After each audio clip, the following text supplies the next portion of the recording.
Hello, everyone, and welcome to another edition of Mormon Stories Podcast. I'm your host, John DeLynn. It is April 23rd, 2021, and I'm so excited to be back in the saddle again, doing Mormon Stories Podcast interviews. Obviously, last week was a traumatic week. It was the excommunication of Natasha Helfer, my dear friend and colleague and beloved mental health professional to the Mormon people. A bunch of friends and me, we traveled to Kansas and Wichita, Kansas, and we attended, or we were there to support Natasha and her disciplinary council. We were hoping she would not be excommunicated because she did not want to be excommunicated. And unfortunately, she was excommunicated. She wasn't even allowed to enter her disciplinary council. They said it was because she wouldn't turn off her phone, but they did not tell her in advance that she would not be allowed to have her phone on, and she had all her notes from the disciplinary council on her phone, and so they wouldn't let her in, and it was a really crazy scene. They had cop cars waiting to escort us all off the premises. It was just not fun, and but Natasha was amazing, and there was so much love and support there. And I just want to say Natasha was excommunicated because she's been a public advocate for science-based, evidence-based mental health and sexual health. And that's literally why they excommunicated her in 2021. And while I was traveling with some friends, I learned that there are at least 7 disciplinary councils that are in various stages right now throughout the United States. And that's just the immediate ones that I'm aware of. I think I can probably think of up to 10 right now. And what that made me think of is something sort of a macro phenomenon. I shared an episode a week or two ago about the Mormon Spring.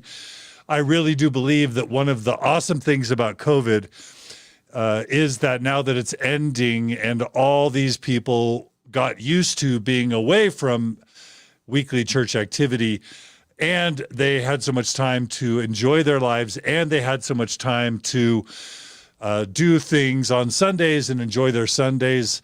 And just because the work keeps moving forward, what we're seeing is what I'm calling a Mormon Spring, which is more people awakening to the realities of the Church of Jesus Christ of Latter-day Saints, for better or for worse, and more people taking back their lives, becoming spiritually and emotionally and psychologically awakened, and taking control of not living the lives that someone else wanted them to live or that they inherited, but instead living the life that they want to live. And I'm calling it the Mormon Spring.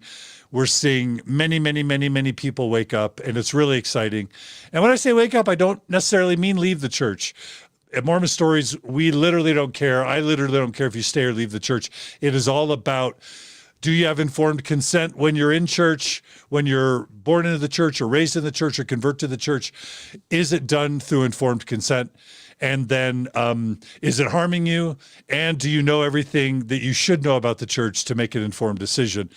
And that's all we care about. And that if you leave the church, you can have a healthy transition to find healing and joy outside of it. So having said all that, Mormon Spring, it's awesome. Happy to be back. And there is a Mormon Purge going on. I'm calling it right now. I'm calling it the 2021 post-COVID Mormon Purge, where people are being summoned to disciplinary councils en masse. Our theory is that before COVID, when the church changed its policies around disciplinary councils, changing their names from disciplinary council to membership council, and then changing the term excommunication to withdrawal of membership, this was in reaction to the fact that we've made excommunication a celebration and a sacrament, whether it's mine or Bill Reels or Jeremy Runnels or Sam Young's or Lee and Cody Young, all the different egregious, barbaric, medieval excommunications. We've sort of shown up, brought the cameras, had parties, had celebrations, honored the people involved. That's the way to deal with the church's approaches. And so what the church does is it changes the names. And so a banana is still a banana, but they're going to call the banana a thingamabob and try and get everyone to think that bananas don't exist anymore. But they still do. Bananas still exist. Excommunications are still happening. Disciplinary councils are still happening. And the church in 2021 is going after people. And probably intentionally, what we learned is that in the same week that Natasha Helfer was experiencing a disciplinary council herself and getting excommunicated, another amazing couple that is well known on the Mormon TikTok scene was also being summoned to disciplinary actions by their church leadership. And so what we're doing today is we're interviewing that couple. And the couple is Neesha and Kyle Brost. They are also joining us via live stream from Kansas. Neesha and Kyle, welcome to Mormon Stories Podcast. Hi there. Thanks for having us. Yeah, thank you. Yeah, it's such a treat. And I've been on the Mormon TikTok for a while now. It's an amazing place. We've interviewed at least 3 TikTokers so far, Mitch, Kayla, and Nuance Ho, Kara. And I think you guys are 4th. And I just think TikTok's so amazing because instead of getting hundreds of listens on a podcast or thousands of listens on a podcast or tens of thousands of views on, on YouTube, TikTok, because the videos are so short, they're 1 minute, you have the chance to have tens of thousands or hundreds of thousands or even millions of views. And so TikTok's amazing. It's an amazing community. Neesha and Kyle, welcome to Mormon Stories Podcast. Thank you. Thank you so much. I agree with all of that. TikTok is this amazing platform that gives people quick access to stories and in ways that they really couldn't get before. And so we feel really privileged to be a part of that platform. The post-Mormon, ex-Mormon, honestly, the ex-religious community on TikTok is phenomenal. And so we feel really proud and privileged to be a part of that. I also just want to mention real quick, John, that you also had the 4 women on from TikTok. When you talked about, I think you talked about kind of patriarchy and misogyny. Absolutely. Unlearning Mormon misogyny. We had 4 amazing TikTokers. So this is my 5th TikTok interview, and I'm really thrilled. So thanks for joining us. Of course. So, you guys are awesome. We want to celebrate your story. We want to celebrate your TikTok experiences, and we want to talk about you guys being summoned to a disciplinary council facing excommunication simply for TikToking. Like, what church excommunicates TikTokers? I don't know, but we're not going to talk about that until the end because we want everyone to hear your story first. So why don't we have each of you introduce yourselves just briefly, and then and we should probably say the name of your amazing TikTok channel. What's the name of your TikTok channel? Challenge.faith. Challenge.faith. Okay, so everyone pause this interview, go to TikTok, subscribe to Challenge.faith, come back and keep going. Okay, so why don't you guys each introduce yourselves, and then we'll just jump right into your Mormon story. Sure. I'm Neesha. Been married to Kyle for 14 years, and I don't know what else you really want to say about ourselves. No, that's okay. That's okay. Okay. Yeah. Yeah, and I'm Kyle, Kyle Brost, and like Neesha said, we've been married 14 years. We've been in Kansas pretty much that whole time. So that's one thing that people sometimes navigate toward in our story is that we are not a Utah Mormon family, although we know we look just like a Mormon Utah family. We're not from Utah. We've never lived in Utah, actually. And so our experience has been outside of kind of that Utah environment as we've been raised in the church, as we've lived our lives in the church. I'm 38 years old. Neesha is 33. So we spent, 30 years as members of the LDS Church. Excellent. Okay. Well, we've got a great audience joining us today. We've got right now over 400 people joining us on YouTube and on Facebook, and lots of love coming from specifically the TikTok community. So for example, one of my favorite TikTokers, Kimberly Anderson, is joining us. And she said, thank you for mentioning the amazing women, Kyle. And then earlier, Kimberly also says, Oh, yay. Awesome TikTok friends to listen to while doing notes, break a leg. So Kimberly, we love you. We love everyone who's joined us today. We would love any of you who've joined us live to comment on YouTube or on Facebook, because we love your questions and comments. But without any further ado, let's hear your guys' Mormon story. What we'll do is we'll kind of go back and forth a little bit. Okay. And so we'll start with kind of the childhood, Mormon upbringing, kind of childhood years. And you guys know the Mormon stories drill. Neesha, why don't we start with you, if that's okay? Sure. I grew up in Liberty, Missouri. I am the middle of 7 kids.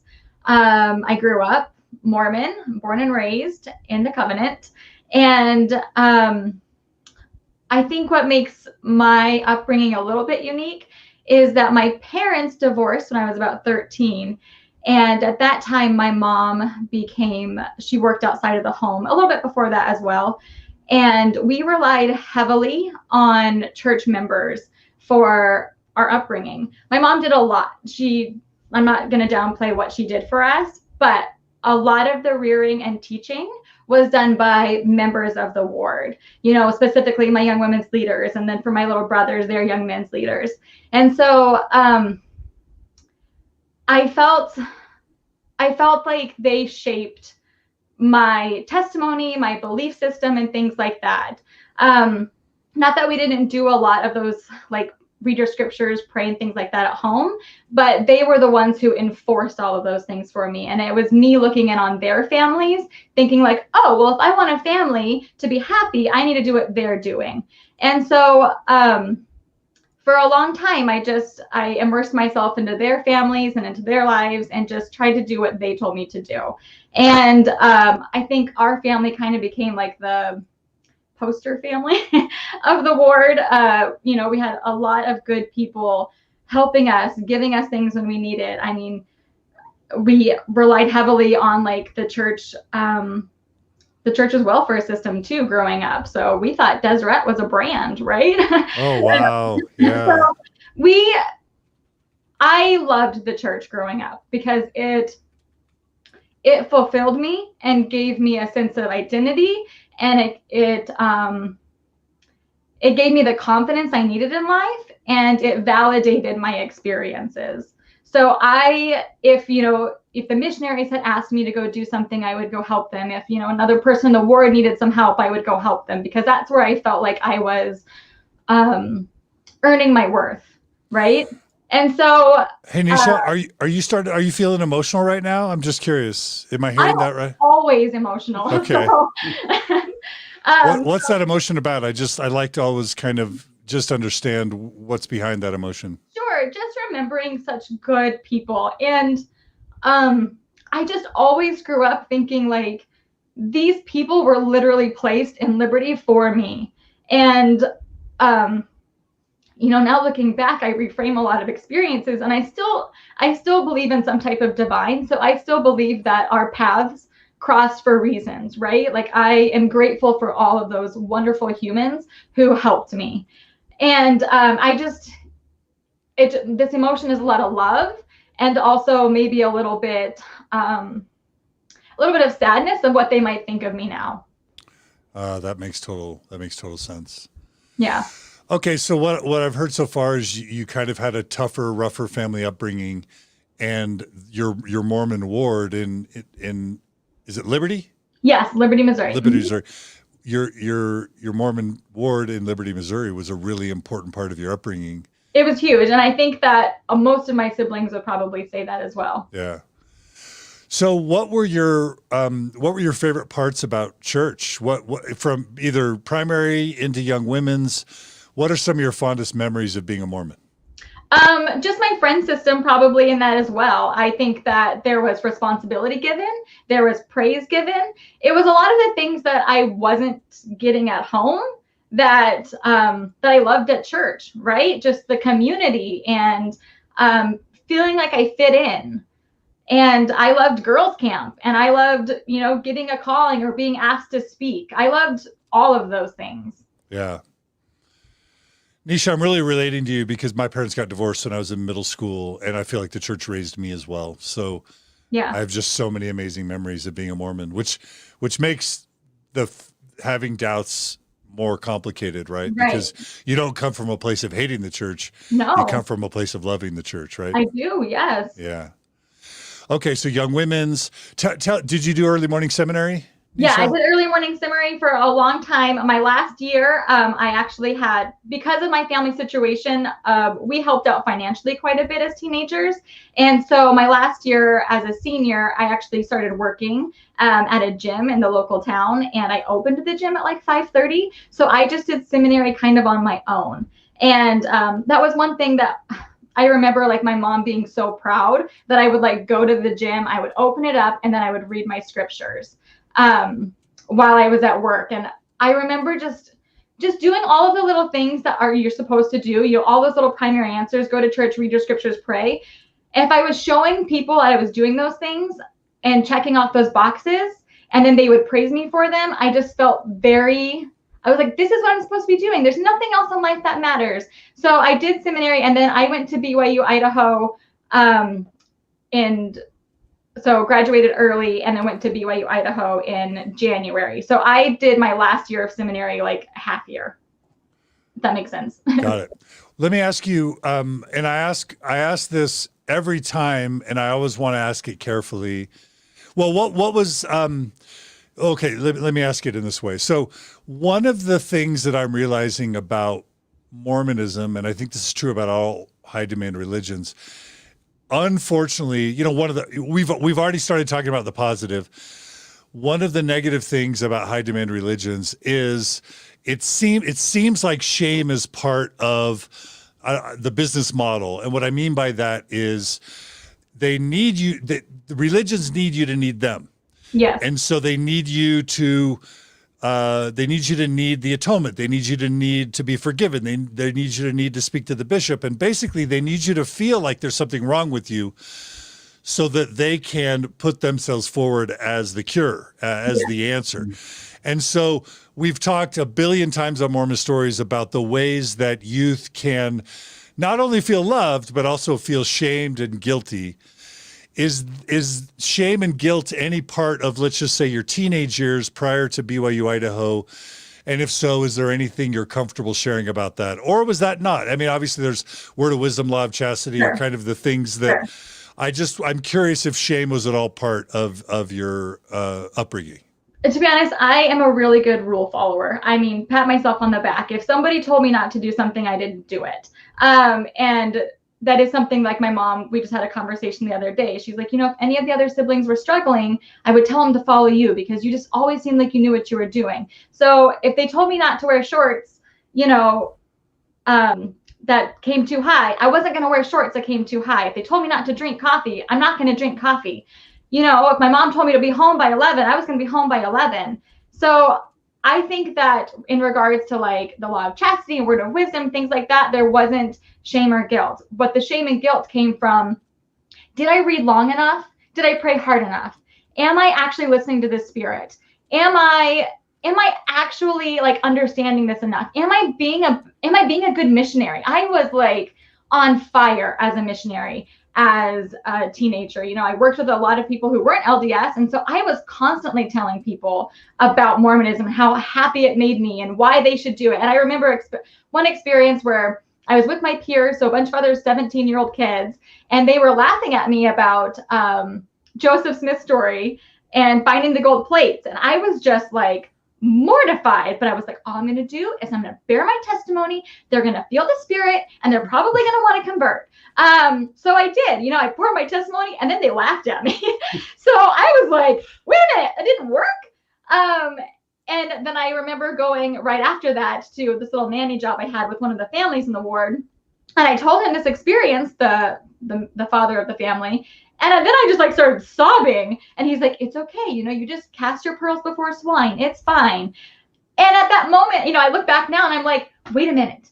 Did he know that the father of the family, did he know there was multiple accounts of the first vision? Did he know all these things? Like, why didn't somebody tell me at that time when I was like casting my pearls before swine that maybe this wasn't how it went, right? Like I gave so much to maybe some things that I learned later weren't real or true. Sure.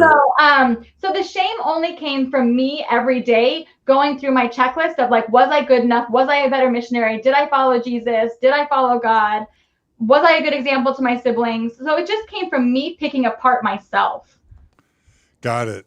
That reminds me a tiny bit of kind of what's referred to as scrupulosity, which is like hyper religiosity, Right. like, can I do better? Can I do better? So, okay. So you did attend some seminary. Yeah.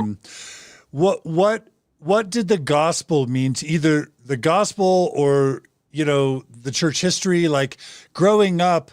Yeah. When you thought about your testimony, what was your testimony based on, and what did the gospel and or the church leaders or its history kind of mean to you up before you went to college, basically? Sure. So growing up, like I said, I grew up in Liberty, Missouri, and if anyone knows their church history well, there is a jail there called the Liberty Jail, and Joseph Smith spent some time there because he was persecuted, and so he was put in jail. We would visit that jail a lot as youth for, our young men and young women's activities. And I would take friends there because, again, I was like, oh, they're going to feel the Spirit.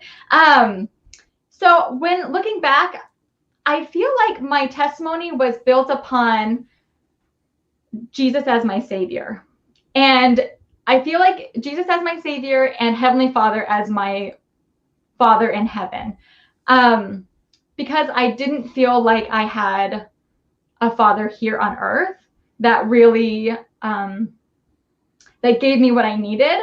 So I relied heavily on this eternal family that I was going to someday meet, right? And so because Kyle and I have talked about this quite a bit after leaving and after learning more about church history, I don't know if my testimony was based solely on church history, even though I was immersed in it. We went to Liberty Jail and we also went to Nauvoo, Illinois a lot. So I knew quite a bit of the church history that was being taught to me. But really it was that Jesus, he spoke to Joseph Smith and he can speak to me, and Jesus atoned for me, and Jesus will tell me how to live my life now. So it was really based upon, if I had faith in Jesus, then I can do anything. I love it. And this is part of what's so complicated. There are some people who, when they're angry about Mormonism, they just want to feel like it's all bad, it's all evil, they've all been deceived. It's, sometimes the cult word is used. What's complicated is that has not been my experience. My experience is that if you come from a certain socioeconomic background, or if you are lucky enough to have the right environment, the church can be exactly what you need when you need it and be super healthy for you at certain points in your life, such that it's not just this one big awful experience. And Neesha, what I'm hearing from you is those beliefs about God, about Jesus, a loving Heavenly Father and Jesus, and eternal families, that was really valuable. And the economic support, the church, food and financial support, whatever it was, the fast offerings, etc. It sounds like the church was actually just a really positive influence in your life. Yeah, it definitely was. I loved it, and I was willing to do whatever they told me to do because I trusted it and believed it and lived it every day. Yeah, that's awesome. Yeah, and so shout out to the LDS Church and any religion that helps people when they need help. It's complicated, right? So complicated. Okay, Neesha, anything else you want to mention about your story prior to BYU Idaho before we jump over to Kyle's upbringing? No, I think that sums it up. Okay. All right. Thanks, Neesha. Kyle, let's jump to you. Tell us about your Mormon upbringing. All right.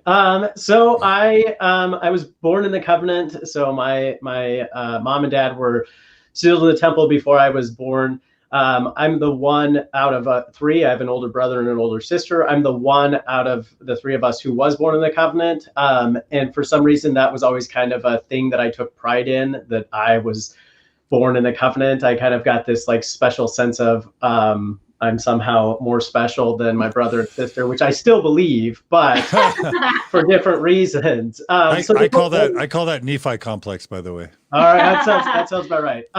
So I was born in the covenant. Until I was about 7 or so, our life was pretty ordinary. I grew up in Wyoming, rural community. We attended church. My dad was in the bishopric. My mom was, I don't know, probably in Relief Society president. And then when I was about 7, my parents got a divorce, and it was a really messy divorce. A lot of custody battles, a lot of fighting, a lot of kind of pulling us as kids different directions.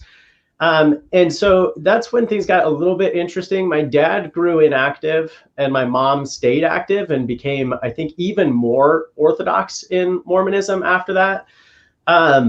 And there was always this interesting tension after the divorce. Anytime I lived with my dad, which I spent quite a bit living with my dad because I had to choose between the two, I spent quite a bit of my time living with my dad. And there was always this odd tension of, if I was living with my dad, I was in like spiritual danger. And my mom made that very overt. She was very outspoken about that if I was with my dad, I was in spiritual danger. And so there were these like big fights and battles to try to get me to live with her because she was living the gospel and the church, whereas my dad was inactive. And so there was this weird, interesting tension that kind of happened during that time period, really from about the age of 7 to, till I moved in with my mom in high school. But even though my dad was inactive, a lot of our family were still active.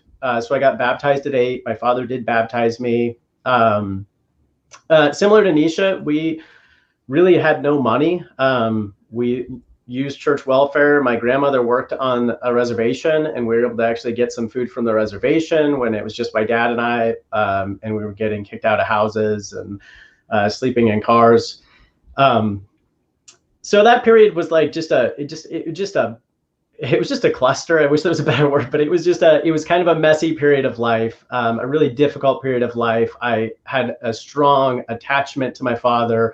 I always loved and respected him a lot, and having my mom kind of constantly pull and treat me as though I was in danger for those years was really difficult. But I did, for the most part, stay active. I kept going to church, even times when my dad wasn't going to church. I would go to church. I had a lot of friends in the church. And so I stayed active through all of those years. And I moved quite a bit. I lived in Alaska and, I don't know, 5 or 6 other states with my father. When high school hit, my parents made me choose where I needed to be for all of high school. And my mom had moved back to Wyoming, where I was kind of most familiar and had most of my family at. And so starting high school, I moved in with my mom, who had remarried. Her husband, when they married, was Catholic. After about 2 years of being married, he converted to Mormonism and became very Orthodox Mormon, very religiously strict.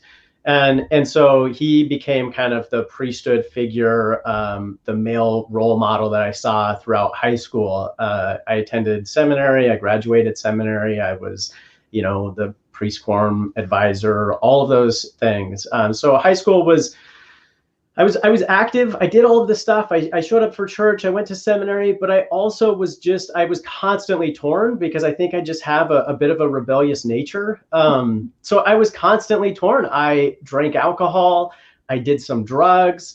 I was a virgin when we got married, but I had fooled around some. And I had this, I think because I was active and I was going to seminary, I was going to church every Sunday, but I was still doing this other stuff every few weekends. I did develop a pretty severe kind of guilt and shame cycle where I don't know if anybody else can relate to this, but I would come home drunk out of my mind and I would still get down on my knees and like beg for forgiveness. So I would it was just this constant weird cycle. And it was something that I never felt like I could quite get like control of because I wanted to be popular. I wanted to go out and have fun. I wanted to do these things. I enjoyed the recognition that came from being popular and being at parties. But I still felt this pull toward the church. And just to give you a sense of like how rebellious I was. So this is so stupid, but I was voted most likely to be president of a frat house in high school. Wow. And when I graduated high school, all of the teachers got together and gave me a special award that they created called the Living on the Edge Award. But it was this like weird dynamic, because I would, on one hand, in the world, I was this rebellious kid who was always out like partying, doing stuff. And then on the other hand, I would show up to church and people would be like, I love your testimony. Can you please, they would ask me to speak. They would ask me to teach. They would ask me to do this stuff. And they were always complimenting me on my testimony and on my speaking and on my teaching. And so it was like these two dichotomous worlds that I was living in, and it created a lot of internal conflict. Yeah. Wow, that's fascinating, Kyle. I don't know how often it is that the Mormon kid gets voted as the most likely to, be president of a frat house, but that's a cool story. I like it. Let me ask you the same question I asked Neesha. It sounds like you had quite a turbulent family life for many, many of those early years. And I'm wondering to what extent you kind of even thank the church or look fondly on the church for ultimately providing your family with structure, with values, with meaning, with purpose, with community. And I'm not trying to seed that. I'm just curious whether that's how you view it. I do, because honestly, I think, and I have no, counterpoint, so I can't prove this, but I do think because of my nature, I don't know if without the church, I would have gone on to have a successful career the way that I have. I don't know that I would have continued to pursue education at the level that I have, because I did have this kind of dichotomous experience. And so I sometimes wonder if without the church, I would have just gone all the way to partying, to, if I would have fully embraced that kind of frat boy life. So I do think the church served a very good purpose in my life at the time. It gave me, even though I was doing all of that, it gave me a reason to want to aspire to more. It gave me a reason to want to achieve more. It gave me a reason to have some sort of boundaries around morality. And I'm not saying that there aren't 100 other ways to do that, but that's the way that I had. So I do think it served a really meaningful and valuable purpose at that time. Love it. That's so complicated that we have to admit that the church is so helpful for so many people. And it's such a stark contrast to then when it becomes toxic or even damaging. It's part of why Mormon Stories exists, is because it's so complicated. Okay. So Kyle, what were the parts of Mormon doctrine or theology as a teen that really, really spoke to you? What was your testimony kind of built on back then? Honestly, I think early on, especially through high school, my testimony was really just that that's what I saw other people doing. So when I looked at successful families that I was exposed to, when I looked at families that maybe I aspired to be like, and I'd been taught, right, that that's what you aspire to, is this family, this nuclear family unit.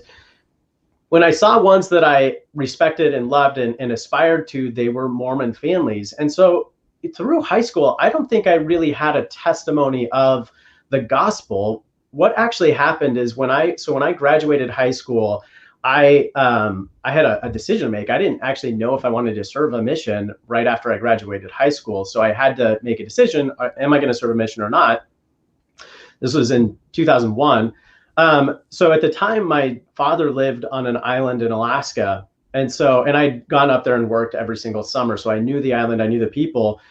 When I graduated high school, 2 weeks after I graduated, I moved up to the island. I bought the Missionary Reference Library, which, was a series of books at the time. I don't know what books are in it now, but I bought the Missionary Reference Library. I got my quad and I moved up there, and I was like, all right, for 3 months at least, I'm just going to consume all of this information. I'm going to live like the life that I think a Mormon should live. And I'm going to see if by doing that, I want to serve a mission, which I understand all, the problematic issues about that at this stage. But so that's what I did. I moved up to this island in Alaska where virtually nobody lived. I started reading the Missionary Reference Library. I started reading the Book of Mormon. I was up there 2 weeks, and I get a call from the district president out of Anchorage. And the district president says, the branch president's moving. Your father's not worthy. Will you be the branch president? So here I am. I'm 18 years old. I'm a priest, which a lot of people don't know this. You can serve as a branch president as a priest. I'm living proof of that. Wow, I've never heard of that before. yeah, so nobody's going to fly 850 miles to come, set me apart or ordain me as a elder. So at 18, no experience, getting drunk probably 4 weeks before that, I get called as branch president. And so I spent that whole summer and some past serving as a branch president, reading voraciously the missionary reference library. And it wasn't too long into that before I decided that, yeah, this is like serving a mission is really what I'm supposed to do. And funny story, this is total tangent, but funny story. So first Sunday, again, keep in mind, I'm 18 years old. I have no idea what I'm doing as a branch president. Nobody came to train me because the island is so remote. The first Sunday I show up and I like prepared and over prepared and I was ready for everything. And we go through all the routine of Sunday and we get to the point where I'm going to give a talk. And so I get up and I'm about to give this talk. And one of the sisters in the ward, the branch, one of the sisters raises her hand and it was odd because it was sacrament meeting. And I'm like, what are you raising your hand for? Anyway, I asked her and she goes, do you think we could have the sacrament? And I had like totally just like gone on. I was like in my zone. And but that's kind of how it went for the next several months as a branch president at 18. But I did decide to go on a mission. So I put in my papers, applied, and apparently they had lowered the bar low enough to let me in. And so I was able to go and serve a mission. Tell us really quickly about how your mission was for you. So that's, it was hell, honestly. My mission was, so keep in mind that when I graduated high school, I tried so hard to be worthy to go on a mission. I make jokes about the bar being low enough, but I literally in Alaska, I gave everything. I read every morning. At lunch, during work, I would go and I would read. At night, I would read. I stayed away from anything that could possibly be sin. I prepared myself as well as I possibly could to go on my mission. And that was recognized when I got onto my mission. I trained after 2 transfers. So 3 months in, I became a trainer, a district president quickly. And the mission president would call. I had a very good relationship with my mission president, would call, and we would talk about a lot of things. I was successful, I was respected, and I tried very hard to be worthy of being a missionary, and I did a good job of it. I was out about 8 months, and I started to have some issues, some physical issues, and it turned out that I had developed an autoimmune disease called ulcerative colitis. And back then, this was almost 20 years ago, there wasn't a lot of good treatments. It was kind of, you tried what they had, and if it didn't work, then they would remove a lot of your colon. So I was out 8 months, developed symptoms. I stayed out for another 4 months, trying different treatments, trying to stay as a missionary, battling it constantly. If you have ulcerative colitis and it's not getting treated very well, you can have very urgent needs to use the restroom. It can be very embarrassing. I can remember, standing in people's homes, profusely sweating because I really needed to find a restroom. So it was embarrassing. It was difficult, but I felt like I was doing what God wanted me to be doing. I was doing what the Lord wanted me to be doing. And so if I just stayed faithful, then he would take it away from me. He would take it from me, and I would be able to finish serving out this mission. But after about 4 months, it became pretty clear that that wasn't going to be a possibility and that I needed to have more serious treatment. So I came home from my mission after a year, and that. Let me just ask you. I'm in my mind, this kind of formula is shaping up that I've started talking about a little bit, and we've already talked about the fact that the church helps people, and that's kind of what makes them, attracted to it, what makes them want to be in it, what makes them loyal to it. And there's always kind of this worthiness component where you always feel like you need to do better, you got to do better, you're not worthy.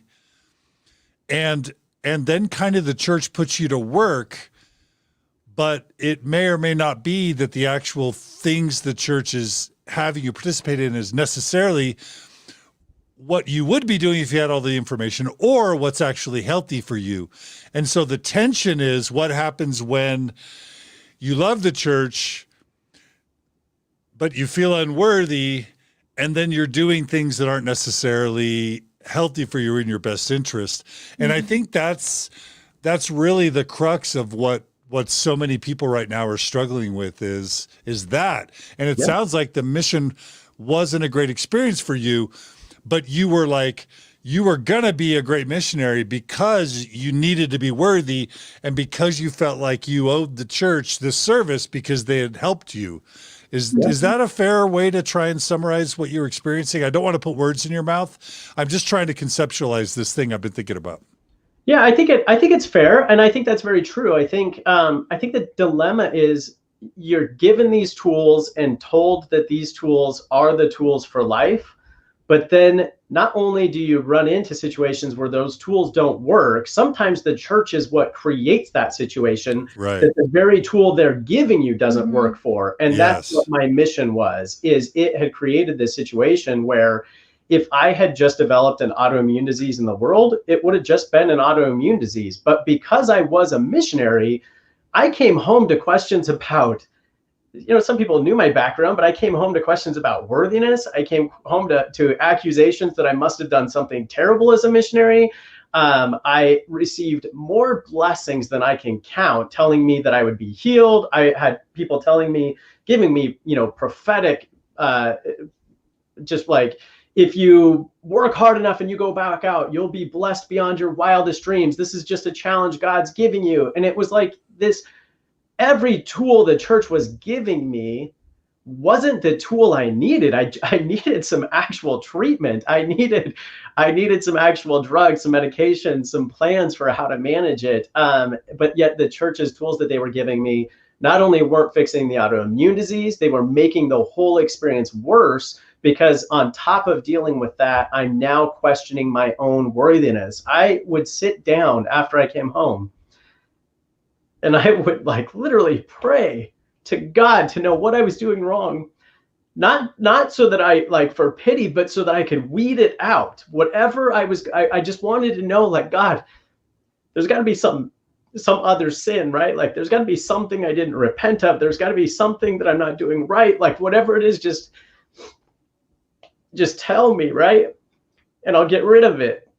And so I would just plead with God that whatever was holding me back, he would let me know so that I could fix it, and be worthy to go back out and serve this mission. And I spent probably 3 years in that space, constantly trying to go back out on my mission. So I wasn't able to move on with life because my focus for probably 3 years after coming home was literally when I can go back out, whatever I can do, whatever, as soon as the treatment gets better, as soon as I figure out what's holding me back, whatever it was to get me back out. And so for that 3 years, I was just in this stall pattern in life because I was trying to go back out on a mission.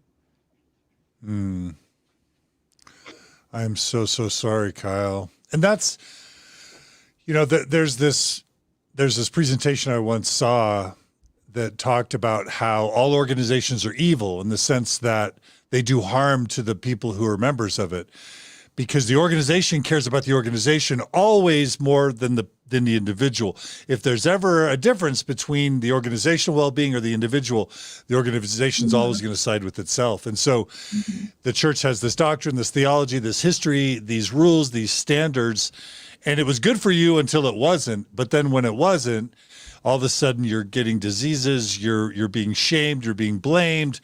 You're spending years of your life trying to fit back into a mold that just isn't good for you.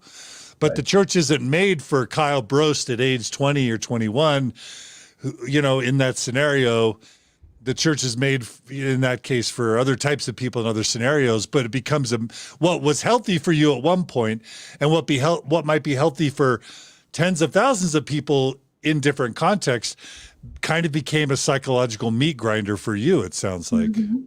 Yeah, well, and I think you've kind of touched on it. The difficult part is there's no room for you to realize as a believing member, there's no room for you to realize that the church is not maybe, exacerbating issues, that it may be creating issues. There's no space for you to see or realize that as a believing member, because the church, the gospel is perfect. Mm-hmm. So if you're not in alignment with it, if there's something off about that relationship, it can't possibly be a policy. It can't possibly be a teaching. It can't possibly be the gospel. So it must be something mm-hmm. with you. And so you can stay. I think this is what's so harmful, is you can stay in that space, like I just said, for years. And I talked about 2 or 3 years. There are people that, you think about the LGBTQ community, there are people that stay in that space where it is not good or healthy for them, but they can't see it for decades. And I just think that that's the piece that is such an important storyline for people to realize, is when the tools don't work, you have permission to go find better tools. You don't have to be attached to those things. That's so good. We have some comments that I think are really important. So Richard Crabb writes, I was Kyle's comp on the mission. That time was rough. You were trying to do everything you can, and you really hoped for the blessing to heal, just to serve, but it just didn't happen. That was hard. So do you know Richard Crabb? I do. He was one of my companions. I trained Richard Crabb as a missionary. I love him. This is when the live stream is beautiful. Richard Crabb also says, I can say Kyle was easily the hardest working missionary companion that I had. Every day we came in exhausted. So he's basically saying it wasn't sin, Kyle. That means a lot, honestly. It means a lot to hear that, because I did feel like I gave everything. So thank you, Richard. Thank you. Yeah, that's beautiful. And Kyle, I'm so sorry that happened to you. So when, how and how did kind of your ideas of a mission kind of wrap up and close? Did you say you spent years trying to I did get back on your mission? I did, yeah. And that's years of your life, right? Like, yeah. I was, it's not like I was just sitting on the couch that whole time. I went to BYU Idaho for a semester. I got in a little bit of trouble there because this is a funny story, but so at BYU Idaho, you can't cross the threshold, right? You can't go in apartments. You can't go past the threshold into like their bedrooms or restrooms. Some friends of mine and we snuck into some different apartments, and we stuck beef and chicken bouillon cubes in the shower heads. And we got in a lot of trouble for that. And so I was only there a semester because they kind of threatened me with some probation or academic suspension if we kept up our shenanigans. So I was there a semester, and then I sold insurance door to door. And then I went to the University of Wyoming to pursue a degree. And that's where I started my first company. And I worked the oil field. So I was just, honestly, for 3 years, I was all over the place. And again, I was taking like short things. I was doing a semester at a time, or I was doing a summer in the oil fields. Just because it was always like, well, I don't want something permanent because I'm going back out. And so it was always these like little chunks of whatever I could do, a semester or a few months at a time, thinking, okay, in 3 months, I'm going to go back out. In 3 months, I'm going to go back out. And so it was a good 2 to 3 years of that, like 2 to 3 month planning at a time, with the anticipation always being to go back out. And what was keeping you from going out? We could never get my disease managed. So again, the medication at the time just wasn't very effective. It didn't work for me. We were honestly really close to having surgery, where, getting a colonoscopy, or sorry, a colostomy bag. I was constantly on and off of prednisone, which can be very unhealthy for your kidneys and liver if you're on it for too long. And we just could never get it under control. It wasn't until several years, it was probably about 5 total. After 3 years, I just finally realized like I can't be in this space any longer. So I just need to make the decision that I'm not going back out. So I hadn't gotten better from the illness yet. And I just realized like I can't go another 3 years like this. I just need to make the decision. So I decided I wasn't going to go back out. And then I moved on with my life from there. And it wasn't until quite a few years later that they finally came out with some medication that helped get it into remission. And it's fine now. Well, I'm so glad you got that worked out. Thank you. I do, you know, I had this weird phenomenon just because I'm trying to connect with you where I developed asthma on my mission. I didn't really have it before. I haven't really had it since. But the combination of the location, which was Guatemala, and the stress, I think probably had some type of physiological impact on me. I'm not sure if you feel like the stress of a mission was it part of the combination, or if you think it was just, you know, genetic or something else. Do you even have a theory about that? Well, I mean, so there is some connection between stress and ulcerative colitis, and so a lot of the doctors that I was meeting with, we certainly talked a lot about stress. We talked a lot about, and we even talked about that before I came home from my mission. So my mission president, he was asking me, what is making you stressed out? Do you want to stop filling out the weekly reports with all of your hours on it? Would that help decrease the stress? Would you like to stop charting every single activity and trying to hit targets? So stress was certainly a really big factor to it. And I mean, ultimately, I don't think getting rid of the stress would have cured it, but stress was certainly exacerbating the problem. Yeah. Yeah. All right. Well, that's a harrowing story, Kyle. Thanks for being so vulnerable, and thanks for sharing with us something that I know is close to your heart. Was there a video we were going to show? There is about a your video. mission. Was it a different point? I'm trying to remember. We're going to show a few TikTok videos. There was one from your mission, right, Kyle? Yeah. I mean, you can share it. It's kind of the same storyline, but it is one of our TikToks. All right. So I do want to show it just because. I do want to show it just because. Just one second. Okay. Just because I do want to highlight your amazing TikTok channel while we're at it. So I am going to just we're going to share 5 videos today. This is going to be the first one, and we're just going to share one of your TikTok videos from your channel, challenge.faith. Just a little TikTok video you made about your mission. Is that okay? Yeah, of course. All right. So let me I'm going to mute our lines, and then I'm going to play this video, everybody. This is a video about Kyle's mission from Challenge Faith. And if you're on YouTube, or Facebook, you'll be able to see this.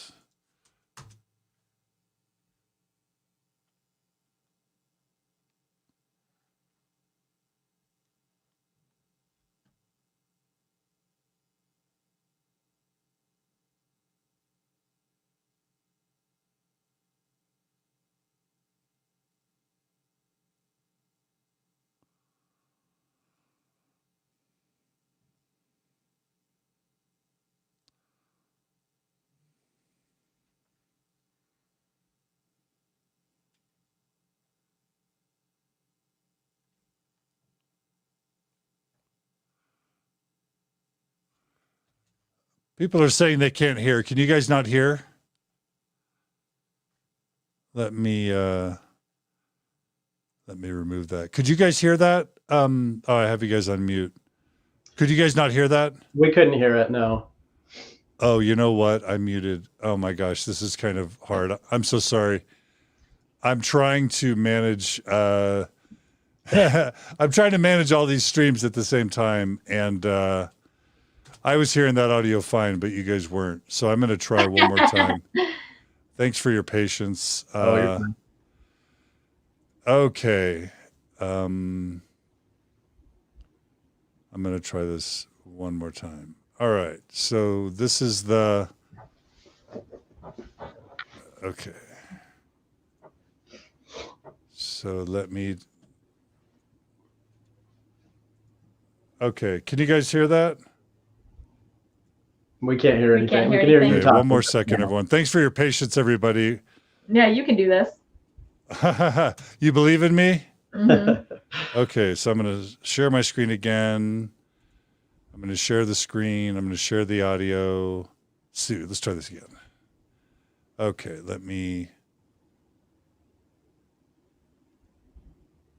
Can you guys hear that? There you go. Yeah. Okay, let me see if I can refresh it. All right. Then you add to all of this baggage around the idea that I had to come home for an autoimmune disorder that I developed while as a missionary. And now people are not only telling me that if I have faith, I'll be able to finish my mission, but they're telling me that if I have enough faith, that I will be healed from my autoimmune disease. And so here I am as a 20-year-old man praying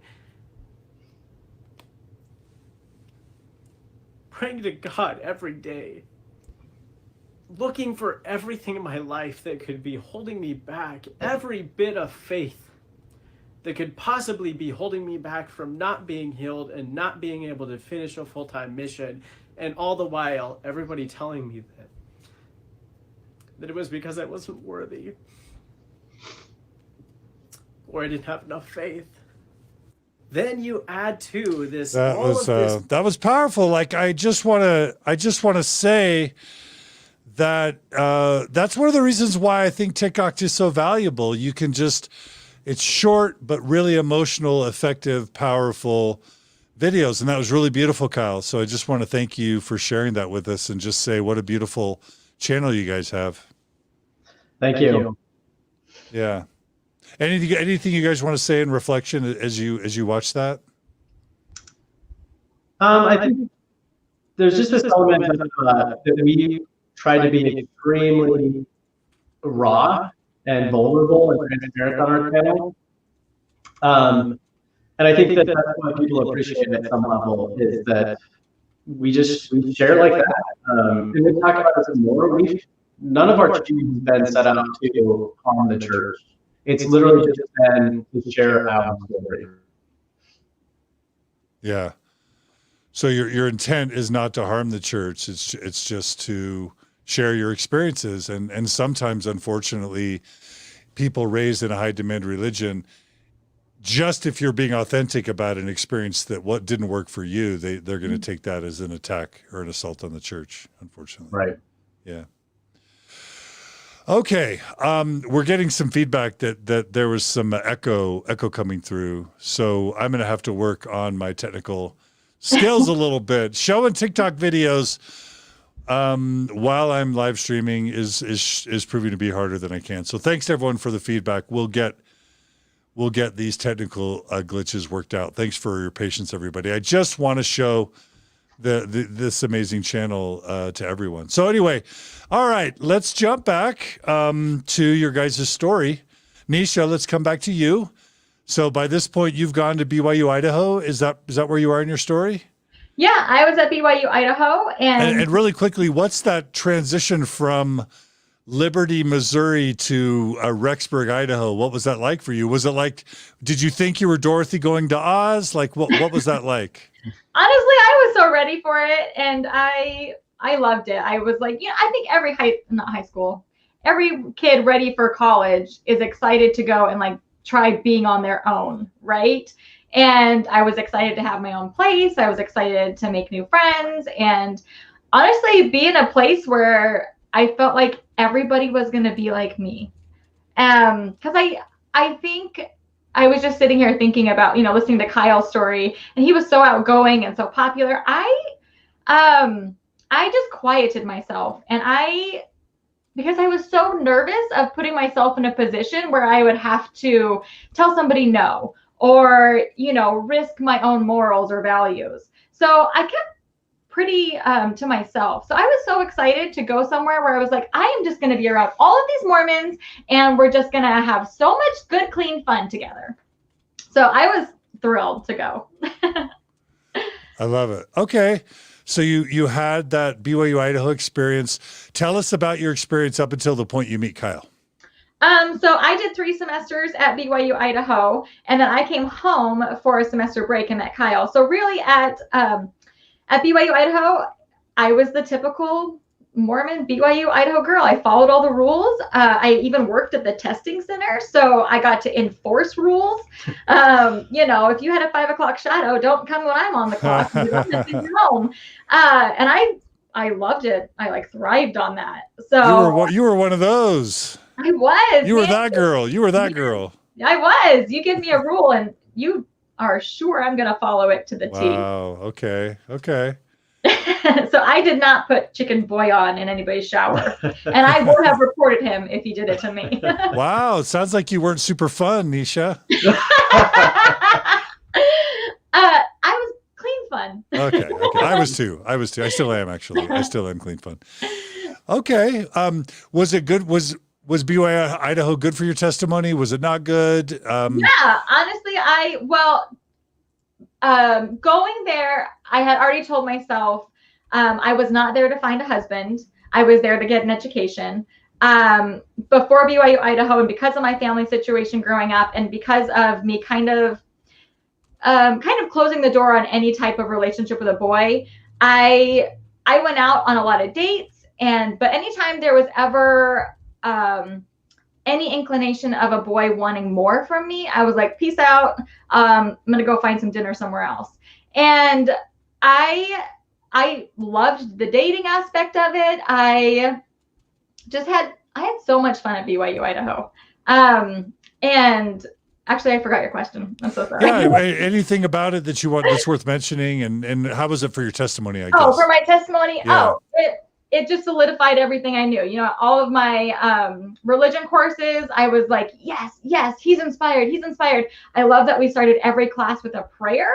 I was like, this is so cool. I'm praying like 20 times a day. And I just knew I was putting blessings up in heaven for me. So I loved it. I loved that, like, they had devotional on Tuesdays, and I could just sit with my journal and document things, and just go out into the mountains and just sit and reflect and be upon all of these like beautiful creations made by God for me. So it solidified my testimony. I was like, this is real. This is true.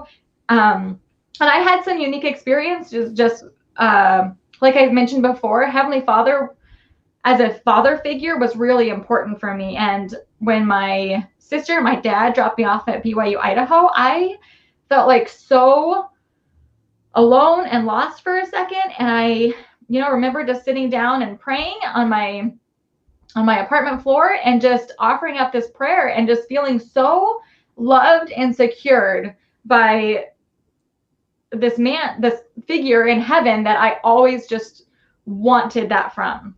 And so those things just solidified that this was the right thing to do. I was where I was supposed to be, and the church was true. Yeah. So why did you only do a semester and a half at or 3 semesters? Yeah. Why did you only do 3 semesters at BYU Idaho? I came home for a semester break. I went, I was supposed to be on like the spring summer track. So I went early for a semester, and then my 2 tracks that I was allowed to do. And then I came home for that semester break. So I was supposed to go back out for another semester after, like 3 or 4 months at home. And then that's where I met Kyle, was when I came home. Okay. So you come home to Liberty, Missouri. And Kyle, how did Kyle get to Liberty? So I had moved to the University of Wyoming, and I started a small carpet cleaning business while I was there.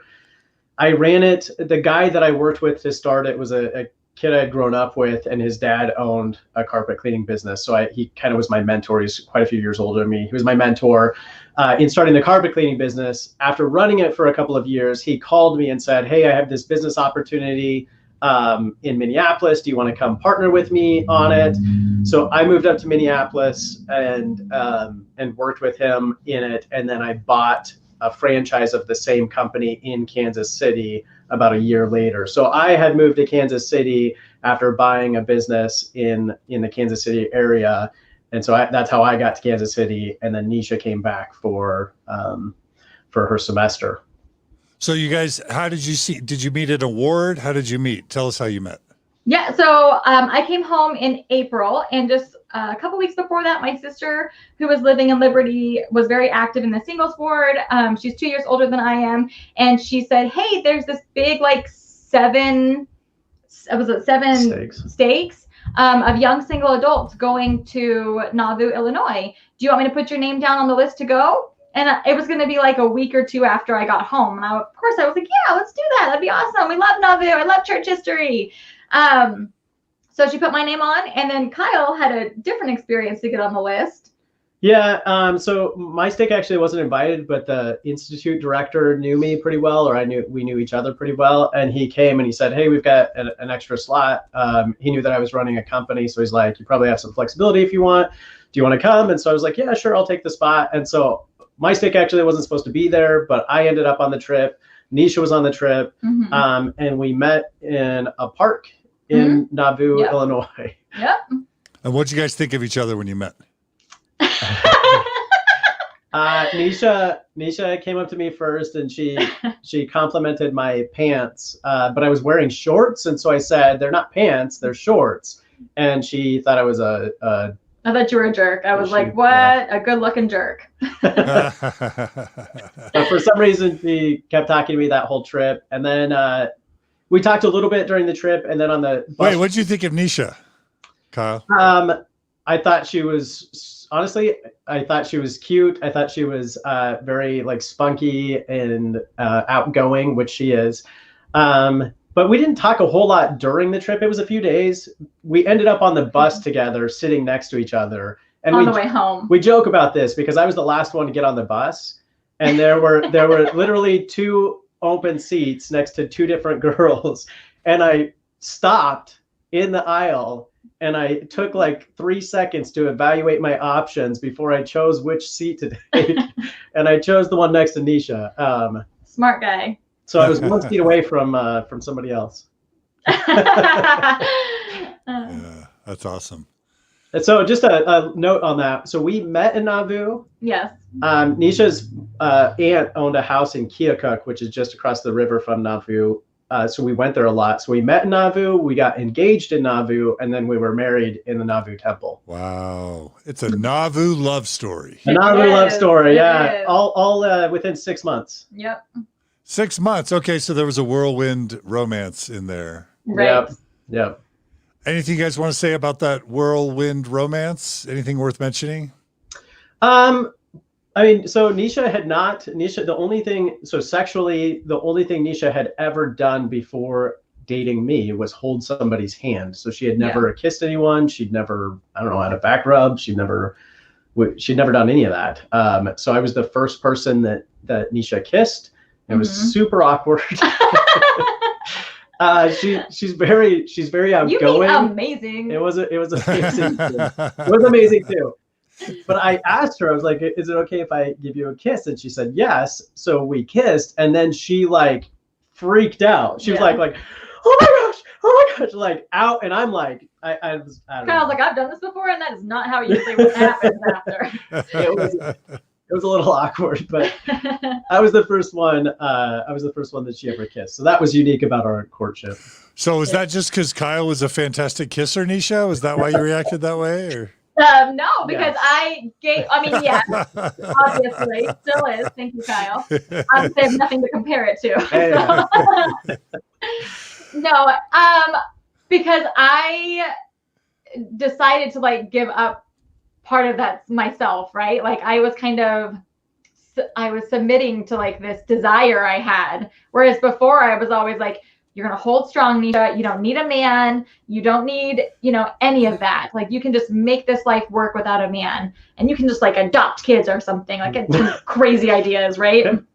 But I was shocked that I like went through with it, because my whole life I was not going to do that, because I was so scared of becoming like a chewed piece of gum and then not being worth something to somebody else. Like, what if this didn't work out? Then I would have to tell somebody else like, "Oh, actually I kissed somebody," like how silly is that? But I was very scared to give that part of myself up. How old are you when you had your first kiss? 19. Wow. Okay. Yeah. So a lot of purity culture kind of influence on you, Neesha. Yeah. And honestly, that purity culture didn't even really become a thing, like I said, until I went to BYU Idaho. Like I said, I would date around and I loved it. But the moment somebody asked me, for a handhold or a kiss or something, I was like, no, I don't think so. I don't have to do that. Okay. And so I honestly, right before the trip to because we went on a trip to Wyoming, and the young single adults were going to Martin's Cove in Wyoming, and Kyle's family's from Wyoming. So we were going to take a little detour and just meet his parents. And so our first kiss was in the downstairs of your mom's basement on the couch. Yeah. Anyway, what was I going to say about that? I don't know, but that's weird. I know. Sorry, I got off a little tangent. Before I went on this little trip, a good friend of mine in the ward, who was actually one of my young women's advisors, kind of talked me through this. She was like, if you want to kiss him, it is okay to do that. And I was like, oh, but am I going to want to do that? You know, I was very immature in that way because I was just so afraid of making a huge mistake. Yeah. Yeah, it's interesting. Yeah, again, two things that the church does well or not well. They certainly help youth and young adults find mates and get married quickly. And that, you know, when you talk to people who are trying to adult, either as young adults now or even as divorced people, sometimes it can be really hard to find a mate, and the church really facilitates that.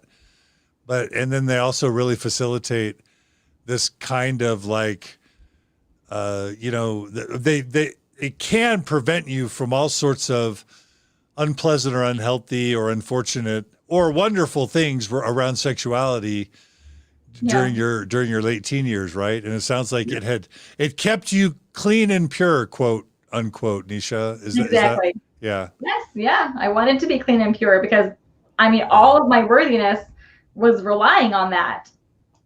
Yeah, and there's probably good and bad in that as well. So there is, and I think that ended up playing into our early marriage. Mm-hmm. So for Neesha, once we got married, she had done it. She had successfully, right. Like she had been worthy, right? She had been pure and worthy this whole time. So once we got married, for her, it was like, we're good to go. Like, yeah, like there was nothing for her holding her back. I had developed this like guilt and shame cycle around masturbation, around pornography, around just being with women in general, around drinking, about any like sin.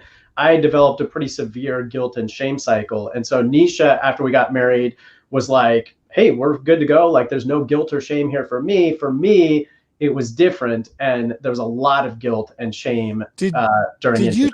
Did you talk about the pornography and masturbation stuff when you were telling your story? I didn't talk about it. It was, it was something I did, but it wasn't like, I hate the term addiction when it comes to that kind of stuff. It was never something that was like habit for me. It was something I did because I was a teenage boy and a 20-something boy. So it was something I did, but it wasn't like a habit that I was always involved in. But anytime I did it, I would have like weeks of like depression and guilt and anxiety around it. And so I had just developed this association with like any sort of release. I had developed this guilt and shame association. And something weird, I don't know if this is the case, but in trying to make sense of it, I think something that happened is I had been with girls, I was a virgin when we got married, but I'd been with girls, and I had this like, not only guilt for myself, but also a lot of guilt and shame for them for being like with me. And so that's when I really started to like use pornography and masturbation more, is because I hated that. I hated that feeling of not only feeling guilty and shame for myself, but also feeling that for someone else. And so I used it as a way to like never feel like, at least then, I was only putting myself in that bad position versus me and someone else. But so it's better. So it's better to masturbate than to take away. I'm going to use quotes here. Take away a woman's virtue. Get her involved in the sin. At least it's sin with you alone instead of sitting with somebody else. Yeah, absolutely.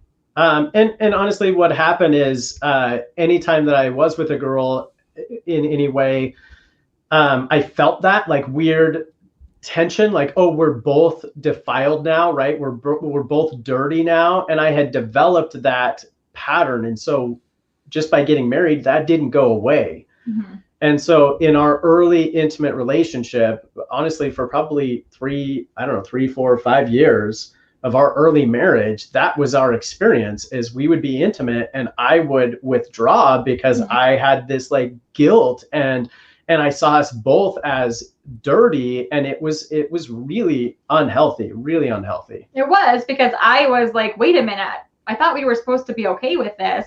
And we didn't also have like the communication to be able to talk about it, because I had no idea what was going through your head, and you didn't want to tell me all of those things, because then I would see you different. Right. I totally would have, as a believing Mormon, I would have seen, masturbation or pornography use as these terrible sins. And I think that's what's really hard, is how much is attached to those behaviors within the church. And so if you go to your spouse and you open up to them, that they are going to label you that way, that they're going to see you that way. They won't see any complexity to it. They won't see any context to it. It will just be like, you've done this horrible, terrible thing. And there's no real good way to actually have an open, honest conversation about it. Right. Wow. Margie is coaching me, and I get coaching regularly about like how I can improve my interviews. And one thing Margie's been coaching me on is always make sure you get consent before you talk about sexuality stuff. And I did talk to you guys before about like, is there anything you do or don't want to talk about? But I just want to say here, I want to make sure that you guys feel like anything we do or don't talk about in the next little bit is totally whatever you're comfortable with.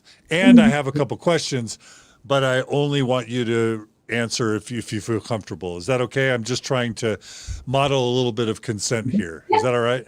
Yeah. And I think part of the reason we're totally open about talking about it is because we know we are not the only people. Oh, yeah. And that's the only reason I'm asking. Some people are like, John, you talk about sex on the podcast because you get your jollies. I'm like, no, I've never once been aroused doing an interview on Mormon Stories. Like I talk about shame, sexual shame, because I believe it's core to the Mormon Church's business model. And it's one of the things we talk about the good. It's one of the most damaging things about Mormonism. And frankly, it's why Natasha got excommunicated. Like it is such an important topic. And that's the only reason I talk about it. Literally the only reason. So having wasted 2 minutes trying to excuse myself. Go ahead, Kyle. Just to put some context around that too.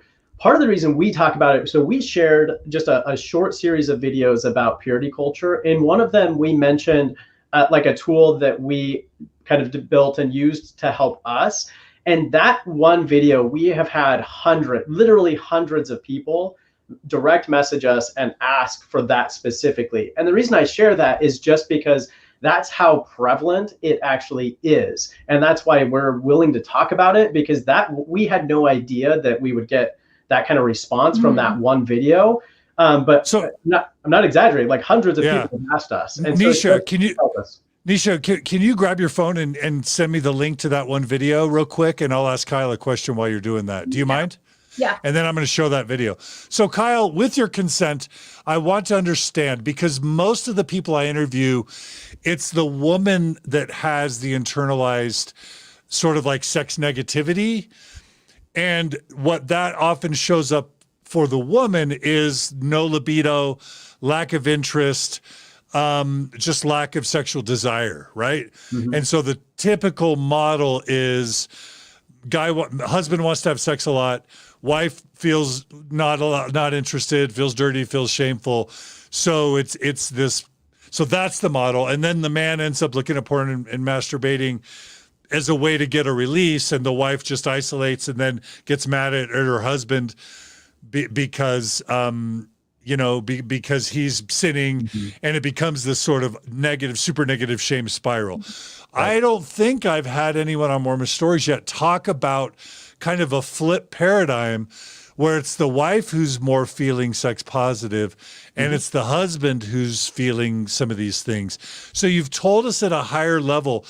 Can you go one level deeper and tell us how that was for you, and how that made things hard for you. Because like what people would think is, oh, wedding night, Kyle and Neesha are having fun. And then for the next 5-10 years, you know, until the marriage honeymoon period wears off, it's just lots of fun. Why wasn't sex lots of fun for you, Kyle? Whatever you're comfortable sharing. Yeah, I'm pretty open about it. It really was this, I think I had wired my brain. I had enough experience of, having some sort of sexual release and immediately feeling guilt and shame for that. And I think I did have some scrupulosity. So throughout all of my experience in the church, I felt an overwhelming amount of guilt and sorrow and remorse for sins, partly because I felt like I had to. I felt like I had to reach some level of like appropriate sorrow and guilt in order to qualify for repentance. And so anytime that happened, I felt those feelings. I felt this like guilt and sorrow, and I would literally tell myself, like, you don't feel bad enough for this. God's not going to forgive you because you don't feel bad enough yet. You haven't experienced enough. You're not sorrowful enough for this yet for God to forgive you. And so I had just built up this pattern of any sexual experience being associated with like guilt and sorrow. And so even though like mentally I knew, okay, it's supposed to be okay now, I still didn't actually know like what was supposed to be okay, meaning was oral sex okay? Or was I supposed to feel guilt? Was that unnatural because we weren't supposed to do anything unnatural? Was like touching ourselves while we were together okay? Like what is actually okay? And so I had like anything that was outside of like the most basic sexual experience, and even those, I just had this constant concern of, did I just do something wrong? Did I just cross a line? Was that like unnatural? And so and that carried right into our intimate relationship. Anytime we were sexual together, I had this guilt and shame for being too selfish or enjoying it too much, for having like desires that maybe I shouldn't have had, like should I not desire that? So just all of those things came on me. And then what would happen is we would have this sexual experience together, and then I would feel all of that, and I would push her away because I'd be like, wait, like we're both gross now. I mean, there were literally times where I would get up and go sleep on the couch because it was like I felt so awkward and uncomfortable about those experiences. Neesha, what was it like for you? Was this something that was affecting you? Was his reaction to sex affecting you? Yeah, it's like sad to hear because I just remember feeling like, well, what's wrong with me? And like, this isn't what it's like in the movies. Or, I just thought like if we did this, we would feel more connected. And I thought this was supposed to be like the pinnacle of our marriage. Like we've waited so long for this. Why is it so hard to do? Something that should be so natural for people. Why is it so hard for us? Why do I feel so terrible about myself? Like, what am I doing wrong? And I think that's so, because it's so hard to think about these things because I could see all of that, right? I could see that she was feeling that way, and I could try to like explain to her, but I never felt like I could come out and say like, hey, I'm feeling this way because I've had these experiences for the last 10 years, because then I'm like labeled every terrible label you can think of, right? I'm labeled, I don't know, like an addict. I'm labeled a pervert. I'm labeled a sinner. I like need to go join a 12-step program. Like all of this stuff, all of this baggage that's associated with just being able to open up and say, here's where I'm really at and what I'm really experiencing. Mm-hmm. I just have to thank you guys for being so vulnerable and open about something so personal. I mean, is there anything more personal than this? I can't think of one, if there is. And you're being so vulnerable and open. Thank you. Neesha, thank you for sharing how that was for you. And then Kyle, I just want to ping pong back to you for a second. Like for a man, you know, if a man isn't aroused, feeling it, then, you know, traditional sex just isn't even possible. And what I understand about sex, and we're talking about sex again, not to be not to be appropriate, not to get our jollies, but because these are issues that affect people. But if you're not aroused, it's hard to have traditional sex. And if you know that Neesha's feeling super sad, that you're always feeling guilty, I can imagine the shame cycle where it could even be hard for you to even be interested in sex because now it's all gotten so complicated and now you're feeling guilty and you're feeling ashamed and now there's this difference and Neesha's saying what's wrong.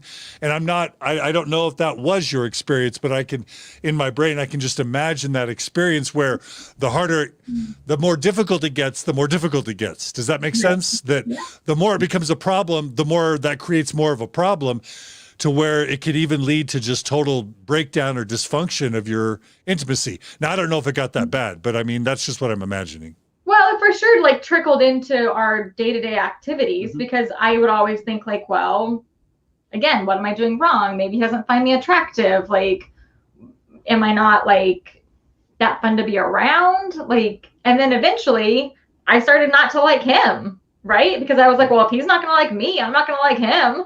So it definitely affected not just intimacy, but our entire relationship. Right. Well, then you compound that with the fact that we only knew each other for 6 months before we got married. We didn't have any marriage tools in terms of how to communicate, how to talk, how to recognize what was going on, how to be open and transparent with each other. And so we sat in this cycle for a long time where my action was creating action with Neesha. Neesha's action was creating a counteraction.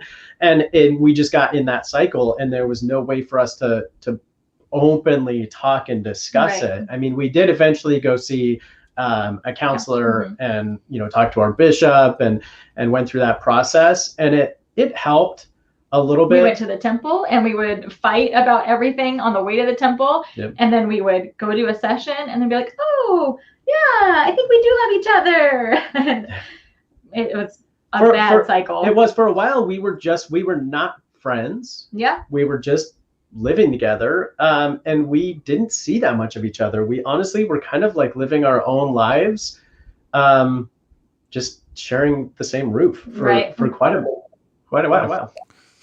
And I have to ask, how long did you guys kind of spend? How many years did you spend in this sort of somewhat toxic, negative sex shame spiral? How many years? Probably, 5 or so. We decided to have a child in our 3rd year of marriage, and we thought that would help us, right? Because that's like the next thing you do. And that helped a little, but I think it helped a little bit because then I was busy. I was preoccupied. Yeah, get you busy. They get you busy. Exactly. But honestly, the effects were long lasting, 5-7 years. Yeah, I think we started to try to work through it probably 3 to 4 years in. And by like year 6 or so, we had found some ways to like actually be open and honest and navigate it in a healthy way. And this is just going to be a public service announcement. This is like me.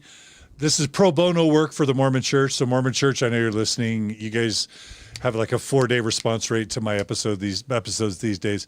Mormon Church, you have your youth and your adults in hours and hours and hours of education, weekly, monthly, yearly. You've got all those classes you require at BYU. You've got seminary, you've got institute, you've got Sunday school, you've got elders quorum, you've got priesthood, relief society, young men's, young women's. Why don't you have healthy sexuality curriculum baked into your curriculum? Why isn't it a required course at BYU for healthy sexuality? Like, you think about all the mind-numbing, wasteful curriculum and education that you experience in the Mormon Church, and then you think about some of these crucial life skills like emotional intimacy, like sexual intimacy, And all you learn is pay your tithing, read your scriptures, pray, go to church. And as you guys said, when you are just trying to once you get married and have kids and have your job, you get so busy being on the Mormon train that, Right. you can paper over problems in emotional intimacy, problems in sexual intimacy, problems in your relationship, bad communication. You can paper over all that, but it doesn't put your marriage on a very healthy, solid foundation for long-term growth. Am I right? Is that true for you guys? Yeah, actually it is. And what's unfortunate is that the education they do offer, this is Kyle Brost speaking, the education they do offer and tools they do offer are far inadequate. So for example, at one point in our marriage, I got put into the addiction recovery program, which felt like a conflict to me because I sincerely was not addicted to it. It wasn't a pattern that was happening every day. It wasn't a pattern that was happening every week, but I got put into this addiction recovery program and treated like an addict versus exploring like how it all came about. And then Neesha was a part of it. And I was part of, the family side, right? And I felt like almost that was a little bit more damaging to us than anything because I only saw Kyle as like this sinner all of the time. And I'm like, well, I'm justified in my like almost hatred to him because he's doing these sins and ruining our family. Okay, so if it's okay, I want to back up just a little bit because now we're getting into something that we've covered before on Mormon Stories, but I want to cover it every single time. Okay, so it sounds like, and just tell me if I'm wrong, it sounds like you guys weren't able to develop healthy sexual intimacy because you'd never been taught it, and the church doesn't value it, or they would educate us about it. And so you had an unhealthy sexual relationship. And so I'm guessing, Kyle, that meant that you would sometimes obtain a release through looking at porn and masturbating, right? Yeah. And you're right. I just want to, as someone who has trained in psychology, right? I can tell you, and this is something that's very core to Natasha's excommunication. It's what she's been teaching us for years. It's also what I learned. Mm-hmm. And it's something, Kyle, you've already referenced. So if you guys will just allow me to engage kind of in this, there's no such thing as a water addict because you have to drink water to live. And there is such thing as a food addict, but you wouldn't call yourself a food addict if you ate 3 times a day because you need food to survive. Now, of course, if you ate more food than is healthy, then you need to get some help because then you're eating more than is healthy. But nobody's going to call someone who eats 3 times a day a food addict or a breathing addict or a sleep addict because those things are required for health. And guess what? Sexual release is tightly correlated with health and happiness and well-being. We are wired to have sexual release at some frequency that our body pretty much knows. And in fact, our bodies are such wired that way that if we don't have it, our body will sometimes have it for us, when we're asleep, if we're a guy. I don't know if girls have something comparable. But the point is, Kyle, yes, you're right. It's not like I'm saying, hey, everybody should masturbate all the time. That's not what I'm saying. What I'm saying is that masturbation is a healthy, normal part of the human experience. And unless you make it bad and shameful, unless you make people think they're dirty and shameful and sad, and you just normalize it and say, yeah, sometimes you do that when you usually do that when your body's telling you that it needs a release, and you do that and it's no big deal, and then you're fine, and then you go however long you go until you need it again. Like, that's healthy sexuality. But that's not what it is in Mormonism. Right. And of course, also pornography, like instead of pornography, and again, this is not me being, there's so much we can say about pornography. This is not me saying porn is great. Porn has so problematic. There's child porn, problematic. Porn that is unhealthy, porn that isn't consensual, porn that is degrading or debasing. Like, let's just say there's all sorts of unhealthy, bad porn. There's porn that's illegal, porn that's been stolen. Like, I am not saying everyone should be a porn person. And I'm going to say that it is normal when you are needing a release to look at some sort of image or images to help you obtain that release because your body is needing that release. And so people will look at images sometimes or fantasize things in their mind if they're looking for a release. That's also just what people do these days. And that has nothing to do with me saying like being pro porn. That's just reality. You got cell phones, you got the internet, people are going to be looking at images, and that's just the world we live in. But to demonize that, to demonize masturbation or porn as evil and shameful and dirty and dark and loathsome and as infidelity, and to compare it to an addiction like cocaine or heroin or drugs or whatever, all of that is toxic.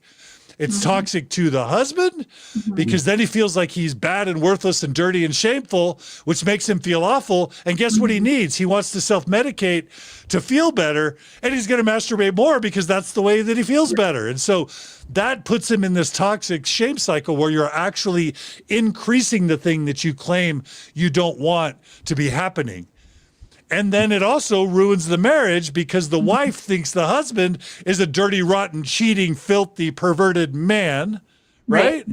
Right. And so it's just like throwing hand grenades at the individuals and at the marriage, the way that the church talks about porn and masturbation.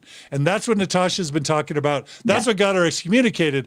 And I'm just saying, as a person who is trained in mental health, that is absolutely toxic. The church's messages on porn and masturbation are deadly. They're deadly, they're toxic, they ruin marriages, they cause depression and anxiety, and this is a big deal. And I'm so glad we have you on. So now, Kyle, what you didn't tell us was, how did you get in the pornography, masturbation, shame cycle within a Mormon context?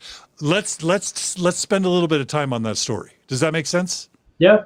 I mean, honestly, it started as a teenager. It started because that's what I was taught was terrible, right? I was taught, just as an example, I went in when I was, I think probably 16 was the first time I ever went in like to talk about a sin with a bishop. And what had happened is I had gotten drunk and I wanted to go talk to the bishop about getting drunk. At the time I was dating a non-member girl.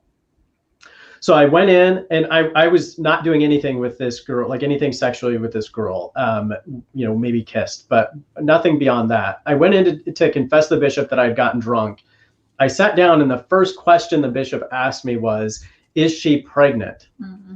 And then we spent the next hour talking about my sexual life when I went in there to talk about and confess getting drunk. And that's where the whole thing really starts. That's where the bishop whipped out the scriptures and read to me about getting slain for spilling seed upon the ground. It's where he talked to me about how guilty I should feel. He put me on disfellowship, like just between us. He put probation. Me on, probation. Yeah. And I went in there, like literally I had masturbated and I had viewed pornography, but I went in to confess about alcohol. And that was the first experience that started this idea that I needed to feel a certain amount of guilt and sorrow, like not just any amount. There was a specific amount of guilt and sorrow I needed to feel in order to actually be forgiven, because that's what he was telling me. He was telling me, you're on probation until you show that you felt enough guilt and sorrow for me to say you've repented. And so that's where the whole process started. And every time after that experience, and for that, I don't remember what the timeline was, but the month, a couple of months or whatever it was that I worked with him, that's where the guilt and the shame and that cycle started, because it never ended after that. I bought into it. I believed what he was saying. I thought that's what was necessary to repent, but I also could never not do it. Like I could go weeks, I could go months without doing it, but I would always do it at some point, and I would have, again, this like cycle of guilt. And when I'm talking about overwhelming guilt, what I had learned from that experience was that it could take weeks or months of guilt and sorrow and repentance to be forgiven for that thing, because that's what the bishop who was supposed to be showing me the repentance process, that was the pattern And the example he had given me was, you did this thing, now let's work together for several months. And so that was where the cycle started, was in that interview when I was probably 16 years old. And so then if you're now, and by the way, when I was a mental health professional, when I was in my training as a psychologist, I'm counseling these Utah State University returned missionaries that are trying to stop masturbating. Usually they could go about 3 weeks at the most. 3 weeks was like this magical number where, and they would talk about, I'm sober, I haven't fallen off the wagon. Okay, I fell off the wagon because I masturbated after 3 weeks. Like, it's this crazy, crazy shame cycle that our Mormon youth, and this happens to women too, but that our Mormon youth kind of get stuck in. And Kyle, what I'm hearing from you is that, what does it do to a youth starting at age 16 where every single week or month you're having this constant cycling trauma around guilt, joy and pleasure, guilt and shame, joy and pleasure, guilt and shame, fall, repent, am I awful, am I good, is it terrible, did I spill my seed? And then you just do that for 4, 5, 6 years, and then all of a sudden you get married. Now it makes real sense why sex was fraught for you. It's kind of like you had porn masturbation shame trauma that you just brought with you into your marriage, and it affected your sex life for 6 years. Right. And it wasn't just like porn. Porn wasn't a huge factor. It was more masturbation and being with women. Although, again, I just want to be clear. So Neesha worries about this all the time. But I wasn't a virgin when we got married, but I did other stuff with girls, and it just was this pattern for years. And again, signing some papers and going through the temple didn't wipe away that pattern that had been established. I think what's so frustrating about it in hindsight is, there are tools. It's not like it is this problem that can't be solved. It's not like there aren't tools out there. There aren't simple education methods, that there aren't ways to teach it in a healthy and respectful manner. And I think that's what's so frustrating, is it actually can be a fairly simple problem to solve. Not that masturbation is the problem, but this like cycle and unhealthy intimacy there's a way to fix it before it happens, and yet we just bury our heads in the sand and act like morality takes the high road, and yet morality and this idea of sexual purity is what's causing so much of the problem. And then we're building tools and trying to retrofit them into purity culture, saying that they're the right tools, and it just never works. Yeah. I'm getting there's one listener that writes 99.99999. That's a very precise number, Sister Ray. Pornography as defined by mainstream society is not justifiable for any progressive. This is always a difficult topic, because people are like, "Oh, John, you're pro porn." No, that's not what I'm saying. It's complicated. Can we be nuanced, people? Because that's not what I'm saying. But what I am saying is, it's here, and it's prevalent, and it's everywhere. And it's important how we talk about it. Because if it's true that we think it's not good, then we should talk about it in ways that makes it used less. We should not, if we claim we don't like porn, talk about it in ways that make people watch it more.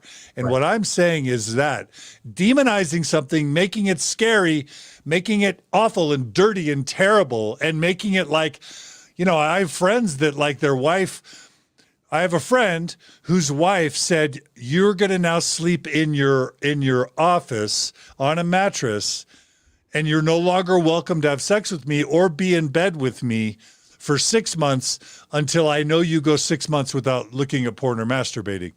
What does that do? What does that do? It drives this huge wedge into their marriage. Now neither of them are getting intimacy. Now there's anger. Now there's resentment. And now there's this plan where if he messes up once, then he's like looking at being kicked out of the house for good. That's not going to end well. And that's all I'm saying. And so let's talk about pornography in a healthier way. And But I think, Kyle, what I hear you saying is that if you can develop healthy intimacy, emotional intimacy, and sexual intimacy as a couple, and find out ways to meet each other's needs and get your needs met, then you can have a relationship where porn is either irrelevant or super infrequent, and that maybe that's the ideal. Is that kind of what you're saying? Yeah, absolutely. So that's exactly what I'm saying, is that, and we can 100% say that that is the case. We have been able to get to a place where that's just not, to your point, it is irrelevant because it's not a factor in our intimate relationship, but we weren't able to get there with the way that it was being taught and the way that it was being treated in the past. It wasn't until we were able to have total transparency between each other and get rid of all of the judgment around, well, you're a terrible person, you've got to go talk to the bishop, you've got to get into this program. It wasn't until we were able to have that really open, honest, transparent dialogue with each other. And the awesome thing is, honestly, now that we've been able to do it, we're both learning so much about each other and ourselves. Neesha's been able to open up far more about her own wants and needs and desires, and how we manage, those drives that we have. And it's just, there was no way to do that in a healthy way. The only way to do it, according to, purity culture, is suppression. And it just doesn't work. If there's one thing out there that we know, it's that suppressing it isn't gonna work. It's not gonna fix the problem. But being able to have more transparent, open, honest dialogue and experiences can make a huge difference. Yeah. Well, I sometimes people are like, John, let them talk. But I do feel like we have to sometimes drill down into these issues and talk about them. And I know it takes us out of the story, but I appreciate people's patience as we zoom in on the story and then zoom out and talk about it, because I know that there, like you guys said, how many people have messaged you just about this one issue? Right. So many people. Honestly, it's well over 100. And that's just you. That's just us. Yeah. So if we don't talk about it, we don't learn. So thanks for everyone's patience as we kind of zoom in and out of the story to take the time to really drill into something important. Okay. Just one quick note, John. Please. The people that are messaging us are from they're not just Latter-day Saints. They're not just members of the church or ex-members. The hundreds of, I don't even know what the number's up to, but it's well over 100 of people that have messaged us about this one particular issue, and they are from all over. Ex-evangelical, we have current people who are like, I'm Catholic, all over the place. People are messaging us about this particular topic. Yeah, and that's one of the things I love about podcasting and TikTok is that I've got Catholic listeners, Jehovah's Witnesses, evangelicals, Scientologists, and all of those things as well. It's so fun when Mormon social media is a help, not just to Mormons and ex-Mormons, but to people of other high demand religions. It's so beautiful. We'll come back to that. So thank you guys. Thank you so much. Okay, going back to your story now. So your sexual intimacy isn't good in your marriage, and then talk to us about how you go from that to Kyle's in a 12-step program where he's being treated like an addict, right? Where he's going to a 12-step group and feeling like he's a dirty, bad problem, right? Because that's a problem. Right. I think. It is. Yeah, honestly, Kyle is one of the most honest people I've ever met. And at one point, it just became too much. So he just told me, right? And then from that point on. What did he say? What did he say? Well, yeah, I've been viewing pornography, I've been masturbating. And then obviously I've always been taught oh my gosh, this is a sin.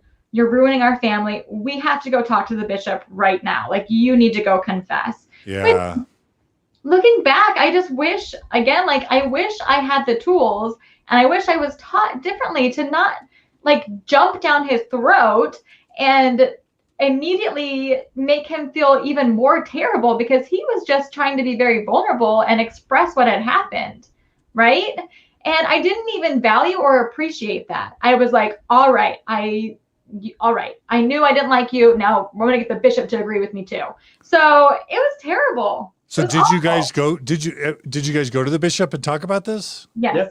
Yep. Yes. Do you? Okay, so I'm just gonna say, I am horrified because if you go outside of a high demand religion like Mormonism, any mainstream couple, like, first of all, masturbation's healthy.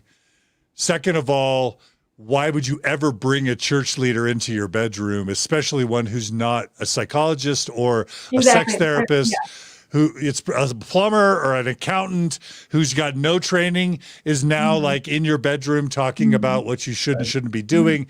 And then how humiliating for Kyle. Like instead of like even now, Kyle, like I know I'm a man. I know we're all sitting here talking about Kyle masturbating in porn. You're going to feel shame and sheepish about that when almost, let's just say 90+% of all the guys here are like, yep, me too, me too, me too. But in our culture, we've always felt so shamed and afraid to talk about it that Kyle, you get super extra brownie points for like how humiliating this feels, even though you're super normal. You know what I mean? Yeah. Right? Yeah. And it totally is normal. Now I see that. But at the time I was like, we're going to go. I was almost vindictive about it, right? I was like, we're going to go and you're going to get reprimanded. And I was going to feel like justified in that because it was going to be the bishop who is the man called of God to, to interject himself now in our marriage to help us out. And I was like, all right, this is the only thing we can do.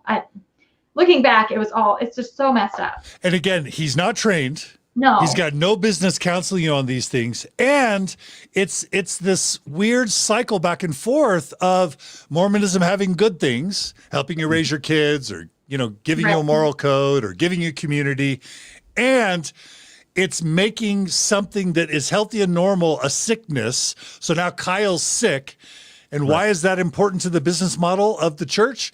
So that you need the church. So you better be paying your tithing. You better go to the bishop. You better repent. You better take the sacrament. You better live up to every single thing that you've covenanted on the covenant path, or you will be in my power, And so, Kyle, what a humiliating, shameful, and Neesha, you're a victim too. Like you're how many women and probably men have shamed and humiliated their spouses, not because they want to be mean or hurtful, but just because that's what you were conditioned by let's even say a well-intentioned church. You were conditioned that. And then how is that good for your marriage at all? You've already got struggles. And now it's this toxic explosion in your marriage that's humiliating. And now a bishop's involved. Yeah. But I think the hard part is, I went to her because I was feeling enough of like that. I was feeling so much pressure and burden from it that I needed to express it. I needed to get it out there. And then not only do I now feel my own sorrow and guilt, which is overwhelming, but now I feel it from everyone else that I'm interacting with, right? I feel it from Neesha, to your point about the church. Now I'm getting questions about, should the bishop hold on to my recommend for a little while and keep me out of the temple? And what does my activity in the church look like? I've always been in leadership callings. And so, should you be doing this or that? And so it's just, like I'm already beating myself up for it. And then to have everybody else like jump in and say, well, let's all grab a bat, that's kind of how it felt. Yeah. Yeah. So what is the bishop? So you're meeting with the bishop now about your private dealings, Kyle, and Neesha's almost beating you over the head with like, hey, look at you, bad. What is the bishop what advice is the bishop giving you? I don't remember honestly what advice the bishop gave, but he pretty much immediately said, you have to get into the addiction recovery program. Okay, that's the advice. So let's talk about that. An industry that the Mormon Church has created that only does harm or that does mostly harm. Let's talk about it. So what is the Mormon Church's addiction recovery program? Was it meth? Is it alcoholism? Like, addiction recovery, that's serious. What is the addiction recovery? Well, it's pretty much for people who masturbate or view pornography. That's pretty much the group. It's a modified 12-step program to address that the church has kind of made some tweaks and adjustments to fit their approach. And it has, weekly meetings where people are supposed to get together and talk about, work through the 12 steps and discuss things. But it follows the same process that the church follows around repentance, which is, confess, feel sorrow, make any kind of recompense, so it really just follows that process, but they put it into a book and you have meetings around it. I don't know what else to say. I mean, the book is full of apostles quotes from apostles and scriptures and, things to make you feel that shame, but also to make you have like a tinge of hope that literally you could fix anything through Christ. It's always focused on Christ. And I think that's where it gets difficult, because if we were trying to solve this problem outside of Mormonism, they would be giving us very different tools. But in the church, it's always focused around, well, you can get through this if you pray hard enough, if you read enough of your scriptures, if you attend your church meetings, eventually this will go away. When that's just not the case. So tell us, so what city are you living in when you start attending these addiction and recovery programs? What city we were in Lawrence. This was Lawrence, Kansas. Okay. So you're Lawrence, Kansas. Is this a stake thing or an area thing or just a ward thing? What is it? Just within our ward. How many men or women were in this group? They're usually about 6 to 8, somewhere between 6 and 10. Are you kidding? In a ward? Well, there are 3 wards in the city, so between 3 wards. Okay, so like between 3 wards at any moment, there's 6 to 8. Were they all husbands? Were there any wives talking about their addictions? There were not in the meetings. I only went to 2 meetings. Did I go to more? No, you only went to 2, but it was just because of the people who were running it. It wasn't. Well, that's like some unique context to our situation. We found out pretty quickly that the couple and the woman is I don't know how to say, the man had like legitimate, he had been charged with sexual abuse. So there's a sex offender involved. A sex offender leading the group. Oh my gosh. So they had a sex offender, potentially a registered sex offender leading the group. Super problematic. Their children had to leave their home because of his involvement. And so holy moly. When we found that out, the woman actually approached Neesha one time and explained the whole situation to her. Almost in hindsight, it was almost like she was reaching out for help. Yeah. But we couldn't see that. And anyway, once we found that out, we were like, we'll find something else. Yeah. We'll find a different way to manage this. And that's when we went to a counselor. Well, you dodged a bullet, because I've just heard those, and we've covered it on Mormon Stories podcast in the past. There are people writing in, comments right now, but those, I mean, the hard thing is there's always going to be, there's this saying that like, even Hitler created the Volkswagen Beetle and the Autobahn, and I don't know the historicity behind that, but there's always this idea that good things can come from things that are generally bad. So I don't want to make it sound like nothing good has ever happened in a Mormon church addiction recovery program, because I'm sure some people got to talk or make friends or share their feelings or whatever, but they're deeply problematic, and I'll refer you guys to some other episodes. Listeners, if you want to Google Mormon Stories, there's some episodes about this, but I'm just so relieved that you didn't stay in that. So you guys found a therapist, and was it a LDS Social Services recommended therapist? Yes, she was. Yes, okay. Well, how was that? Not good. Not good. She actually wasn't married, so that I don't think helped. She had, I think she was trying her best, but she obviously had some bias against men. And at the time, again, it only justified me being angry at Kyle. And so it wasn't that helpful. I mean, she gave us a few tools, but overall it wasn't that helpful, and it became almost like an unsafe space to go to. What was the general gist of her advice? Was she a registered sex therapist? Was she adhering to proper ethical models of treatment, or was she more basically saying, read your scriptures and pray and fast and be righteous, and that's your treatment? She wasn't a registered sex therapist, but and I don't think she necessarily crossed any lines, but and I didn't sense this as much. Neesha was more in tune to this than I was. So it's not like I was saying I feel attacked. Neesha was more in tune to it. But she just kind of had this undertone of, yes, like there's a lot of sin here. There should be some like guilt and shame. We don't know what level. She asked me a couple of times, like, well, at what point do you need to leave him? And I was like, what? Like, I thought we could figure this out. Are we coming to you to figure this out? And she was a family therapist. Right. Yeah. So anyway, it just, that wasn't a good experience either. Yeah. Yeah. And so that's another problem, is the bishop has this network of mental health professionals that are like church approved.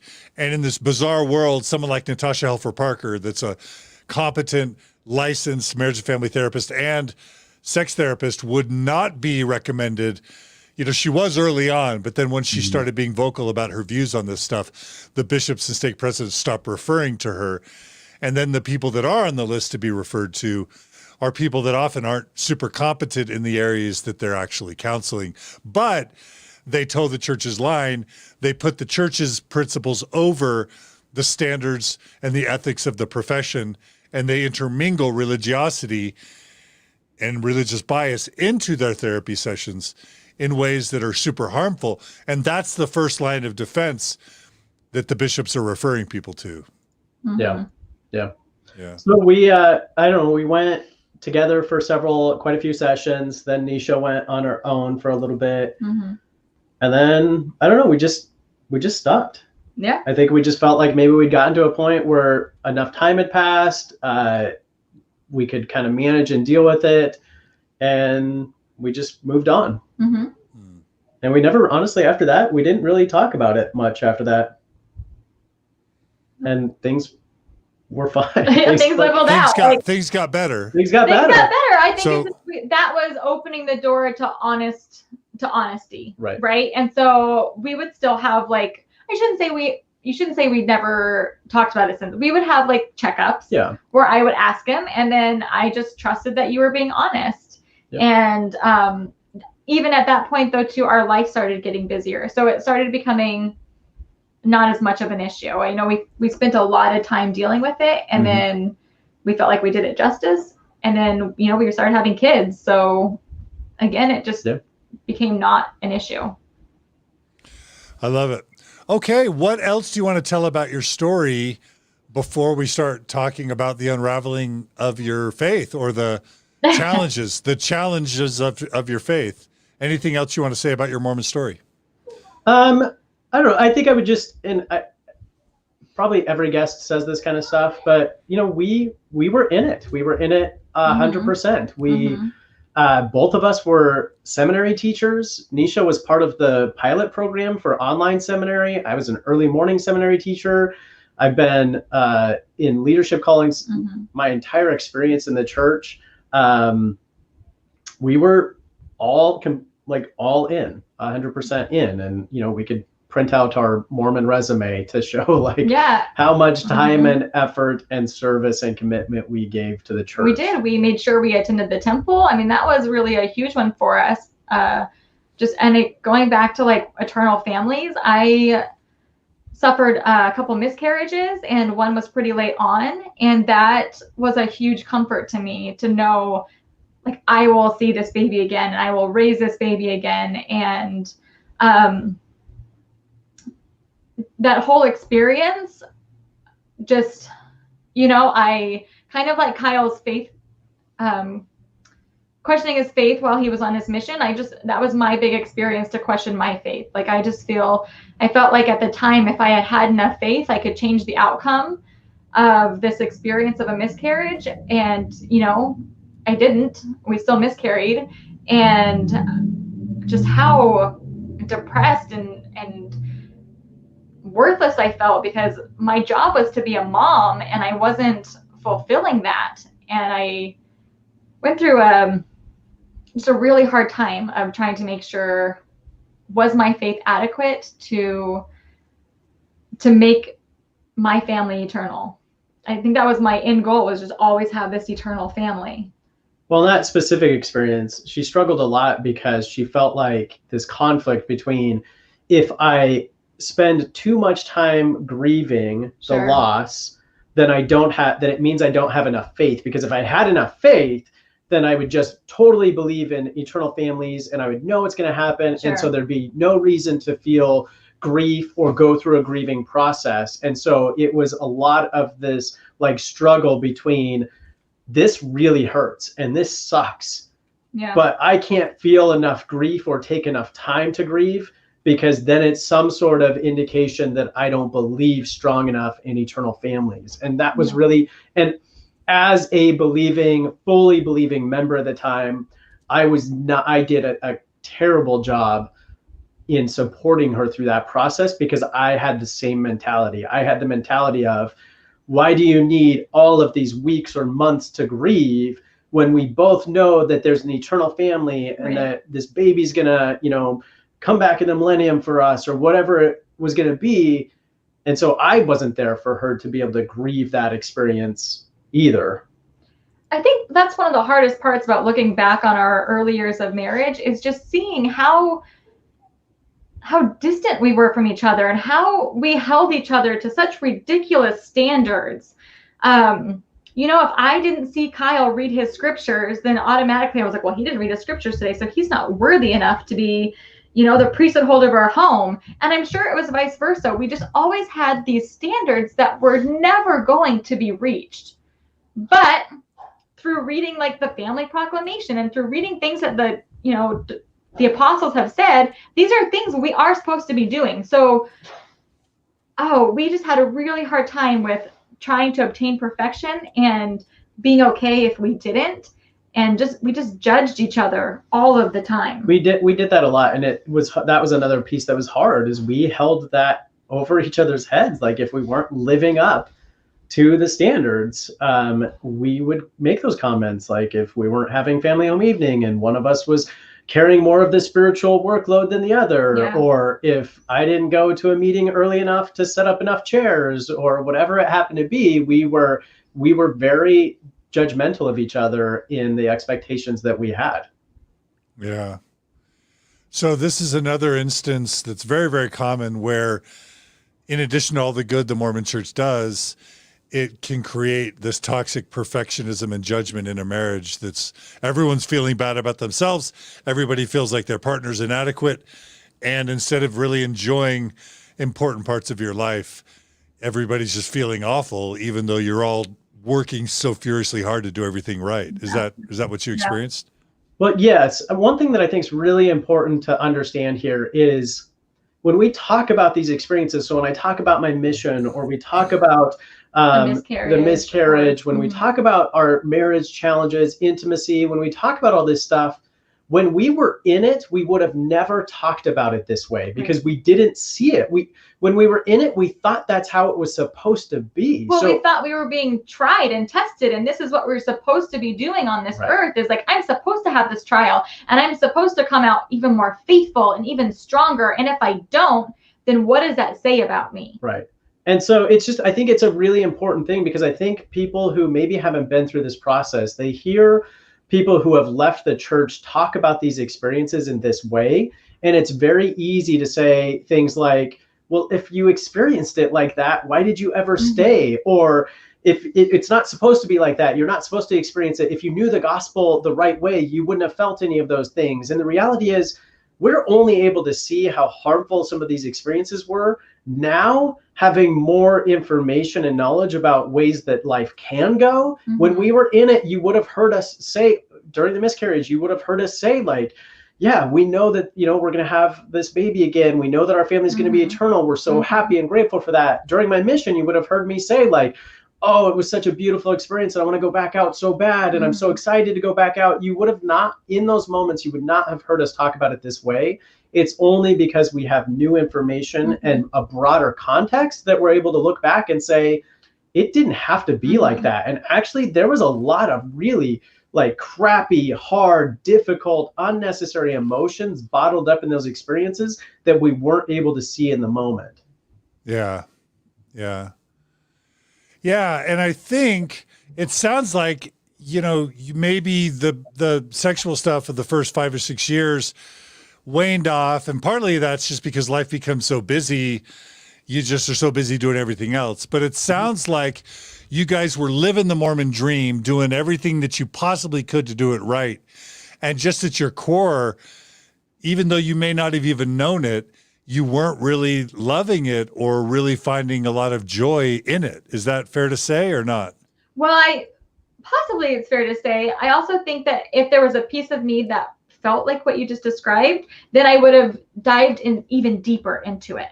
Right? I would have served more. I would have read my scriptures more. I would have taken more notes at conference. I would have made sure that my kids had like the best family home evening we would have ever had, or just all of it. We wouldn't have seen it for what it was. We would have seen it as something was missing. We weren't doing something we were supposed to do, because if you're truly living up to the gospel, then you will feel joy and peace and happiness. And so if anything's contrary to that, or you're not feeling it at the right level, then it's something that you're not doing. And so again, it just goes back to, we see these things in this way now because we have a broader context and are able to evaluate them differently. But in the moment, there's no way we would have said like, I'm not feeling at peace. We may have said that, but we would have also thought, well, it's because there's something else I need to be doing. Right. Or it's like Satan's getting to me. And it's probably because I watched like an episode of Grey's Anatomy last night. So I got to repent for watching Grey's Anatomy, because that is bringing the devil into my life. And now I'm feeling inadequate or feeling like I don't like this. Yeah. Yeah. And so even while you're in it, and it's probably not ultimately healthy or bringing you joy, you would never admit that. You would just see it as you need to work harder, and you don't know what you're missing. If you're in the Garden of Eden, if you're in the bubble, if you're in the Truman Show, you don't know what you're missing because you're in the bubble, right? Yes. That one is, if there is a storyline to take out of this for somebody who's out there in this position, it is that I thought I had happiness. I thought what I had was as much joy and happiness as you could have. And it's only in coming out of this experience that we've been able to say, holy shit, there is a whole world out there that is freaking amazing, and we can be a part of it. We can find joy in the most simple, mundane things. We can find joy in the biggest things. We can pursue whatever path we want to pursue. If we're struggling with something, guess what? We can actually deal with it. We can acknowledge that it's there, the reality of what it is. We can figure out why it's there, and we can figure out ways to work through it. And just being able to have our eyes open in that way has been one of the most incredible experiences that I could even imagine. Yeah. And I'll just add that, Natasha and I have done faith crisis retreats for many years. And one of the most important interventions we've ever found is a certain set of movies that really, really do capture the high demand religious experience. And those movies are Pleasantville, The Matrix, Truman Show, Tangled, Moana, The Invention of Lying. That there are some amazing movies that capture this phenomenon you guys are describing, of like thinking that you're in the one true experience when in reality you're locked into a reality that is toxic for you and that is completely limiting your joy. But because you're locked in it and you're not allowed to see outside of it, you don't even know what you don't know. You don't even know what you're missing. Right. Yep. Yeah. Okay. Well, thank you. That was beautiful. Should we talk? Okay. So should we talk about now when things start unraveling for you guys? Sure. Okay. Yeah. What year and what ages were you guys? Let's start there. It was an evolving process that started probably maybe 2017, 2018 is when it started for me. But it didn't start directly about the church. For me, it started by my undergraduate's in psychology. I have a master's in business, and I'm pursuing a PhD in psychology. And it started by just realizing what belief was in general, this idea of believing something. And I started to ask myself, well, one thing I realized is, hopefully this isn't too like esoteric for people. I think it's pretty straightforward. But one thing I realized was no two people are even capable of believing the same thing in the same way. And yet we want to use belief as the criteria for whatever comes next, for heaven, for exaltation, for salvation. We want to say that somebody's belief, literally what they think, qualifies them for eternal salvation or exaltation, yet somebody else's belief disqualifies them.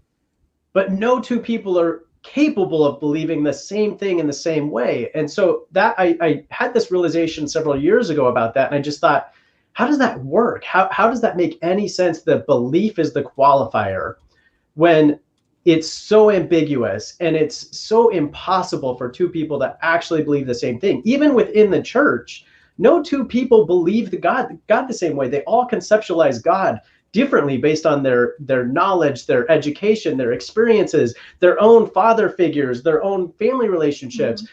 So it started with that idea about 3 or 4 years ago. So I was like 34, 35 at the time.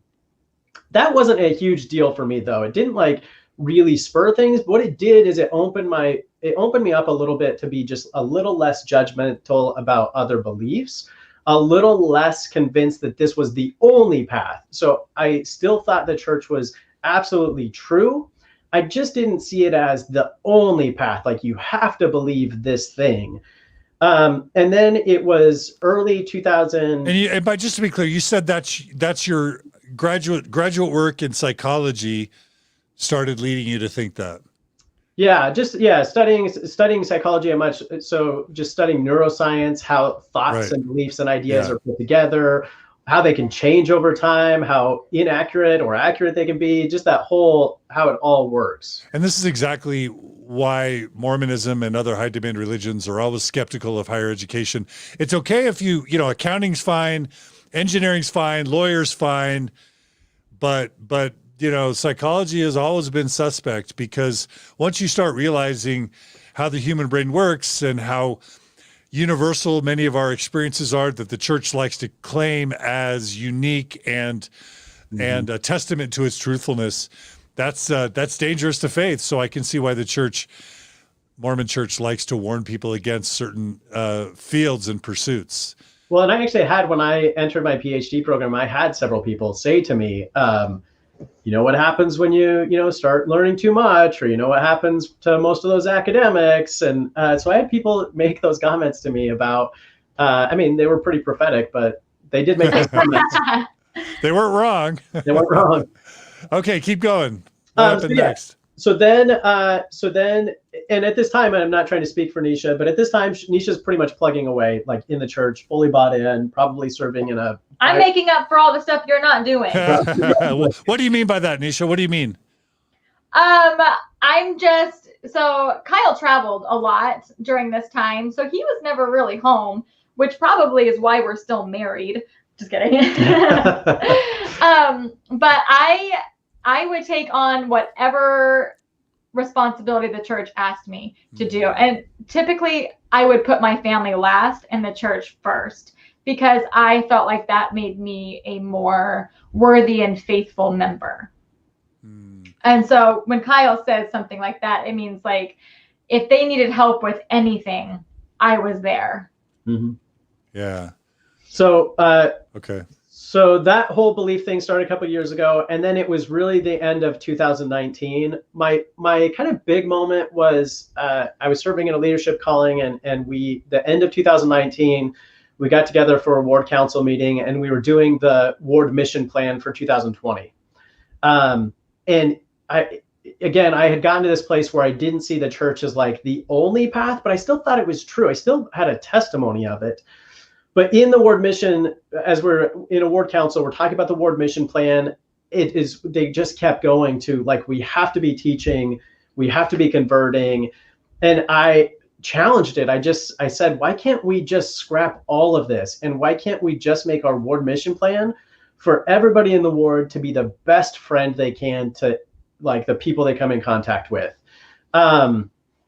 And I got a lot of pushback. Like a lot of people in the ward council were like, no, we have to have a number. We need to have a plan. Like, it doesn't matter if we can't convert people. And I just kind of stuck to my guns, and that created a little bit of conflict. One person from the ward council came up to me afterward and like thanked me for staying, for kind of sticking to my guns and bringing that point up. And we drafted our own. Like, we still have it hanging on our fridge. That's literally just a list of like 10 ways to be a friend, and it has nothing to do with trying to convert anybody. That experience in like standing up for something that I felt strongly about in front of the ward council, I think kind of broke the ice, where I realized we're at enough conflict here that if I'm going to get in conflict around just being somebody's friend versus converting somebody, maybe I need to like really do some more exploring. And so that's when I started to dive into, the same stuff that a lot of people leave because of church history. I started to dive into a lot more of the church history. I'd already read most of the gospel topic essays before that, but I started to dive into some of the sources. I read the CES letter from my wife. Okay, can we jump back on that? So, yeah. So you're starting to feel this experience with ward council or missionary work or whatever. You're feeling some tension between. So you start with kind of feeling like, well, maybe this isn't only the one true church. You've had some challenges in your marriage related to the church. You're probably not having all the joy that you think you should be. Then this conflict happens. And are you saying those kind of acted as things on your shelf or cracks in the foundation that led you to be open to, exploring other questions? Yeah, very much. Up until that point, if you look at kind of deconstructing faith, there are these secondary questions, which are just that most people are not going to get angry at you for asking, did Christ wear sandals, or did he have long hair, short hair, like these secondary questions. And so I had built up a whole list of like secondary questions. These experiences really open the floodgates to me asking the primary questions, like, what's the actual origin of the Book of Mormon? How did this come about? What does it mean? Where, is there evidence for the Book of Mormon? What about the theology of polygamy? What about, the policy on race in the priesthood? It opened up the floodgates for me to ask those primary questions, which really have implications for the theology. What made you even know that those questions existed? Because a lot of people just don't even know the questions, let alone want to learn about them.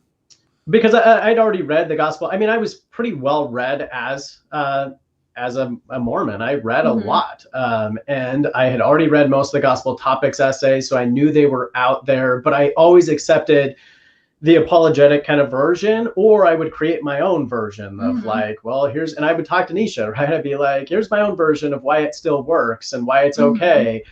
So I kind of knew about them, but then there was this moment just through that experience where I thought, what does somebody else have to say about this? All I've ever read are sources from other members of the church. Why am I, like, if I'm getting this kind of experience and pushing back in a ward council, why am I only consuming information from this group of people? What about other people who may see the world a little bit more similar to I am? And so that's what, that's how I knew they were there from the gospel topics essays, and then being able to just explore outside sources. And then it doesn't take very long of exploring outside sources before you discover 1,000 other issues. Yeah, that's the moment in Truman Show when the stage light falls on the street and he realizes he's in a big sound studio, or in Pleasantville when everyone's black and white, and then all of a sudden the woman starts turning color. You kind of have, Tangle when she gets out of the tower and starts doing somersaults, like, or the Village. I won't give away the ending to the Village, but that's another really great Faith Crisis movie. Shout out to our listener that recommended that. There's that aha moment where you're like, oh my gosh, could it be that this isn't what it claims to be? And then you're willing to pursue that instead of Groundhog Day going back in the hole. You're like, no, I'm coming out. So Kyle, really quickly, what were the 3 to 5 biggest issues for you in the truth claims once you started studying them, and talk enough about them, because we're always going to have listeners that don't even know what you're talking about. So tell us what the top 3 to 5 issues were and why they were problematic for you. Sure. So I'd say the first, just maybe in a chronological order, the first was the first vision account.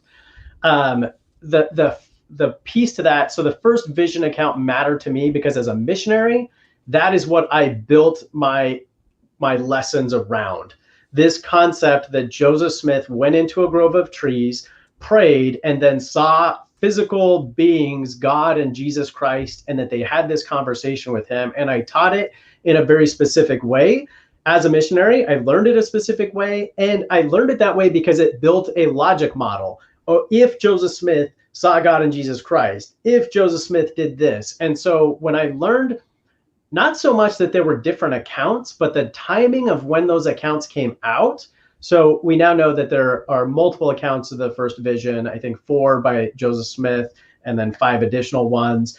The first account of it didn't come out until after the organization of the church. And so to learn that this logic model is how I'm supposed to convert other people, and then to find out that original members of the church weren't even joining for that reason, and then to find out additional context about it, that it wasn't even that original of an experience, that there were other people who had and documented very similar experiences. Dozens of people that were, within 1 to 5 years of Joseph Smith's upbringing, were having almost identical experiences and writing about them. So it was almost like, yeah, who isn't having an experience with the divine? Yeah, we're led to believe that it was like this, one of the most theophany, one of the most important experiences in the history of the world, and that's not.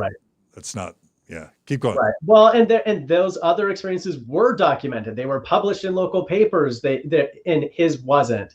So that was a big one for me, to find out the context around this whole first vision, because again, I had built so much of my testimony about the church on this like pivotal moment that Joseph Smith saw God and Jesus Christ.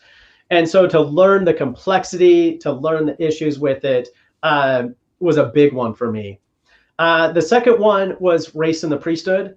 I grew up in a very conservative area. I grew up in a pretty like orthodox in terms of teaching the doctrine. So I read from Bruce R. McConkie, Mormon Doctrine. I was taught that people of color were fence sitters in the pre-existence. I was taught that race had something to do with behavior, that race was assigned by God, that it was okay that the church withheld blessings and ordinances and priesthood from those people because that was God's will. And then to have the church like try to do a whole like 180 and pretend like that was never doctrine, that it was never taught, that that it wasn't God's will, like that to me was big, because it threw the whole idea of prophets and prophesying and speaking to God into question. I just couldn't wrap my head around, how can a prophet claim that they're talking to Jesus Christ and yet get something so wrong? And it just doesn't match up. And then, there were arguments when I was kind of battling through this, there were arguments about, well, it's just a man versus a prophet and God has to work through men. But then if that's true, God was still able to reveal crazy things. God was able to, administer polygamy, which wasn't normal and accepted and ordinary. So he's powerful enough to reveal something like that. But yet he still, when it comes to race, he has to work through men and he can't reveal something. And so just that whole race in the priesthood was a really big one for me. Yeah, God can say, now don't have 2 ear piercings and don't drink tea, but like can't get the revelation of don't be a racist. That he can't get. Kind of weird. Yeah. And then the third one, honestly, just is more around just the prophets. So once I saw the race and the priesthood issue, then you start to see the pattern of prophecy in the church, that it virtually always follows advocacy. So people giving, like sacrificing their membership in the church, sacrificing their reputations in the church, giving all they can for a cause, the church shutting them down, rejecting them, only to several years to a decade later then buy into and present those same ideas as revelation.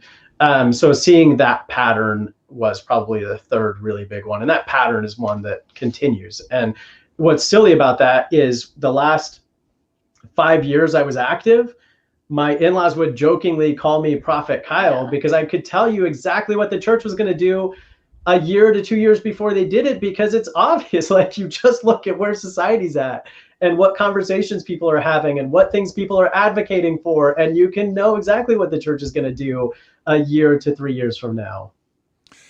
Yeah, it's basically just social movement plus 10 years prophecy. That's kind of embarrassing social activism to the Mormon church. Add 10 or 20 years. That's polygamy, blacks, women, LGBT, whatever it is. Add 10, 20 years. Miracle, revelation. Comes. Yeah. Yep. Okay. So what year did your faith finally unravel, Kyle? 2020. So from about. Whoa, that's last year. Yeah, this is we're fresh. We're babies. Okay. So beginning 2020, right kind of after COVID, I had a business in Colorado, Denver, Colorado, that I had to close the offices for due to COVID. And so I wasn't traveling as much. I had a bunch of free time on my hands. So that's when I dove into all of this stuff, and it didn't take very long. I started probably February or March. By April or May, I was saying, it's Neesha, it's not true. Like, I don't believe it. There's no truth here. Like, I can't accept it. And she was still all in. So go ahead. Yeah. So this is your 1 year anniversary of losing your faith, Kyle. Like, we're at April of 2021. So it's been a year. Yep, it absolutely is. Okay. So I'm dying to now hear from you. Like, number one, did you have any idea that Kyle was going through this throughout all those years? And then tell us about what it was like once you caught on, and then once he disclosed to you. Did you ever were you harboring your own doubts and questions and putting things on the shelf? Let's hear your version of the same story Kyle shared. Sure. No, I don't doubt, because the prophet told me not to. Oh so my gosh, yeah. I did what he said. Yeah. And so earlier, when Kyle would bring up these maybe more nuanced views or his own ideas, I would be pretty quick to shut him down and be like, that's not what the prophet says. So I think you're wrong. And looking back, I was just a mean person to his beautiful mind trying to work, right? Because I was so focused on, well, you're not allowed to think that. If the prophet tells you one thing, then that's it. End of discussion. So I don't know why you're trying to figure it out. We've already been given the answer. Why waste your time? So I was not a very supportive wife to that. And Kyle is a vocal thinker. So he is constantly telling me his new ideas, which is great. And most of the time I love it, except for when it would bring about church topics. But I'd be like, no, that's not right. I don't think you read that right. In your defense, Neesha, you were just being faithful. When a Mormon couple gets married, it's actually a 3-person marriage. It's the husband, the wife, and Jesus, basically, the Heavenly Father. And you were just being faithful to the third person in your marriage that actually is more important than your actual partner in many Mormon marriages. And that's another thing that becomes really toxic is if your spouse is seeking truth and learning truth, and what you want to do is stop the thoughts, stop the learning, and keep your allegiance to the church over your spouse, you're in a high demand religion that's acting cult-like in that way. And so Neesha, don't beat yourself up. You were simply being faithful to the third person in your marriage. Does that make sense? Right. No, it's true. And Kyle's an awesome person, but he doesn't really have a lot of friends. So when he would, have these conversations, I was the one he would come to, and I felt bad that I was shutting him down. But anyway, come last March, when you're talking about in the Truman Show and the lights turn on and things like that, I was quick to shut those lights off, because he would come to me and he'd be like, "Did you know?" And I'd be like, "No, I didn't. I'll listen to you. But I also, did you read your scriptures this morning?" Made sure I asked him that. Or then the next day he'd come to me and he'd be like, "Neesha, did you also know this?" I'd be like, "Oh, interesting, Kyle. I'll hear you out. Okay, but did you pray today?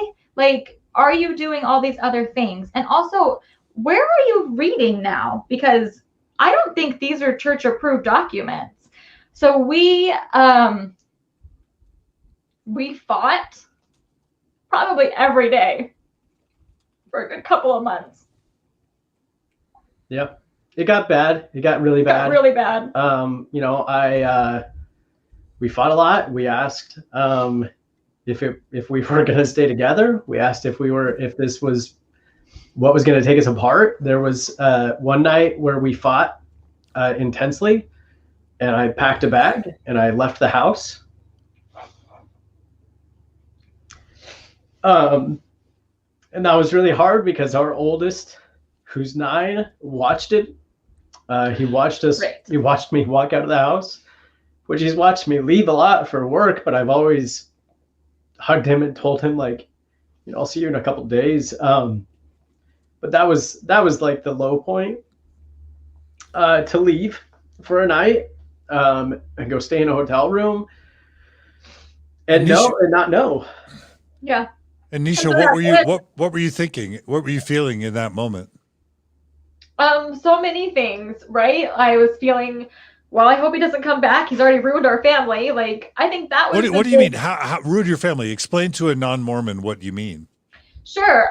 So we're married in the temple. We were sealed in the temple. So my exaltation and salvation is dependent on being married to Kyle. I need him to get my family to the celestial kingdom, the highest glory, the highest kingdom of heaven in Mormonism. I need him. And he is telling me now that this isn't true and he needs to back out. This is not what I signed up for. This is not why I had kids. This is not okay. And why did you want to, why does a Mormon want to go to the highest degree of the celestial kingdom? Why did you want to be there? So we can continue on to learn and progress and become gods and see our families and have our own worlds eventually. Like all of these Mormon teachings, right? All of these doctrinal things that I learned growing up. This is why you work your whole life here on earth just to live this most amazing life in the next. Mm-hmm. And Kyle was doing that. He was ruining it. He was definitely ruining it. And like we said, it was during COVID. Our kids were home. They witnessed every single fight. Mm-hmm. And I mean, there would be times where we would have a fight and then Kyle would go walk for 3 hours and we would text while he was walking and keep fighting. And it would always come back to, well, can't you just stop, Kyle? Can't you stop learning? Can't you stop reading? And what were the fights about? How would you fight? What was the content of the fights? What was the structure of the fight? This is a great, yeah. So for example, polygamy, Kyle would be like, did you know this about, Joseph Smith and polygamy? And my first reaction is like, ugh, you're telling me lies right now. No, I don't know this. Who would have done that? No, he never married a 14-year-old woman or girl. That never happened. He's a prophet of God. Why are you saying these terrible lies? Yeah. And I would get very defensive because Mormonism was my identity. It was, so when I felt like he was saying these things about the history of the church, I felt like he was attacking me. And I think that's, it's hard to talk to anybody else about this because I know they feel that same way. When I say some things that they don't know about church history, it feels like you're attacking me personally and my personality and my integrity and all my morals and values. So we would fight about that, or we fought about the book of Abraham. Like, I was like, what are you talking about? That's not real. Kyle, Joseph Smith was inspired and he translated. And of course it's real. Like, no, Neesha, it is not. So just these giant fights of like, Kyle, where are you getting your information? And then we had big fights about me doing stuff, like right. Whether like not praying enough or not reading my scriptures or not reading outside sources or not stopping. So we would get in fights where she'd be like, I'd want to bring something up and she'd be like we would fight about that, like that. Don't talk to me today. Right. That I hadn't stopped consuming information. And I think it's so hard in that space because this is everything. When you're in it, it is everything. And so when you start to see the holes, I couldn't stop myself. It wasn't like I could just say, oh, I'm going to stop and believe it. Once the hole started, I was like, I have to know, like I have to figure this out. And so Neesha was telling me to stop, but I was like, there's something here. Like I can see some sort of light down there, and I need to dig until I find whatever it is that I'm seeing. And so it was those were really hard conversations, because she was, you know, in her own way, pleading with me to stop and just believe. And I was seeing this light somewhere that I just couldn't, I had to keep digging to uncover. And it caused so much tension, so much that, yeah. And I just have to add that if Neesha, you're saying, you know, having been the non-believing spouse at one point, having Margie say to me, read your scriptures and pray. It's like, okay, I'll pray, but I'm not getting any answers. And I'll read the scriptures, but all I'm seeing are anachronisms and racism. Reading the scriptures, when you're in a full Mormon faith crisis, praying and reading the scriptures makes for many, it makes the problem worse. It's not just not the answer to the problem. It actually exacerbates the problem. Is that true for you guys? Because that was true for me. Yeah, one of the fights we got into was we talked about repentance, and I remember telling Neesha, like, Mormon repentance is a tool that does not work for me. And she was like, because that is like, you need to repent right now. That's sacrilege. Yeah. But for me to, and I tried to explain, like, I can't just pray like these feelings away. I can't just feel better by believing that all of a sudden I've been forgiven for something that I don't even know if it's a sin anymore. And we're not even talking about sex stuff anymore. It's like, I would cuss, and like, why would I pray for something that I don't even see as a sin anymore? And so trying to explain to her that like something so core as the repentance process in Mormonism was a flawed tool that no longer worked for me. And that honestly, at the time, I didn't see worked for anyone. Mm-hmm. And I was saying that kind of stuff. So that's one where she was like, how, you can't say that. Like, this is so core to like God's plan. How can you must totally be an apostate. You must be like controlled by the devil to think or feel these things. Mm-hmm. Mm-hmm. Yeah. And this is where, again, we can talk about all the good things about the Mormon church and how pro-family it is. But, you know, at a certain point, the Mormon church is anti-intellectual. It's anti-learning, or at least the culture up until 2021 is heavily anti-truth, anti-science, anti-intellectual. There are going to be exceptions to that, but that's clearly what you were experiencing. That's how I grew up. And I think tens of thousands of people leaving the church every year would agree that this whole, if you look at like Stephen Hassan's work on the bite model and how, high demand religions and or cults control behavior, they control information, they control your thoughts, and they manipulate you through emotion. This idea of thought stopping. Neesha, you were acting as a thought stopper to Kyle. You're saying, stop learning. Yeah. Stop thinking. Yeah. And all Kyle was doing was actually learning the truth. Yeah. And so it was good what Kyle was doing. And the only other thing I have to say is the Mormon church can speak all day long about being pro-families. And it maybe is if everybody is Orthodox Mormon. Right. But the Mormon church is anti-family to any member of the family that isn't Orthodox. Right. Right. And so marriage is hard enough. Mm-hmm. Finances, raising kids, emotional intimacy, sexual intimacy, earning a living, dealing with your own mental health and in-laws. Now you guys have the church literally driving a wedge between you and your marriage. And that's unconscious. And that's where something that's this benign, imperfect, but jolly, lovable church becomes toxic. It becomes deadly. And I'm just going to say that I have a flow of comments from people saying, I've been separated from my wife for 6 months because we're in the same situation. Yeah. My wife and I have been through this like I'm just saying we have 800 listeners right now live streamed across YouTube and Facebook. And I'm seeing multiple messages of people saying, me too, me too, me too. And this is why the Open Stories Foundation exists. Right. This is why I started Mormon Stories Podcast.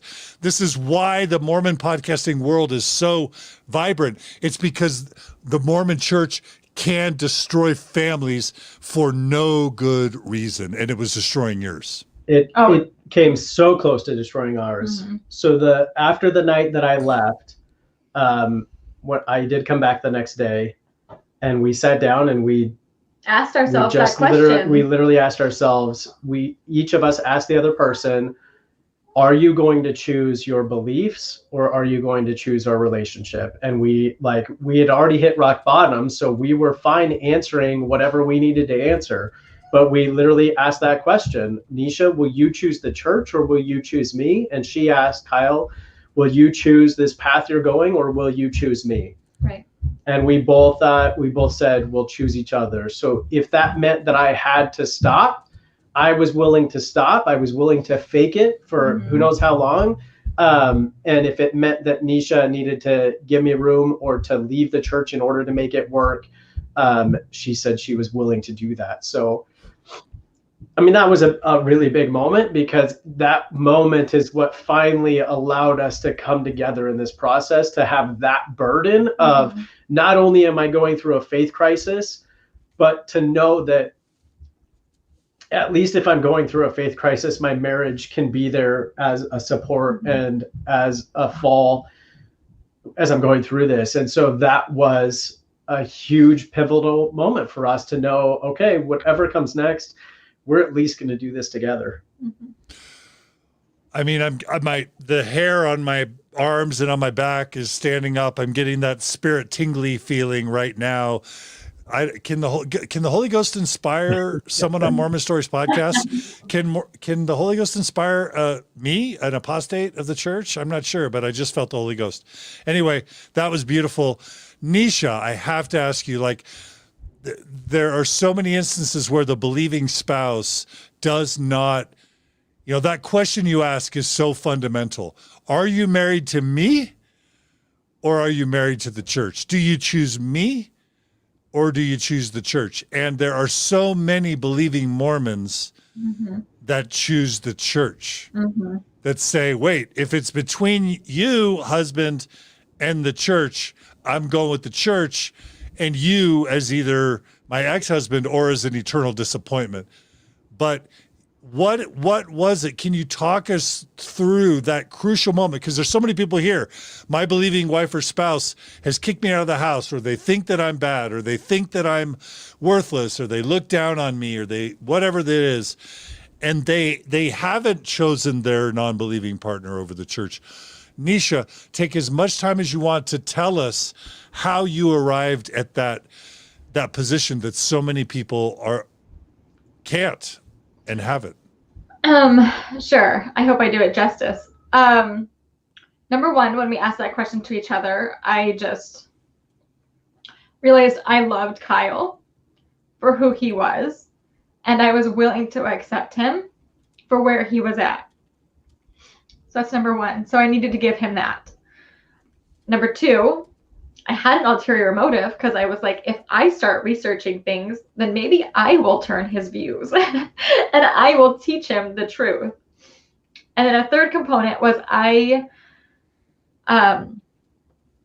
my sister-in-law left the church a couple of years ago, and I talked to my brother often through this process because he is still believing, but his wife left. And I just asked him, how do I stay? How do I keep my testimony when I feel like I'm being attacked every day? How do I do this? And just in talking to him, I realized how hard it could be and how detrimental to our marriage it could be if I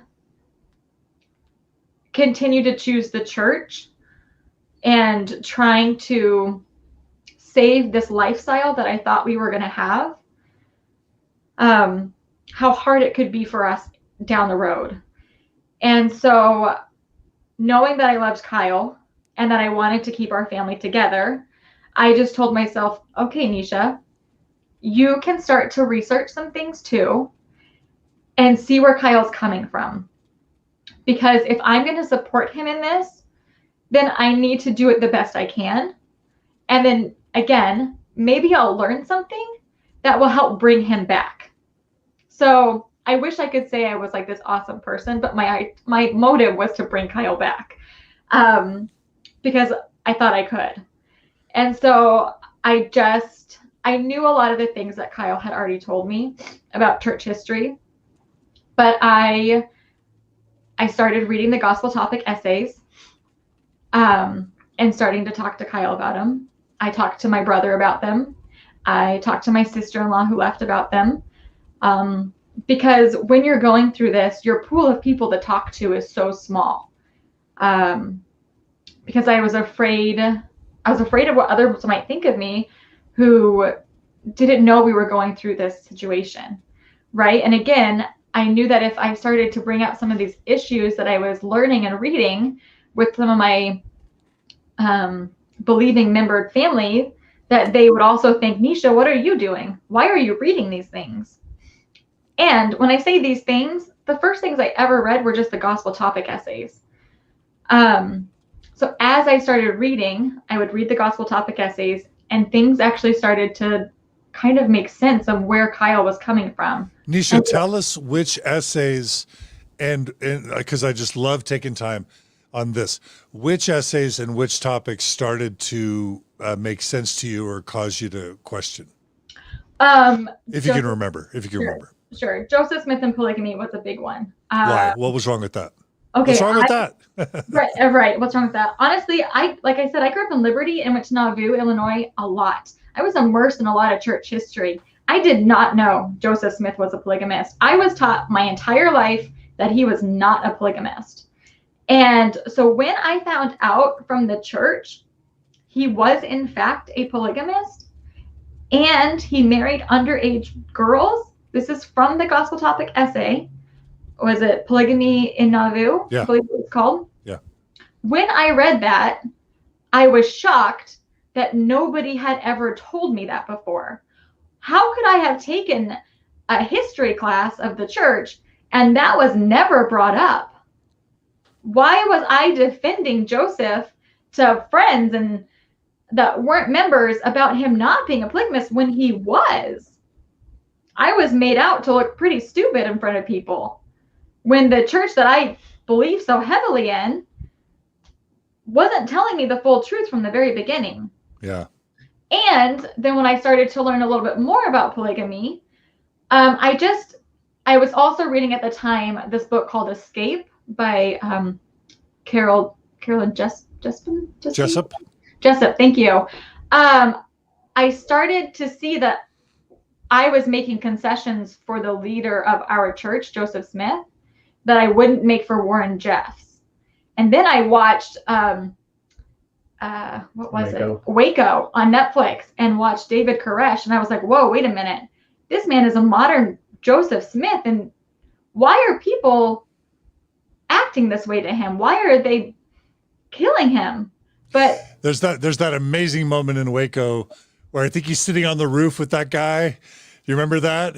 And he's like, the Lord has called me to lift from you the burden of sex with your wife, and I'm going to take upon me the burden of sex with your wife. No, that's not okay. And these are the things like, so I read the polygamy essay on the church's website, and then I checked it out on Fair Mormon, and then I checked it on josephsmithpapers.org, because those were all sites that I felt like I could get actual information that that was approved by the church, because I still wanted to make sure that I was following the Prophet's Counsel, right?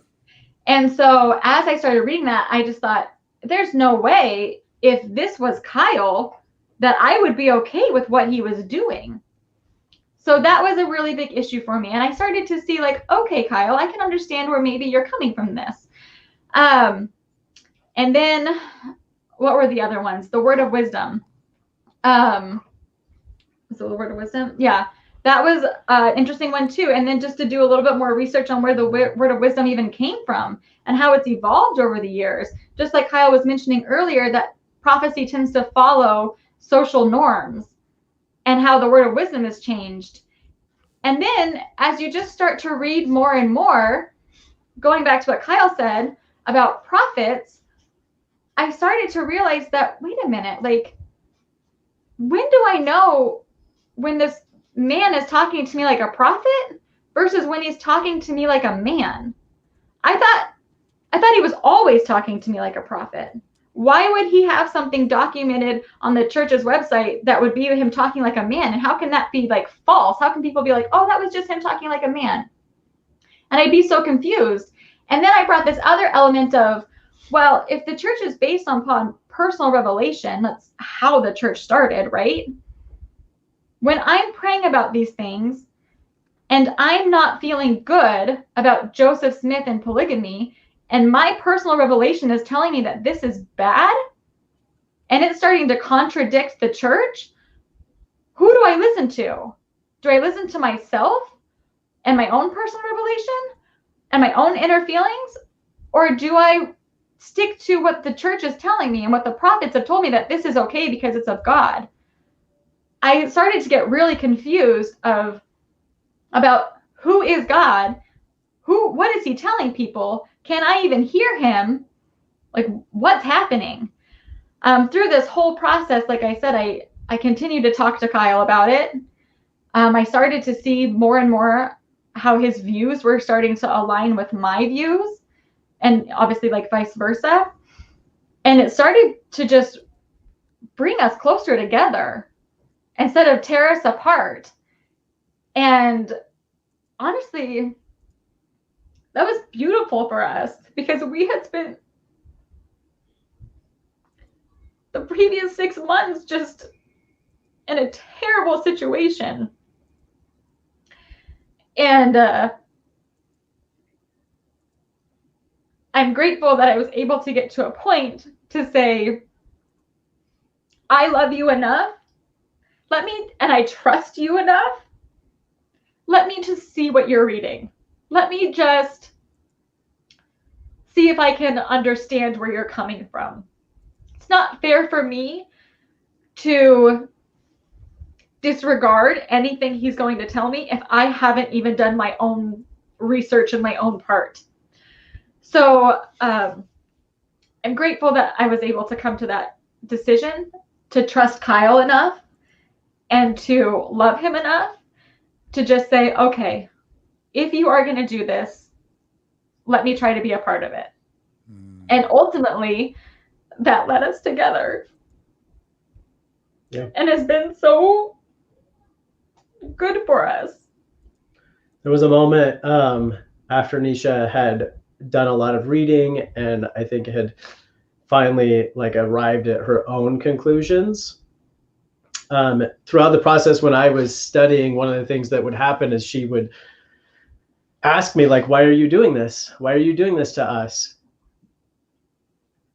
And I would always say, like, I'm not the one doing this to us. Like, this, I didn't create this situation. I'm not the one that put us into this situation. Like, the church is the one that put us into this situation.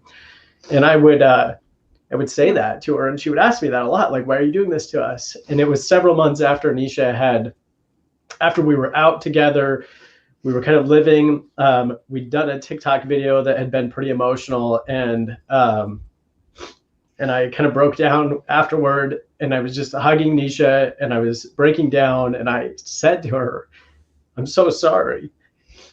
And then I just said, I'm so sorry I didn't do this to us. It's not my fault. And she said, yes, it is. It is your fault. You got us out. And that was like a really big healing moment for us, because I had felt so much blame through this process of, why are you doing this to us? And to get to a point where she could say, you did this to us, mm-hmm. and I'm grateful that you did, mm-hmm. meant a lot. That is such a beautiful story. I want to clap. Woo! I'm so happy for you guys. That's so beautiful. Thank you. And I'm sitting with all the people that are listening who haven't yet reached that point, because one of the main reasons we do this is to help people reach that point, and some do and some don't. Hopefully more will than won't, and hopefully more will because of your story. But I just want to note, number one, how beautiful that was. Number two, it isn't, there was a time where, I'll tell a quick story I have to tell the story. So a guy tells me he bears his testimony once, and he gets up and he says, I'm not sure the church is true. I hope the church is true, but I don't know the church is true, And then he sits down, and then the bishop rushes up and says, well, if he doesn't know, I know with every fiber of my being the church isn't true, And the guy said to me later, he's like, why? I was just being vulnerable. Like,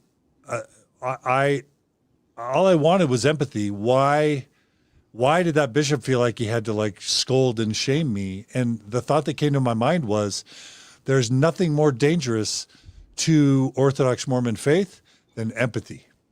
Mm-hmm. Yeah. And you developed it, Neesha, to your credit. You developed it you reached a breaking point and you chose your husband.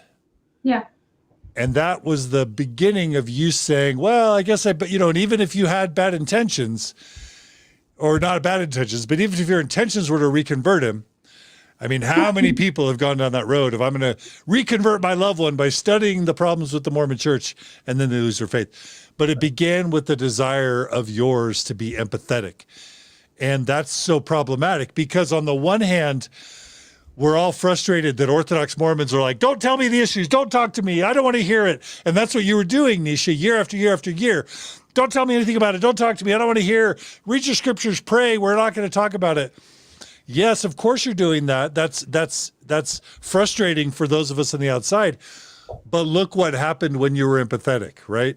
Empathy led to you learning, and learning led to you realizing that actually Kyle was learning the truth, not evil things, right? Right. And it was, yeah.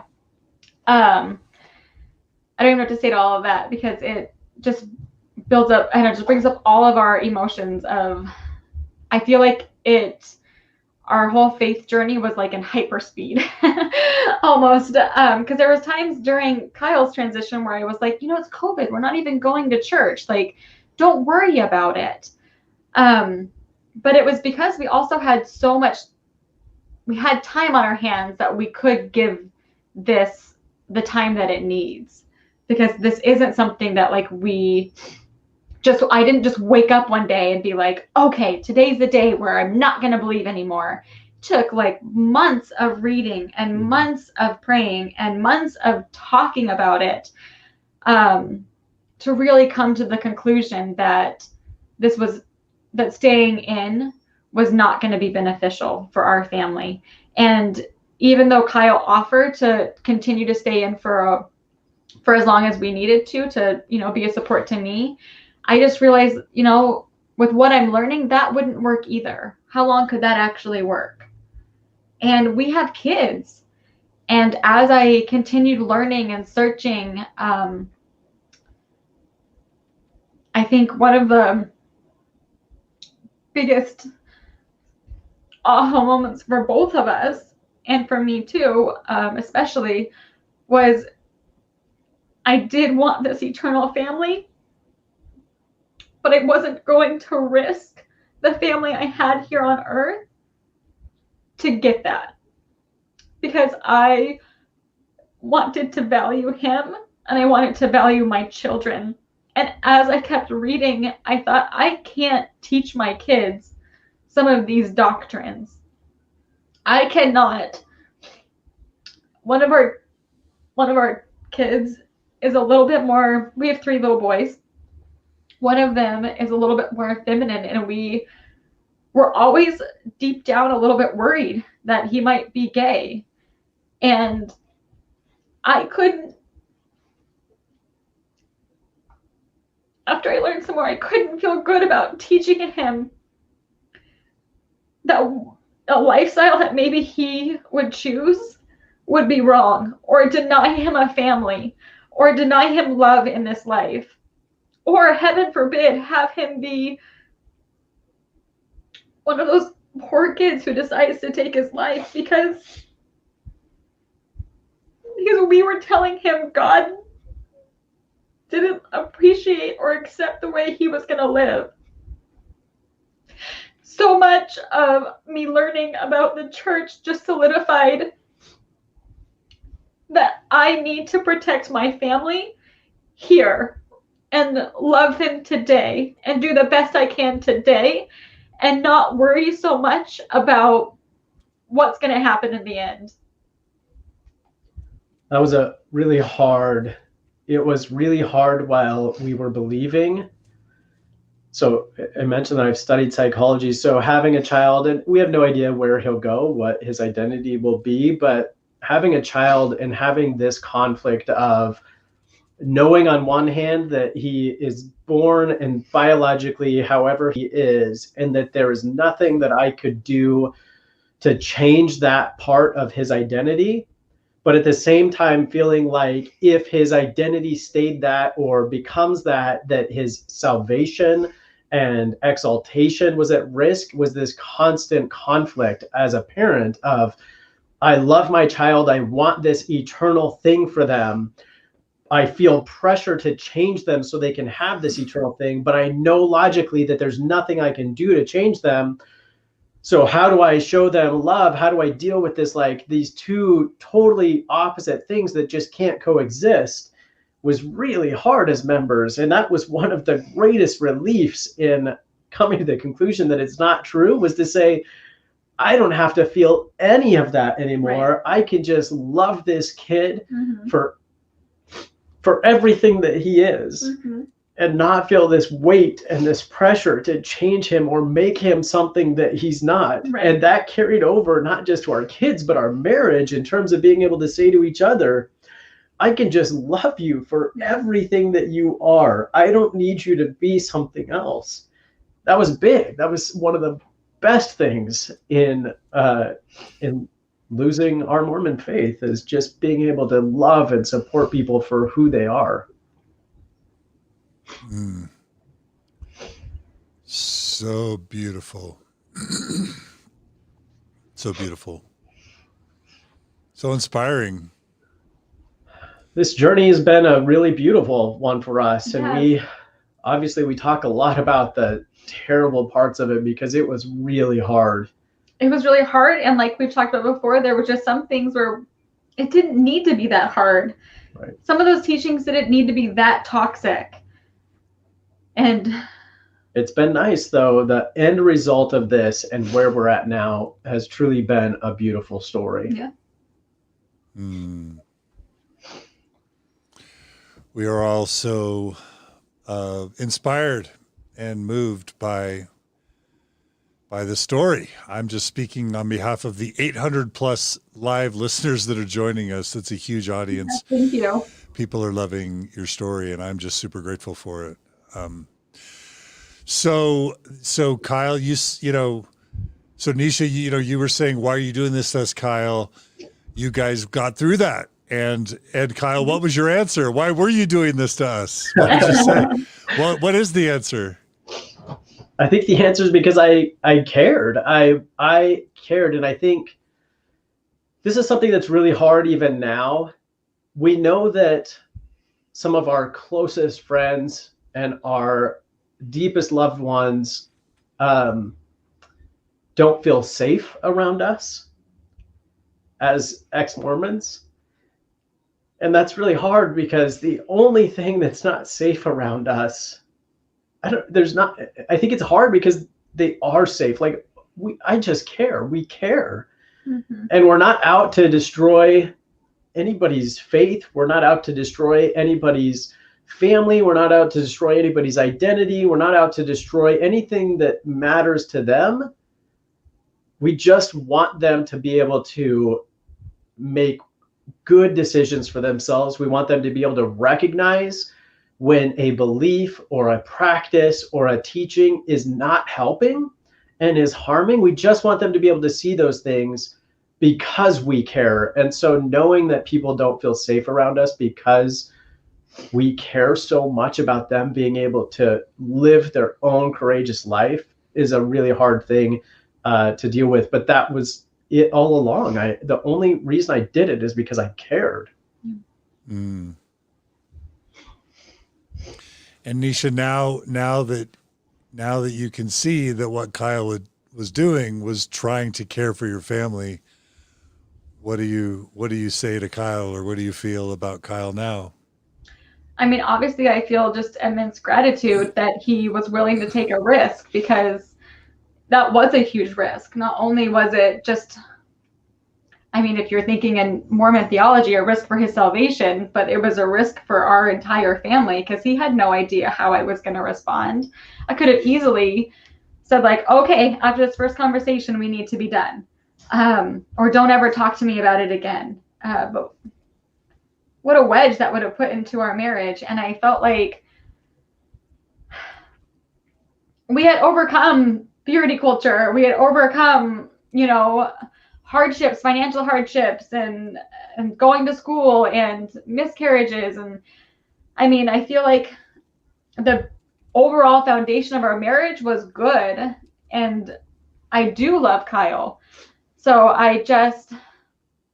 I'm so grateful that he decided to take a chance and risk it and just try his best. I mean, that was a pretty ballsy move, babe. I love it. Let me ask you guys a question that was asked to me by Leah Remini and Mike Rinder. I've been so honored to have had Mike Rinder, ex-Scientologist, on Mormon Stories, and then to have Leah Remini and Mike Rinder have me on Fair Game podcast recently. And Leah asked this question as a ex-Scientologist, knowing nothing, literally nothing about Mormonism other than like Marie Osmond. That's all she knew.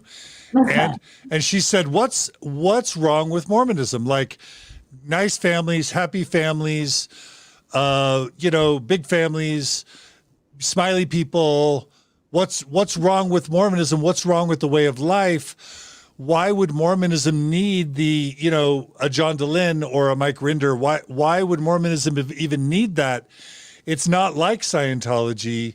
It's not putting people in cages. It's not physically beating people. It's not forcing women to have abortions.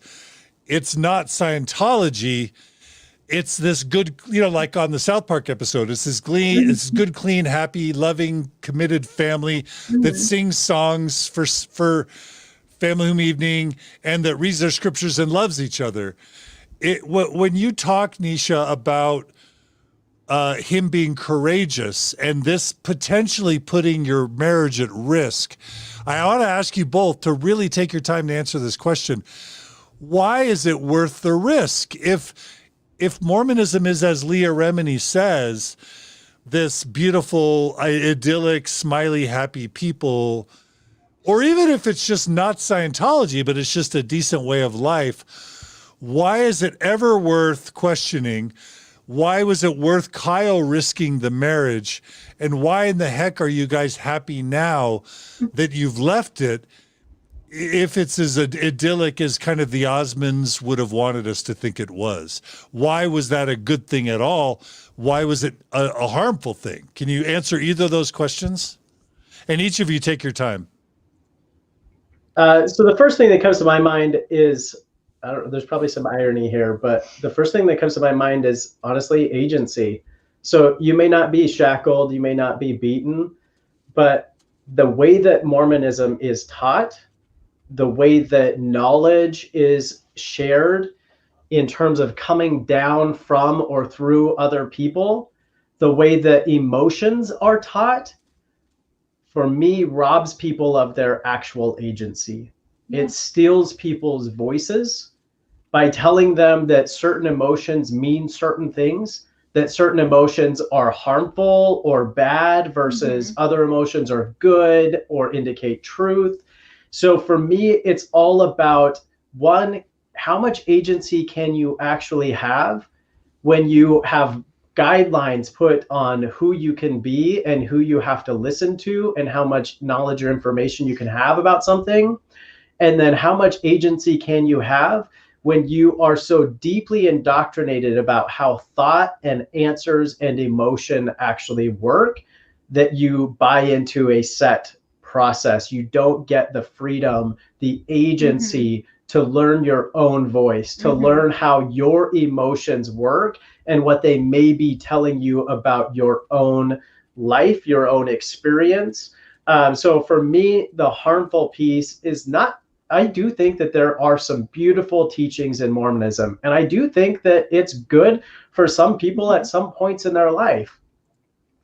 I do think also that if people are too bought into it, that it robs them of agency and of their own voice. And I think that's what's so harmful. I think it also robs them of true friendships and other relationships outside of it, because although, like you said, there may not be a physical cage that's made, there is a box of perfectionism that you are supposed to be in. And that's evident when you go to your Temple Recommend interview. If you don't fit those, if you don't check those boxes, then are you really a worthy member? Are you really worthy in the eyes of God? And so you are living your entire life in this judgmental state of yourself and of others, I feel like. So it makes it so hard for you to, it made it hard for me to really love others and to love others outside of Mormonism, because I was so judgmental. Because if you could only know what God was telling the people today, wouldn't you do it? So to go back to Kyle, it robs us of friendships, it robs us of our own identity, and it robs us of our own voice, because we're still trying to fit in this little box of perfectionism. And that's just not, it's not fair to raise kids like that. And it's not fair to keep yourself in that either, because you'll never know who you really are. Right. Beautiful. And yeah, Neesha, as we're all seeing how lovely both of you are. And then I'm thinking, there's this saying, and it's not to demonize religion. I've tried every step of the way today's interview to say there's good, and then then it goes toxic, and then there's good, and then it gets toxic, right? There's so much good in Mormonism, but there's this saying that, good people will do good things and bad people will do bad people will do bad things. Sometimes it takes a religion to get good people to do bad things, right? And we're going to be releasing an interview next week about a guy named Mark Osland, who's a BYU baseball player and happy-go-lucky kid who converts to the church and then becomes kind of a mean guy because of the shame and perfectionism spiral that he falls into, where he's having doubts, but then he's judging his wife and saying, why are you having doubts? And he hated the temple, but then he's mad at his wife for hating the temple. Like, Mormonism can, it doesn't always, but it can turn you into a judgmental, mean, unkind person. And Neesha, it sounds like, as lovely as you are and were, you were always probably fearful and angry at yourself and at Kyle. And how is that a fun way to live? It wasn't. Or healthy. We lived it. So I was that. And I think that was like me on the outside, right? On the inside. On the outside, I was like, oh, hey, how are you? Yeah, let's be friends. But on the inside, I'm like, ugh, you're doing that? Or, even I respect the hell out of people who can be a Mormon and just do what they want to do. We have a set of friends who they just do what they want to do. And they are cool with just being Mormon that way. And it was so hard for me to be her friend, because I was like, but you're not doing it right. You're not doing it the way they said to do it. And it was so hard. And then once we left, I was like, girl, I can love you who you are as you are, because I literally don't care how you're living. No ifs, ands, or buts. It's so beautiful. Right. Yeah. And, a really practical example of just how this idea of agency is this whole thing of serving in the church. I love service. And I think that it's a really important element of society. I think it's a really great experience for children. I think it's great for us. Like, I love service. The challenge is I was always being tasked with service and being told to magnify that type of service in ways that often were not a part of like who I actually am and where I have like passion and skill around. And so sometimes I would be doing service of just stuff that I really didn't have a skill set around. And after trying for years of doing it, I wasn't very good at. I was executive secretary like 5 times, and I'm a terrible, like, just terrible at organization. Well, I think what's frustrating about it now is I would love to serve, but I want to serve in a way that's authentic to me, because I feel like that's where I can really bring value. And being in the place we are now, I can do that. I can say, hey, I'm willing to give service, and I'm willing to give a lot of it where I'm good at it and where it brings value to me and to other people. But in the church, it was always this battle, because it was like, I don't actually like or enjoy, and I'm not good at it, and I don't want to. And so I think that those are just small examples of where they're telling you to be one thing, but you know deep down that there's something else about you that you're better at, you're more passionate about, is more value driven for you, those kind of things, but you just don't really get that opportunity. Right. I love it. I love it.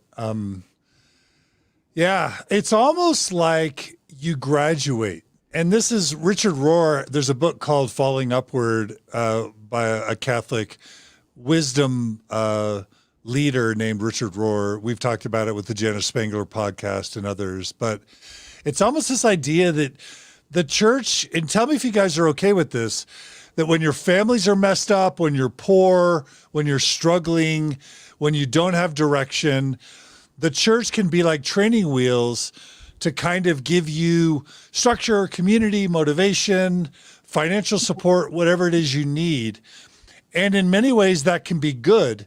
But then what gets interwoven with that are toxic messages about shame and worthiness and modesty and perfectionism that really make it a mixed bag, where the church is helping you, but it's also poisoning you slowly.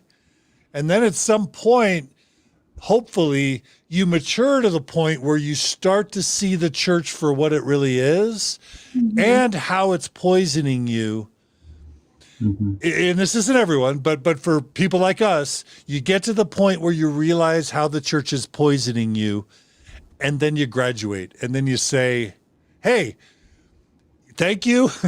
You helped me out for many decades in ways that I needed. You also took a lot from me. You also poisoned me. I'm also going to spend the next 5 or 10 years trying to do therapy to fix some of the ways you poisoned me.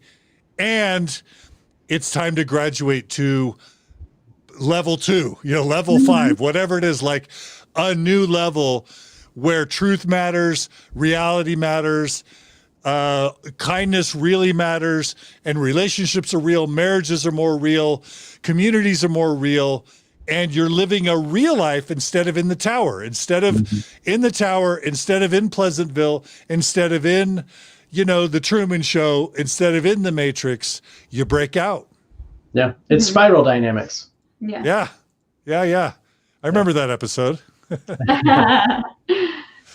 All right. Okay. So what else do you guys want to say about your this has been beautiful. So I want to get to TikTok, and then I want to get to your disciplinary council. What else should we say about your losing your faith? Anything else? Or did we cover it? I think we covered it pretty well. I think, at this kind of time in our storyline, we both reached a point where we were out. We had how long ago was this?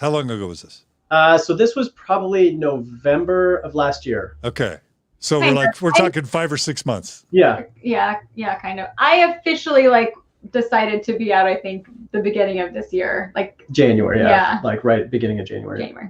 But that was like when Neesha asked to be released from my calling. Right. So I had sent an email last July saying, hey, release me from my calling, take me off ministering. I'm done with all that. Neesha was keeping her calling. And then it was in January where we sent a shared email together that said, hey, you know what, we're just going to take a step back. It wasn't mean or rude. And honestly, people were really kind both times that we sent emails to the leadership. The only reason we sent an email both of those times was because we were both in leadership callings. Mhm. So we didn't really talk about like we're leaving the church. We didn't say anything like that. We just really said we're, taking some time for our family. We're going to focus on things that we feel are meaningful and valuable right now. And a part of that, we, want to be released from our callings. Mhm. And people were, for the most part, the bishop at the time was receptive and kind. Obviously, they had some questions, but we just kind of deflected those questions. And so, yeah, that was January. Mhm. Wow. And that's literally just like 3 months ago. Yeah. Yeah. Wow. Okay, let's transition now to TikTok. And if we have to go back in the story, like this is a really important part because Right. podcasts have, the internet has changed Mormonism. Google has changed Mormonism. Podcasts have changed Mormonism. YouTube has changed Mormonism. Instagram is changing Mormonism. And now TikTok and Twitter, but also TikTok is changing Mormonism. And the Ex-Mormon, progressive Mormon Twitter community, TikTok community is vibrant. When it doesn't self-destruct and implode, it's vibrant and super effective and powerful. And so let's go back to the beginning. How did you guys start out being on YouTube? Or TikTok. Well, Kyle had looked at Ex-Mormon TikTok while he was going through his faith journey. And I was like, stop it. Stop looking at that stuff. Why are you doing that? Well, so I just need to give a shout out to like that community on TikTok for a couple of reasons. One thing that's unique about TikTok is you can come across like ex-Mormon, ex-evangelical, ex-religion. You can come across that content without ever trying to search it. So it actually did play a small role in like how I started to find information. I first found out about the CES letter and a letter from my wife from TikTok without searching because there was no way for me to, it's not like a search platform. And so I just want to give a shout out. Has it been around that long? I thought your faith crisis predated TikTok. Well, my main TikTok or my main faith crisis was just last year. Okay, got it. Okay, so you're learning about CES letter from TikTok. Yes, and so that's I think that's so cool. note. Which accounts do you remember? Which accounts were waking you up? Some of them I think, Panda Girl, X1 Panda Girl. Shout out to X1 Panda Girl. I really appreciate her stuff because at the time she was just like a little. What's bit her name more, in real life? I'm gonna tag her. Gosh, I'd have to look on. I know it. Keep going. Yeah. X1 Panda Girl. Who else? Unraveled Faith. Was another one. Alicia Lee.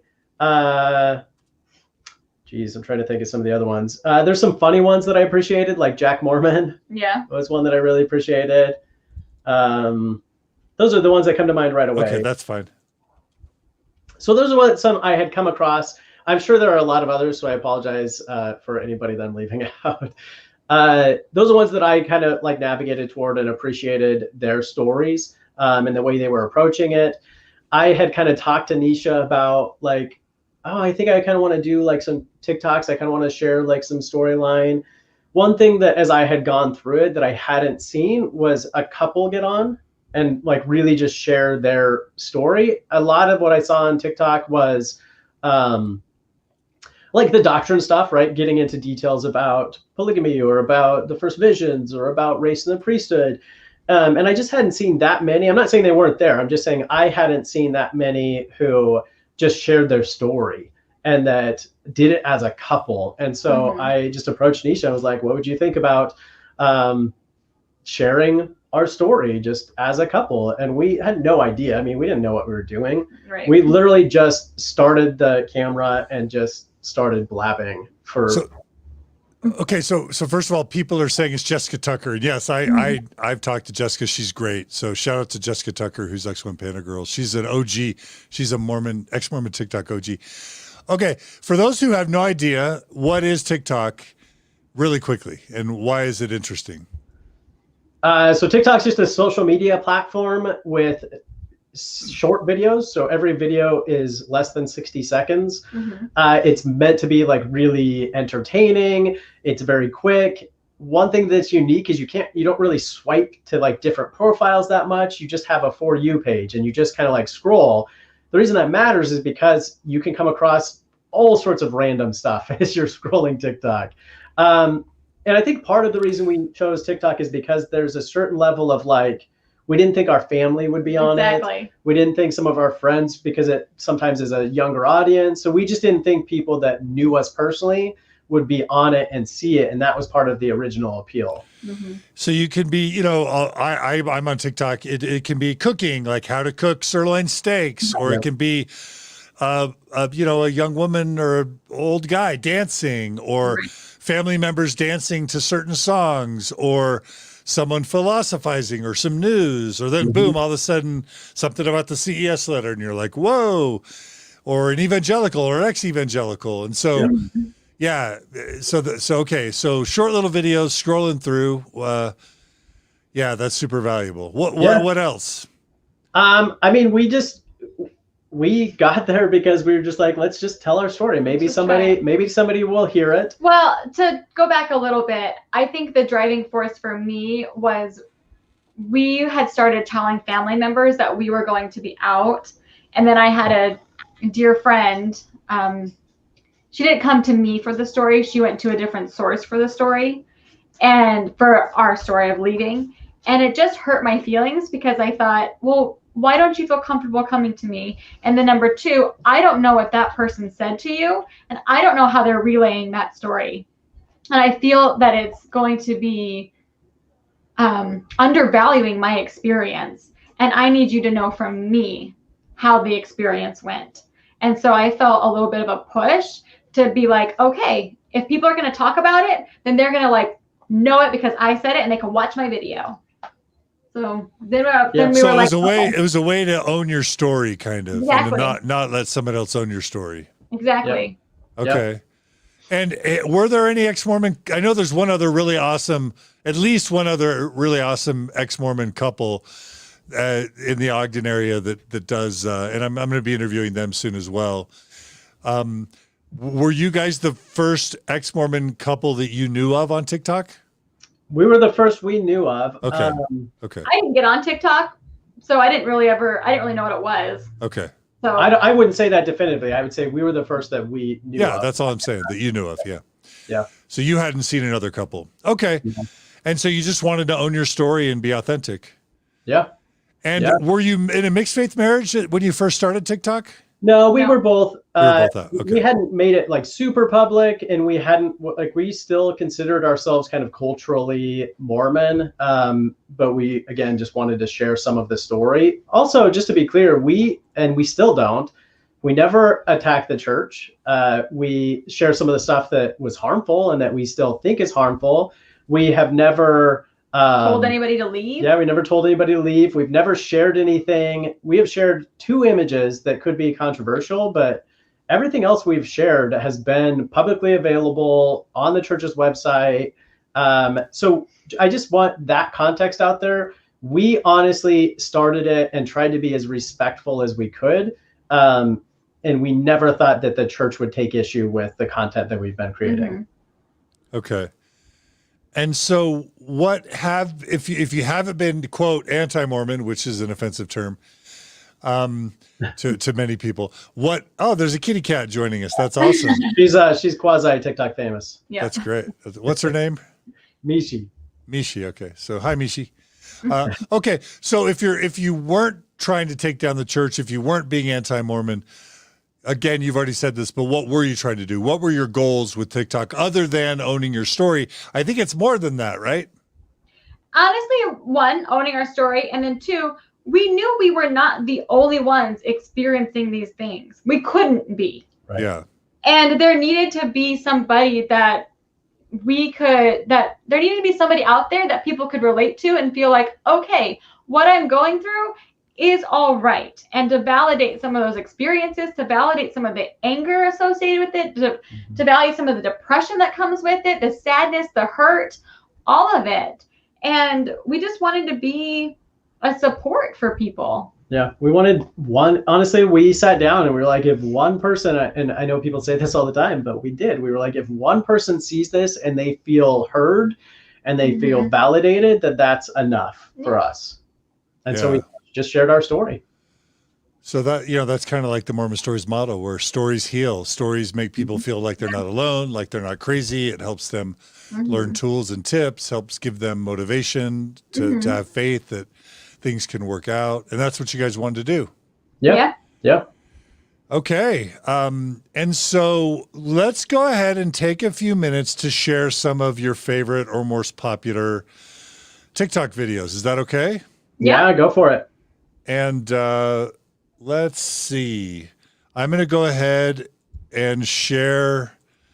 Let's see if I can figure out the technical stuff now. I'm going to turn on audio. I'm going to share that screen. And is this a video we've already shown? That's the intimacy one. What's that?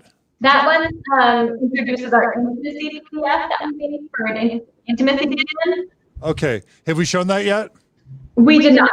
Okay. So should we start with this one, or do you want to start with one about the proclamation of the family? Yeah. This one's fine. It's already up. Oh, Okay. Okay. So tell us what this video is, and then we'll play it. So go ahead. Oh, we had done. There's a little bit of an echo. I don't know if you do that. Okay. Wait. Let me see if I can stop the echo. Are you hearing an echo now? Let me talk. Nope, there's no echo. Okay. Okay. An echo. Okay. We had done a series of, so typically how we do our TikToks is we talk about a topic and it ends up being kind of like a series, like a 6-part series, because you just can't say all you want to in 60 seconds, right? So we had done a purity culture series and how it was kind of toxic for us and how it was harmful for our relationship. Something that we did do was create an intimacy vision where it just asked questions of what we wanted our intimacy to look like. And we gave it to somebody because somebody had asked us a question about intimacy, and we just showed them what it was. So this is the video explaining it. All right. So what I'm going to do is mute both of us and then unmute the window and see if people can hear it, and we'll play for them this first video. We're going to play 4 or 5. Each one's a minute or less.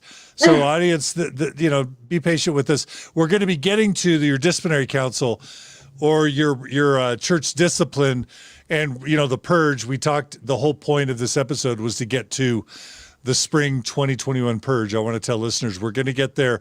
I just want to show a few of these TikToks to give you guys a sample of the good work they're doing, and also to give you a sense for what's getting you excommunicated in 2021. I think that's important. All right, so I'm going to mute us now. And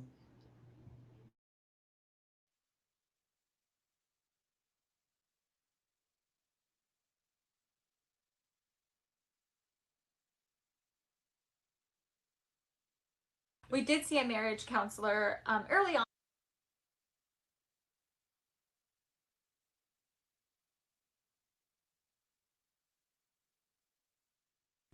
Thanks for asking that question. If you've been here for a while, you know that we too struggled with intimacy for a long time. We did see a marriage counselor early on. It did not help us with our intimacy. It did help us start to communicate a little bit better.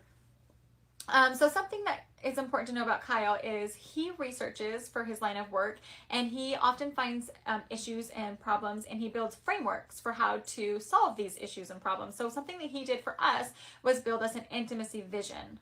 Yep. So I did a bunch of research on it, and I just created, it's a very simple tool, and the whole point of the tool is to help you talk about intimacy within your relationship.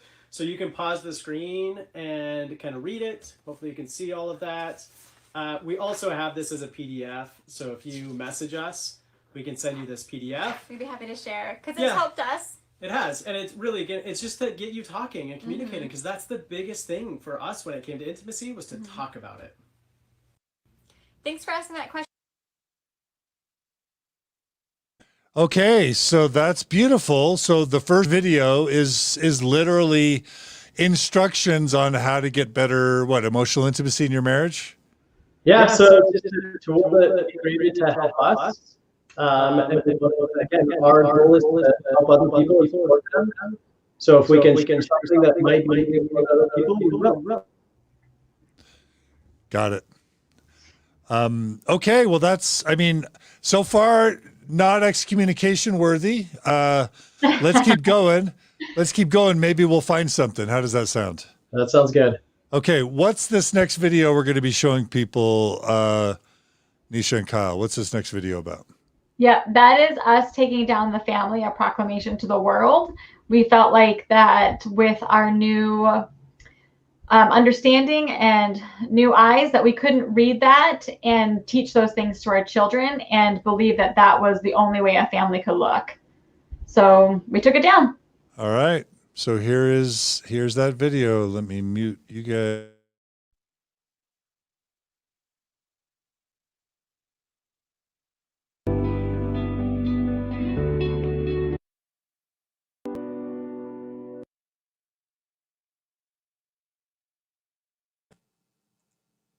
What a beautiful story for those who were able to see that, about changing what it kind of means, changing what love means in a family. Is that the right interpretation of that? Yeah. What are your guys' reaction as you watch that video? I still get a little bit emotional watching it because I feel more empowered as a family now. I feel that we truly can just accept our children and we can accept each other no matter who we are or who we want to be, and just have that true unconditional love. Yeah. Kyle, how about you? I think all of that, it's a symbol, honestly, of us finding our own way to live, to not living by somebody else's rules or guidelines, but to saying, you know what, we are capable and strong and loving and intelligent, and we can find our own way to live and find and create the tools that we need for this point in our lives. Mm-hmm. Yeah, I love it. And it is so tricky because we all, again, we've already covered this point, but we all think the church is about families. But the proclamation on the family is about setting a standard for family that A, few people can reach, B, many people don't want to reach, and C, that isn't always healthy, and then D, spectacularly blows up in way too many instances, because who can have everyone in their family live the covenant, quote, covenant path? Like, you're going to lose kids, your spouse is going to leave, someone's going to be gay or transgender, and your whole covenant path family structure is going to blow up. And so that proclamation on the family is intended to be the standard, right, but it ends up being this huge setting people up for massive disappointment. Mm-hmm. Yeah. Yeah. I think it's also an indicator to kids who are growing up in those homes, mm-hmm, who may be LGBTQ. It's an indicator to them of how their families feel about them. So one thing we talked a lot about is we can't, even if we wanted to love and accept our children, say we have a child that comes out at 15 or 16 or 17 years old, even if at that stage we wanted to fully love and accept them, there's no way they would believe us if we spent the previous 15 years telling them there was no place for that identity. And we literally have a document hanging on our wall that says that. And so for us, it was just that, saying, no, we're going to start the love and acceptance today versus waiting for when it has to happen. Exactly. And who are we to make this box of perfectionism for our kids and deny them the ability to just be themselves and figure that out for themselves? Yeah. That's not for us to do. Yeah. Beautiful. Beautiful. That's so important. And that's one of the things you're preaching again. So your TikTok video is about love, unconditional love, self-discovery.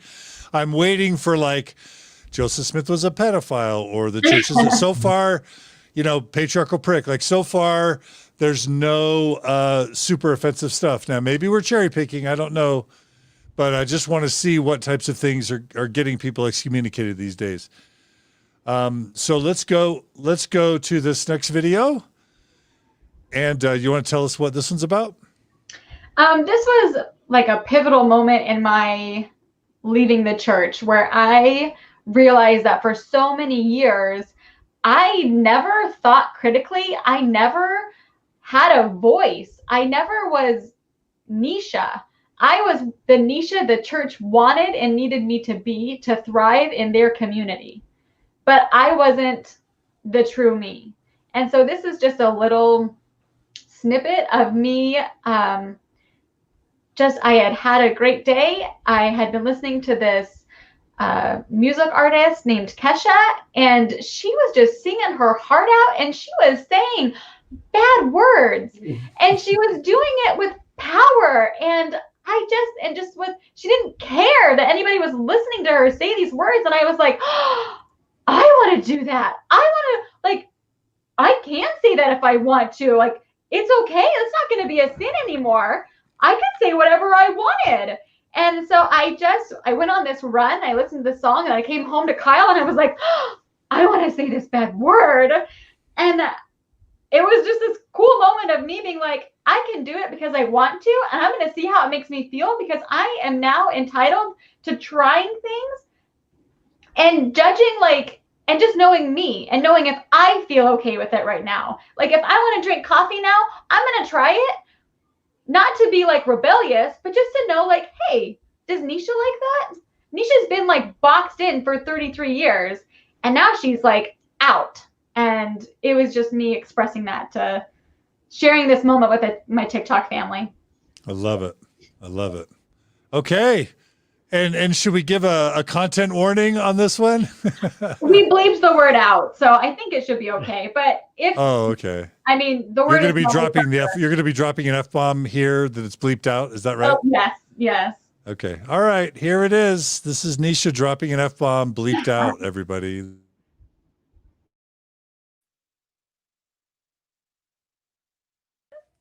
not feel guilty about it.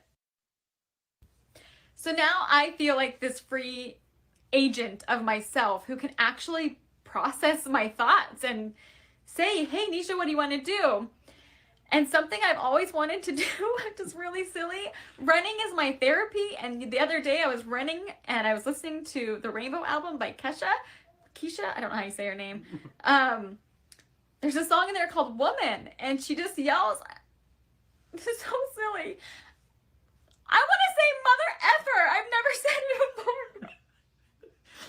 Motherfucker! It feels good to say that and not feel guilty about it. So now I feel like this free agent of myself who. That is so fun. It reminds me of, I don't know, the King's English or whatever it was called. Just kind of that liberating moment where you can swear. That's inspiring. Isn't that weird that that's inspiring? Yeah, and that I was so emotional about it. I was like, oh my goodness, this has been bottled up inside me for 33 years, and I'm just going to open this can, and who knows what's coming out. I can tell you what comes out. It comes out every day. I love it. I want to stop and share a comment with you guys. And this isn't to shame the commenter. We're really grateful for our commenters. But Marcia says, I can see how a video of taking down the proclamation would upset church leaders and members. Now, Marcia, thank you for sharing. That's a valid perspective. Absolutely. I agree with you 100%. Thank you for sharing.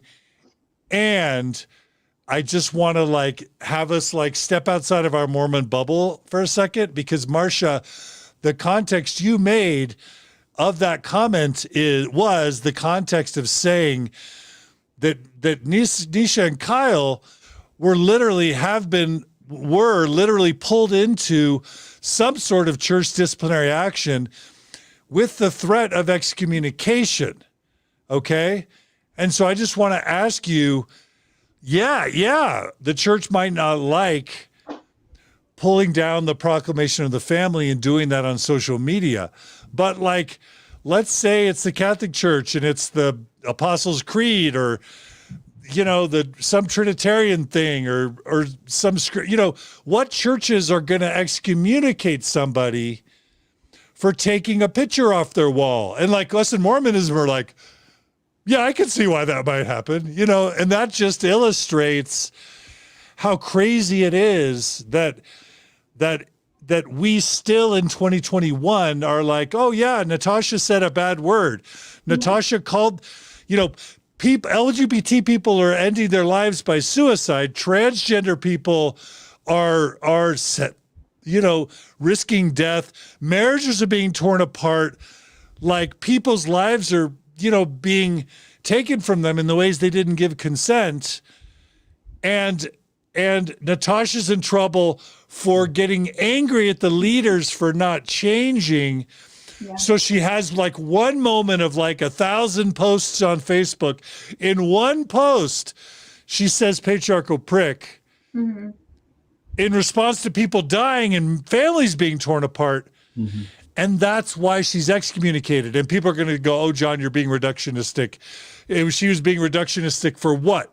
For saying that masturbation's healthy? Oh, really? Oh, for saying that the church's, stance on pornography is harmful? Oh, really? That's true. For teaching that the church is harming families, for teaching ethical, and evidence-based best practices for mental health, for advocating for same-sex marriage. Well, Barb and Steve Young do that. How many Mormons march in the, Mormons Building Bridges group every year at the Pride? Like, what are we excommunicating people for? Like, none of it makes sense. And you guys are another example of the spring 2021 purge. And so, yes, Marcia, it is something that you can get excommunicated for potentially, but that seems outrageous to me. I'm sorry, I ranted. What do you guys? Actually, I would just. Yes, all of that, yes. And just as evidence of that, that is one video that we got the most pushback on from some of our friends and family who happened to see it and reaching out to us. We had people unfriend us because of that video. We had people messaging us about that video. So it was my point is the comment is very valid because it was one of the videos that triggered some of our closest friends and deepest loved ones. Yeah. And it just goes to, a lot of people are like, don't call the church a cult, and it's true. It's not useful to call the Mormon church a cult. It creates the backfire effect. It makes people angry. It makes people defensive. It actually makes people hold tighter to their beliefs. So I'm telling you all, don't call the church a cult. Don't tell your believing loved ones that you think the church is a cult. It is harmful. It is counterproductive.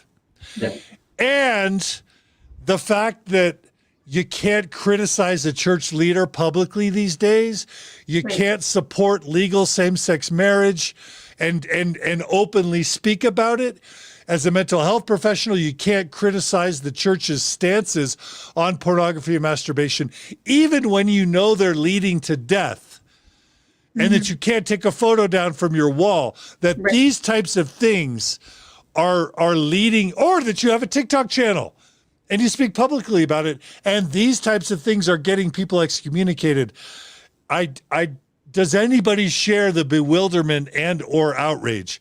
It is insane. It is cult-like, as much as it's not useful to use that term. Yeah, I mean, honestly, yes. We have a couple of videos that are more controversial than that. What I would say is, and we'll be clear about this, we can go into more detail about the meetings that we had, but we share 2 pictures, maybe, I can't remember the number, but we share a handful of pictures of the garments and the temple clothing. To be clear, we pulled those pictures directly off of the LDS Church's website. That's amazing. Publicly available. We did not go searching. You can obviously find any picture you want of them. We specifically went to the church's website and got the pictures that they share publicly, and we didn't share anything about the garments that you couldn't find on the church's website. So even when, and we were answering questions, people obviously want to know about those things. So we were answering questions, and we were very intentional about sharing pictures that were publicly available on the church's website and not saying things that were, you know, secret or sacred. Right. And part of that was because if our family had found this account, we wanted them to know that we weren't trying to sabotage anything, and that we do understand that they do still find those things sacred, and we weren't trying to bash it or take anything away from their experience. We were just answering a question and providing the same material that the church would have provided. Right. And the reason we bring that up is that was one of the screenshots that they shared with that the leaders. Well, shared. I don't think you got into that. So we felt. Well, we can. Okay. Yeah, and we'll get into that. Let me just there's two quick questions that I want to share because they're important. So Allie missed the beginning and she writes, you said 2021 spring purge. What do you mean? Allie, what I mean is I'm aware of, well, Natasha Helfer Parker was just excommunicated.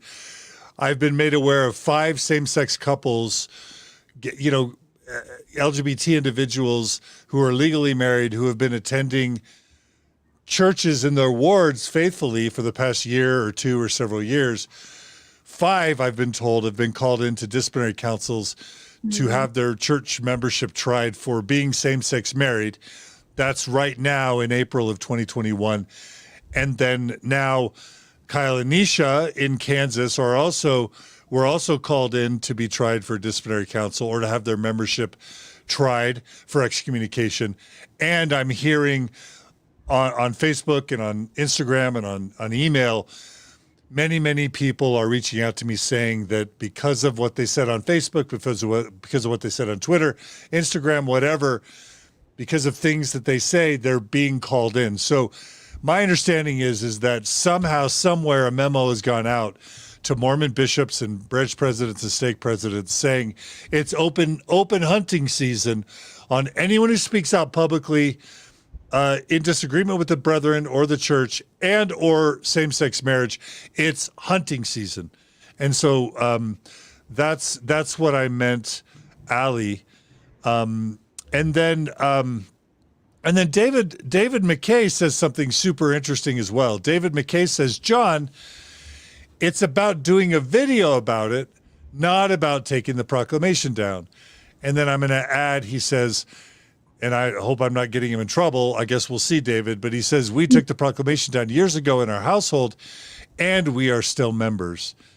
And so basically and then David, he's got more for us. Be careful the way you rant because you tend to exaggerate and it turns believing members off and stop watching your videos. Okay, that's true, David. I don't want to turn believing members off. David, I think we've had these exchanges before. But I also want to be authentic and real, David. So I'll try and tone down my ranting. I have not had coffee today, so I can't blame it on the coffee. I think this is just me. But David, what do you call an organization that says you can have your thoughts and your feelings? You can't just speak openly about it. Like, what is that called? You can privately believe that same-sex marriage is healthy, but you can't say it publicly. You can privately say things are hurting me, but you can't say it. You can privately look at the church's garments, but then you can't share photos of those garments from the church's website. You can know about Joseph Smith's marrying a 14-year-old or the problems of the Book of Abraham, but you can't talk about it. I have to call out the problem with that approach, David, and I'm not pretending, David, that you're defending it.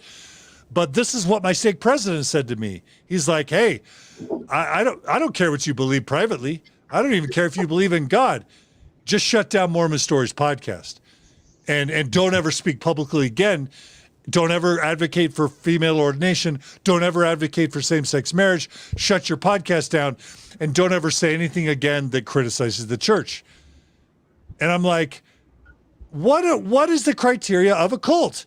BITE, B-I-T-E, control your behavior, control the information that people receive, control people's thoughts, and manipulate you with emotions like fear. How is that not cult-like for a church to say, whatever your beliefs are, keep them private. The minute that you speak publicly, we're going to excommunicate you. Help me with that. Kyle and Neesha, help me with that. I'm struggling.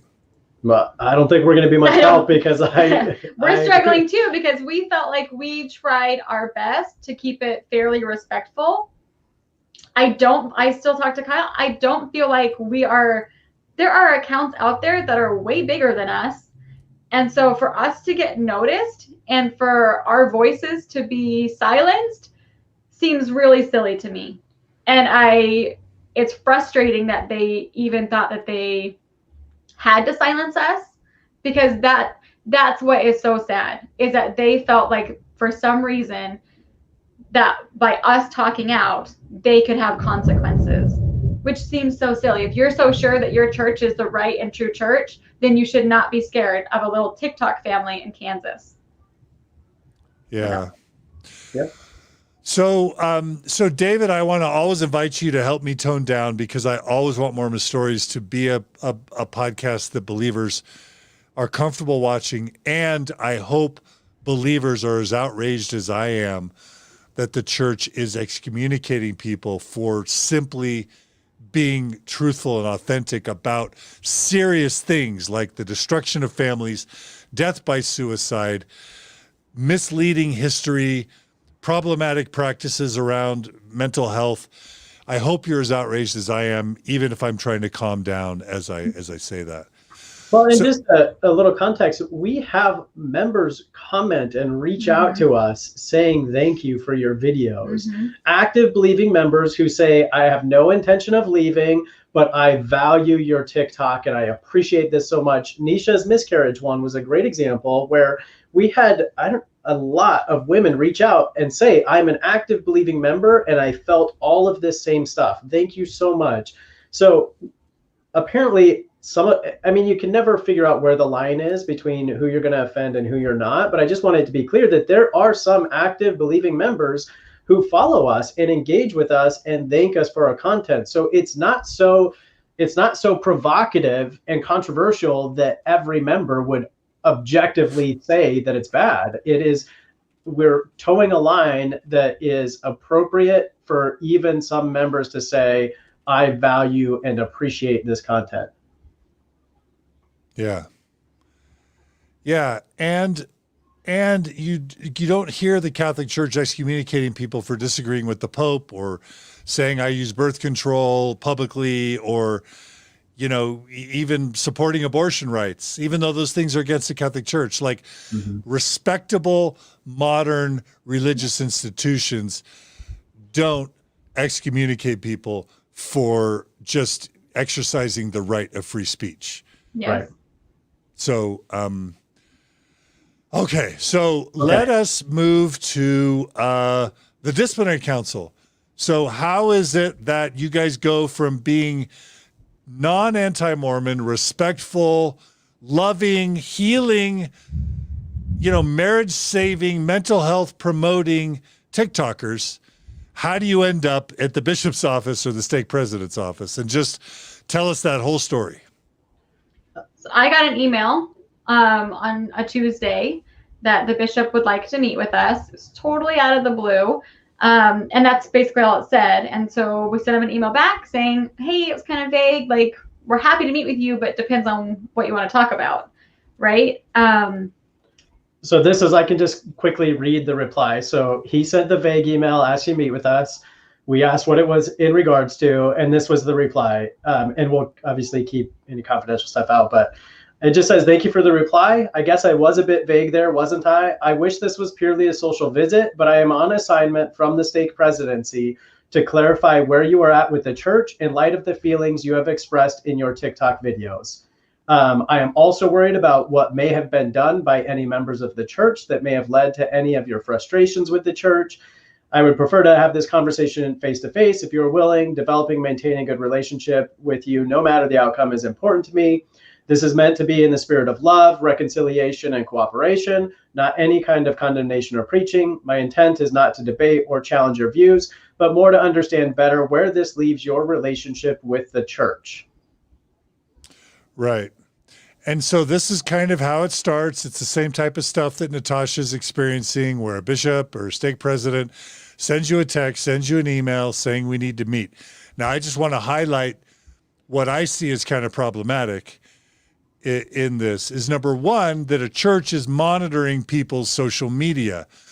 Why in the crap is a Christian church monitoring people's social media? Number two, where is this coming from? is there, we know that there's the Strengthening the Church Members Committee, SCMC in Salt Lake City, that literally keeps files on the church members. There are Mormon apologists and even voluntary missionaries, as I understand it. It's their job to like track and follow church members, copy and paste things they post on social media, save and print out statements that they make, save them into a file. And just like the KGB, just like, the FBI or the CIA, the church is spying on people, monitoring them, and keeping folders on them. And so one of the questions that is always asked is this coming from Salt Lake's church headquarters? Is this really from your stake? Is this really from your bishop? Is this ward members ratting on you? And then is that disturbing? Are members of your ward telling on you and then turning you in to your bishop and stake president? But then your stake president's involved. And so it seems to be coming from higher than your ward. So like, I'm sorry, again, I'm just like, these things feel, I don't want to say the C word again, but like control of behavior, spying on people. I don't know what the Mormon Church is doing in 2021. Speak to all of this and take as much time as you want. Yeah, there's a lot there. We don't know exactly where it came from. We found out that there was a regional representative involved. At the same time, the bishop also told us that, well, so maybe we can just kind of go into the story because of meeting with the bishop. Yeah, so please. We got this email. He mentioned our TikToks. We talked about it and said, well, let's go ahead and meet with the bishop and we'll have the discussion. We knew going into it. I mean, he specifically says in it that it has to do with TikTok, and he specifically says with regard to the status of your church membership. Mm-hmm. So we knew exactly where it was headed. So we went ahead and we drafted resignation letters. We didn't know if we would give them to him or not. We just wanted them to be prepared because we thought there may be an option to like stop doing TikTok or something. We didn't know what all of the options were going to be when we met with him. So we drafted the letters. We agreed to meet with him. We printed out like hundreds of messages that we've received from people. They're probably still laying around here somewhere, of people thanking us, telling us how much it helped them, of active believing members telling us how much it helped them, of people struggling, saying, mm-hmm. my husband's out, I don't know what to do, or I'm out, I don't know how to talk to my spouse. Like, we printed out all of these messages. Literally, there's more than we could print of people messaging us, asking for support. We also printed out our responses to show that we have never once told a single person that they should or should not leave the church. We have simply validated their experiences and let them know that whatever choice they make is okay, that they don't have to feel like there's only one right choice. And so we printed all of that out because we wanted to be able to show, one, we keep doing this because it's helping people, and two, we've never once told anybody to leave the church. So we had all of that ready. The bishop came. He asked for another person to participate. We said, no, thank you. And he came. We invited him. Okay, wait, really quick. I just have a question. So you guys don't use your real first and last names on TikTok, right? We do say Kyle and Neesha. Yeah. But do you use your last names? Not usually. Okay. And do you know whether you were reported on by fellow ward members or from the stake or from the Strengthening the Church Membership Committee in Salt Lake? Do you know where the complaints came from? We don't know what started it. We know complaints came in at all of those levels. So we know that there were local church ward members. He shared some of their names with us. So we know local ward members who shared screenshots. We know that there were people from Utah and Arizona who also sent in screenshots. Who we had taught them in seminary. Yeah, we had been their seminary teachers. And they recognized us. So we know that they were getting sent in from a lot of places. So ward and stake, and we also know that the regional representative was involved because the bishop specifically told us that. But we don't know where it started. We don't know if it started with local people sending them in, or if it started with a regional person saying, we don't know the timeline or how that all played out. Side note, the very day that we got asked to meet, we had somebody from our local congregation message us asking for help. Mhm. And we had somebody from the stake message us asking for help. So we just want to point that out, that again, there are people finding help in this because they have nowhere else to turn. Right. Yeah, and this is identical to what I was going through, because when I had started Mormon Stories podcast and I was helping people, I got called in, investigated 3 different times. And every time I had to get all my listeners to send a bunch of letters into the stake president to say we're helping people. Natasha had these huge tomes of letters. Yeah. You know, I watched her, pray over them and sob over them because she's helped so many people. And that it's weird because the church doesn't care.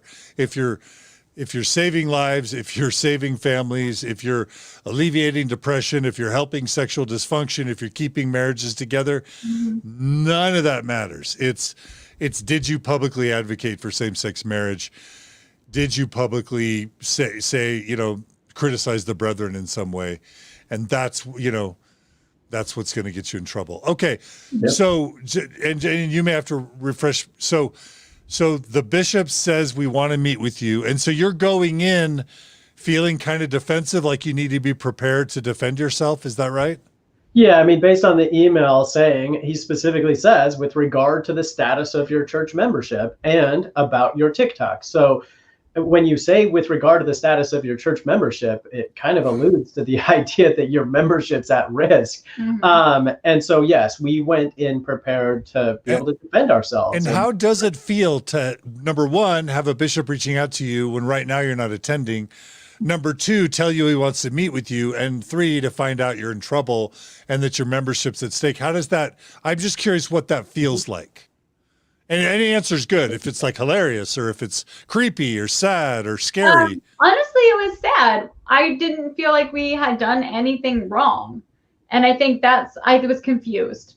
Because honestly, like I said before, we're a little TikTok family. And I don't feel like we did anything but share our story. And so why is that wrong? Yeah. I had a little different reaction. Honestly, I think it was a mix of like somewhat humorous, also somewhat angering. Just the idea that some other human beings thinks that they have any sort of authority to even inject themselves into like that dynamic of our lives was, yeah, I mean, both comical, because I don't mean to put this person on the bus, because I actually think that the bishop is a really good man. But the idea that literally because somebody else told him you have stewardship, you have authority, that he actually thinks God gave him authority is somewhat comical at this stage of my progression or regression, however you look at my life. But also at the same time infuriating that was that even existed and it was still a part of my life. Mm-hmm. Yeah, because I mean, Lutherans, Presbyterians, Baptists, Methodists, Catholics, or Jews, like who's excommunicating people for TikTok? Like only as far as we know, the Mormons. Okay, so a combination of afraid, confused, sad, angry, amused, all that stuff, right? Yep. Mm-hmm. Okay, yep. So you go into the meet with the bishop and tell us more. So he gave us the option. He came to our house. Yep. Okay, I'm to your house. Okay, how does he start the meeting? He made a comment about we still have a picture of the Nauvoo temple hanging on our wall. So the very first comment he made was basically, why do you still have a picture of the temple hanging? Because you're evil. Why would you have that, right? Yeah, I mean, so we addressed that. We just said like the church, doesn't own our experience. That was our experience. It, that still is where we came together. That not just that temple, but that whole city. It's where we met. It's where and so we just explained like, it wouldn't matter what we believed, that is still part of our experience, and nobody owns that experience but us. So we explained that. And also he asked just some questions about us because he's actually a new bishop. We don't even really know him. Right. So he doesn't know us. He did talk to another family in the ward who's in his bishopric presidency, who did vouch for us, which was so sweet of them to do, and tell them like, hey, they're actually a really good family. So I don't know what you're gonna get out of this conversation. So we appreciate that. But so the first couple minutes was just small chat because obviously we're like, this is kind of awkward. Right. And then he asks us, So like, he had never said, "Hey, you guys are having struggles with your faith. You don't believe. Let's start meeting regularly. Let's talk about it. Let me coach you. Let me get you some books or resources. Let me hook you up with some apologists in the church. Like, let me counsel. Let me become your friend. Let's spend weeks and months, administering to you in a pastoral way." He didn't offer any of that? no. No, it pretty quickly went to, you basically have two options. You can either choose to resign your membership or you can face disciplinary counsel. Did he say why? How How did he say why? How did he break that to you? He explained, that's when he explained that the TikTok screenshots had been sent to the stake presidency. That's when And he did say which ones? He didn't say which ones. He mentioned like temple clothing and stuff like that as some of the screenshots. But we didn't like look at the screenshots and we didn't talk in detail about which ones. He just alluded to those being a part of it. And that's when we clarified, just to be clear too, that's when we clarified, one, we asked, have you watched any of them? And he said, no, I've not watched any of them. Mm-hmm. And then he said, I believe that the stake president has. And then I asked, well, did you know that all of those shots, we have a few shots when we told our marriage story, we have a few shots from inside the temple. So I asked him, did you know that all of the shots of the temple clothing, of the undergarments of the temple are all directly from the church's website, publicly available? And he said no.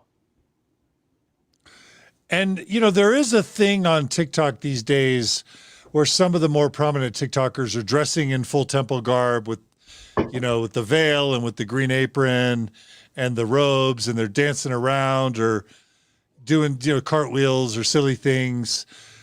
And then sometimes even showing the signs and the tokens, New Name Noah started that a long time ago, like exposing the Mormon temple ceremony and the Mormon temple rituals, which is offensive to Mormons and really important because there's no informed consent to that ceremony in terms of knowing what you're doing or what it's like, so that people can actually decide beforehand if they even want to be a part of that thing and or want to make those covenants. You should kind of know that before you get there with the pressure of everyone sitting around you. But anyway, like, obviously, for decades now, people have been trying to provide some informed consent. But anyway, some of these TikTok videos can be pretty, from Mormon standards, super sacrilegious, where you're doing the signs and the tokens and you're mocking the temple. So how would you describe the videos where you did have the temple closed, just so we can get a sense for that? Oh, well, so first off, we were not wearing the temple. We were literally just showing the pictures. Again, we took pictures directly from the website, and we just showed that there's a filter you can use where when you show your hand, it'll pop up the image. So we literally just showed the images directly from publicly available from the church's website. Those are the only images we showed. The only image that was not publicly available, again, we were answering questions. This was not just us like saying, hey, let us share all this stuff about temple garments with you. These were responses to questions. The only image we showed that was not publicly available was somebody had asked, how much do the garments cost? So I had logged in and I took a screenshot. You can't see any of the markings. All you see is our t-shirts and underwear. And I just showed the pricing.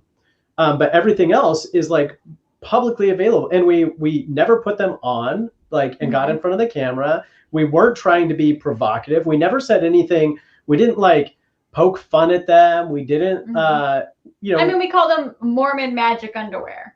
Every now and then, we just but we would say those kind of stuff as believing members sometimes. Yeah. And so again, we were being open about it, transparent. We were dealing with it our own way, but we were not being provocative. We didn't share secrets. We didn't share stuff that wasn't publicly available. And when we called it Mormon magic underwear, we were responding to people's comments. Right. Okay. All right. So what are the other pieces of evidence or, concerns that he expressed from the stake presidency?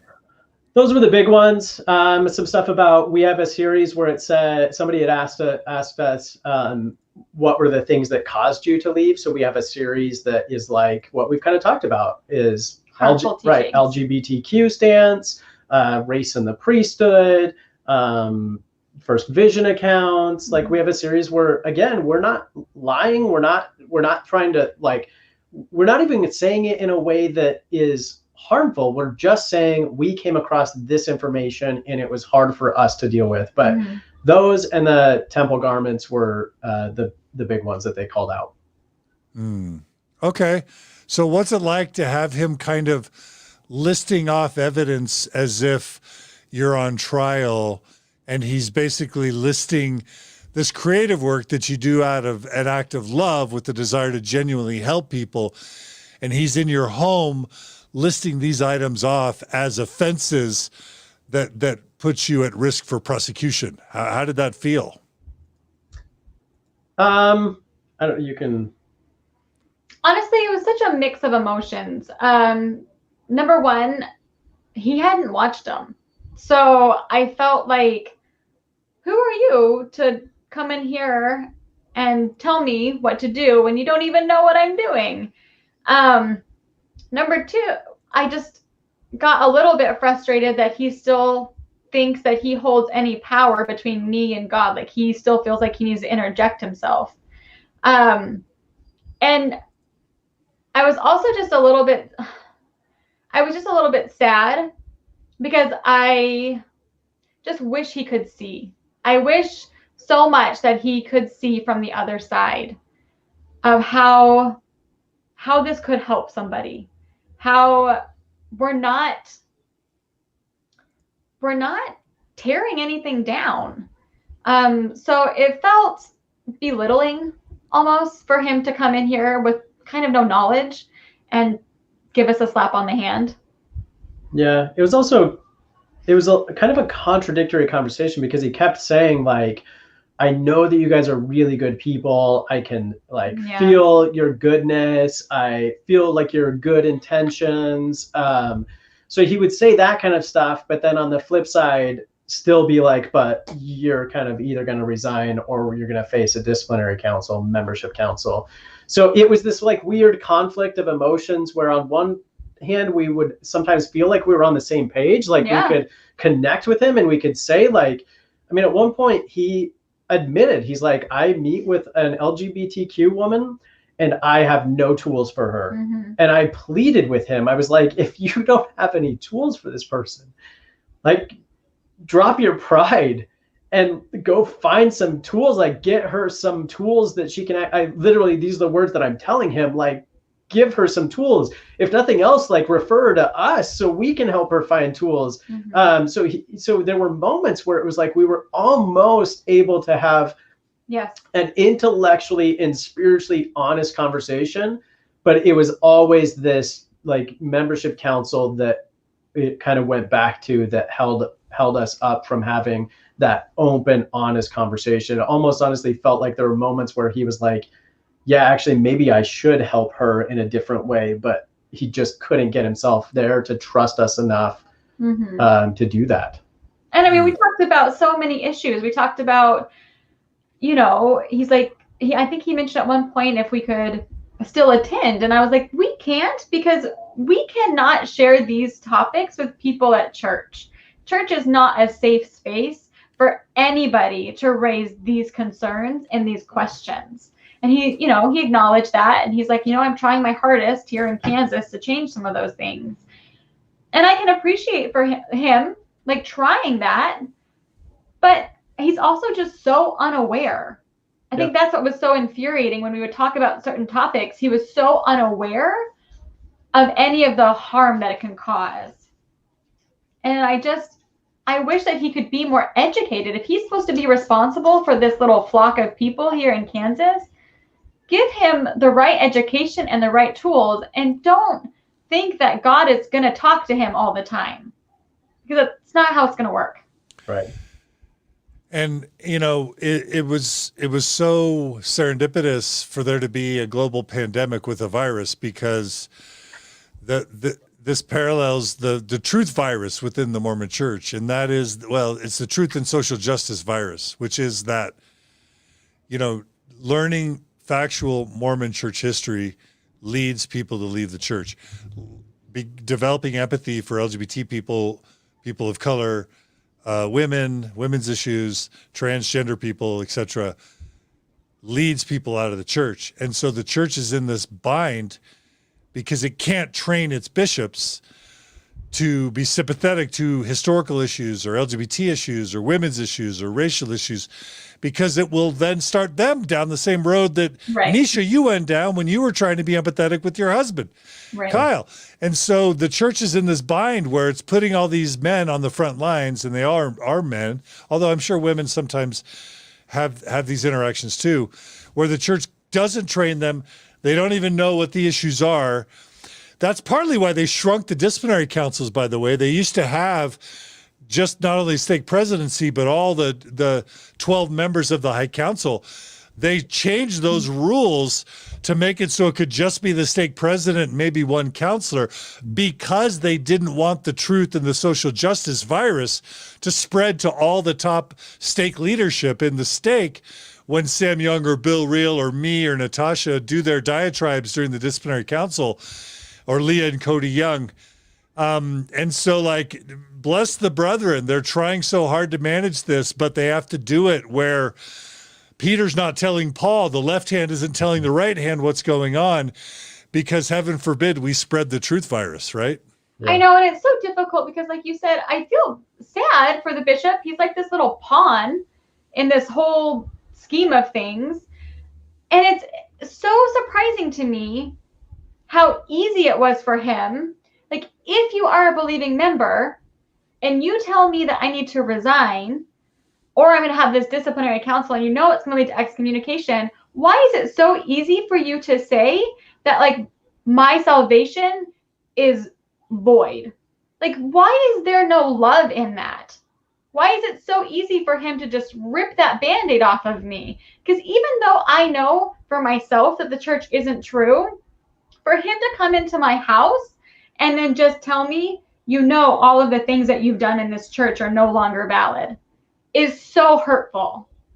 And I struggle with that because I know part of me doesn't care, but that's also been my identity for the last 33 years. And for you to tell me, to come into my home and tell me now that my temple marriage isn't worth anything, that my baptism wasn't worth anything, that all of the hours I gave, all of the money and tithing, all of the things I taught my kids means nothing, all of the women that I help serve means just nothing, where is God? Where is Jesus in that whole scenario? Well, and to do it, if they honestly believe that this is eternal exaltation on the line, to do it in a 45 or 60-minute conversation Right. is absurd. Right. And the amount of invalidating, the problem is, people ask us, well, if you already felt like you were out, why didn't you resign? Do you have any idea? Our entire community is Mormon. All of our friends are Mormon. Do you know how instantly invalidated every experience, every thought, every idea we have is the moment we resign, or even maybe more dramatically, or excommunicated? So you wonder, well, if you felt like you were already out, why didn't you resign? Because the moment we do that, every association that we have with our friends and our families, everything we put into for the last 30 plus years is completely invalidated. Any idea we have about how to raise our children, how to be good friends, how to be good people is invalidated because they took a piece of paper and wiped it clean with all of our religious achievements on it. So Neesha, he wasn't literally telling you that your family doesn't mean anything anymore, right? Like, what do you mean? What do you mean by that? No, I'm not going to put words in his mouth. He just said that the ordinances and covenants that you have done are no longer in good standing. What did he say? Valid. Something valid. They'd be void. They'd be void. So that's the interpretation, is it not? That, yeah. Okay, you just told me that my ordinance and covenants that I just did are no longer valid. Well, so just a quick point about that. Not only did he tell us that, in order for us to resign, we had to state that.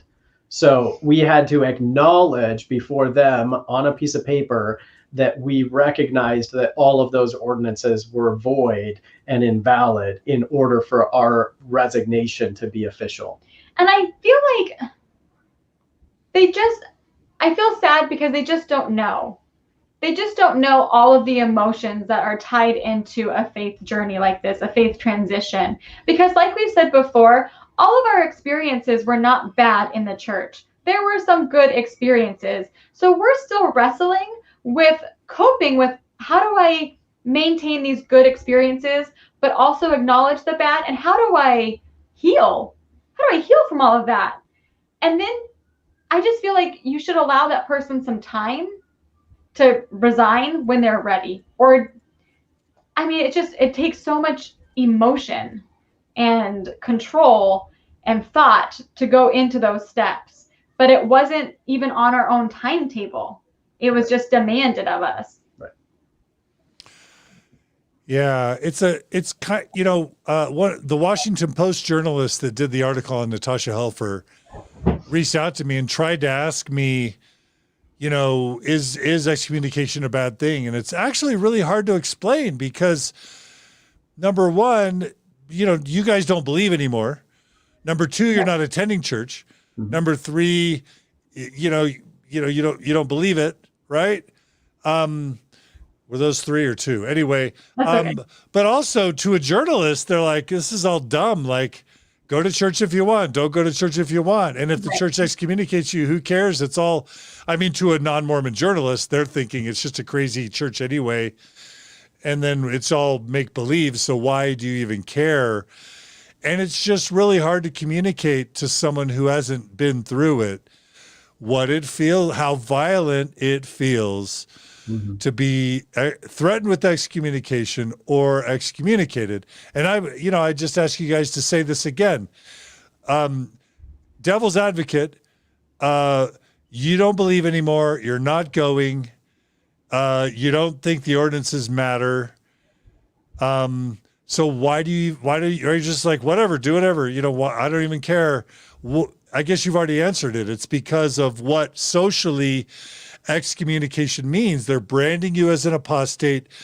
Now your siblings may not want you to, be aunt and uncle to their children. Your parents are now disappointed in you. Mm-hmm. You're breaking mom and dad's heart that now you've chosen to break the no empty chairs kind of intact family in the celestial kingdom. Now you guys have ruined that. Now they think that they're bad parents and that they failed. And then it just feels violent. You've given so much to the church all these years. And even if you're not wanting to attend right now, who knows? Maybe you will someday. Maybe you change your mind. Maybe you'll have a change of heart. And what they want to do is just excommunicate you, talking to you for 25 minutes, not knowing you, and then brand you as dangerous and evil to all your friends and family, and in their minds, send you to Mormon hell. Mm-hmm. Mm-hmm. Yeah, it is a literal branding. If we were to ever return, there's a good chance that our record would be annotated because we did harm to the church, in their words. And it's this invalidating of our entire experience, invalidating of anything future. So it's an immediate discredit to any believing Mormon once we have resigned or been excommunicated. I think maybe even on a higher macro level, part of the problem is it normalizes information control by the church. So when the church does this, what they signal to members is the exact same thing. If the church can kick someone out for thinking differently, for sharing their story, then as a believing member, I too should be able to do that. I can kick someone out. I can discredit someone. I can invalidate someone. And so for me, it's the normalization that it creates of thought control, of information control, of the church literally being the authority over all of these things. And it's hurtful and it's harmful. Yeah. Yeah. Yeah. And no one will get it unless you've been through it. You just won't. I No think that's the whole non-Mormon. part, yeah. I mean, maybe a Scientologist or Jehovah's Witness or Orthodox Hasidic Jew.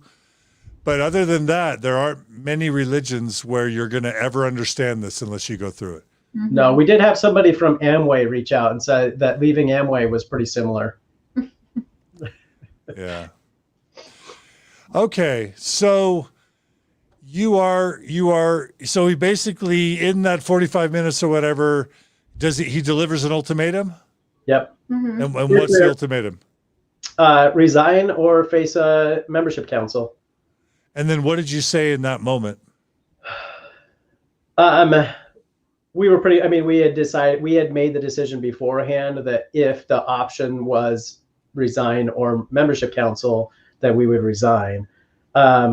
The biggest reason being that our children have dealt with this whole process pretty well, but we didn't want our kids to see was us giving our voice, giving authority to a church to carry out those actions. I mean, a literal hearing or council where they're going to strip somebody of what they believe is eternal exaltation. And so we decided with our children in mind that we did not want them to see that, because we didn't think we could explain to them why we would do that, why we would give all of that, why we would give our own voices and our power to this organization. So the only reason we chose to resign over going through the membership council was for our children, so they didn't have to see that or experience that. Otherwise, would you have been considered going to your disciplinary council? Yeah, I mean, I joked with Neesha that we should rent a limo and a red carpet and Get some paparazzi. make a date pop out some of it. champagne and I mean, honestly, go big or go home. I joke about that, but in some way, that's kind of, if I were to do it, that's kind of how I wanted to do it. Just To make a mock out of it well, all. no, just to like as a symbol of this isn't your thing, right? This is my life, my experience. And it's not that it would have been, honestly, in some ways, it would have been a way to cope with it. It's not that just by being somewhat silly about it, that we just want to mock and that we don't care, but it would have been a way to simply put, I don't know, a star on top of the tree and say, you know what, when we finally went out, we did it in a way that was fun and authentic to us versus the alternative. Because if you're facing a membership council, it explicitly says membership councils are for those who are likely to have their records removed. And so I know people will probably think that I was just being silly, but in some ways I wanted to do that just as a symbol for so many other things. Yeah. And as someone who's been through an excommunication myself, it has been very hard on our children.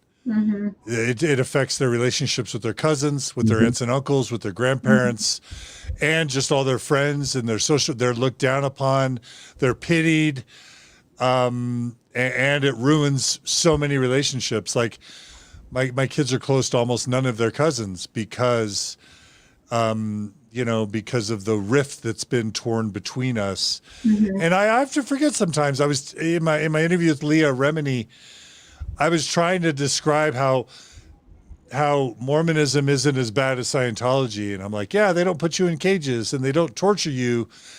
All they do is make it so you're a disappointment for your parents for the rest of your life. And Leah was like, that's horrible. And I was like, I guess that is kind of horrible. You know what I mean? But we're not as bad as Scientology, so it must not be that bad, right? But it was, honestly, we had to call our family and let them know. Like, we had already kind of let them know that we were moving away from the church, but we had to call and let them know we resigned and here's the reason why. And so there's always that label that I think is probably going to be associated with us of apostate. And I just think it's such a harmful label because it alludes to some sort of mental or emotional weakness.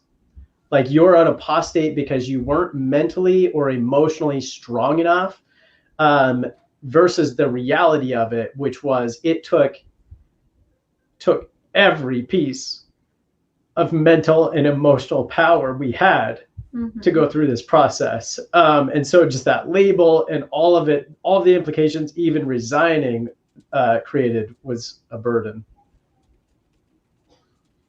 Yeah.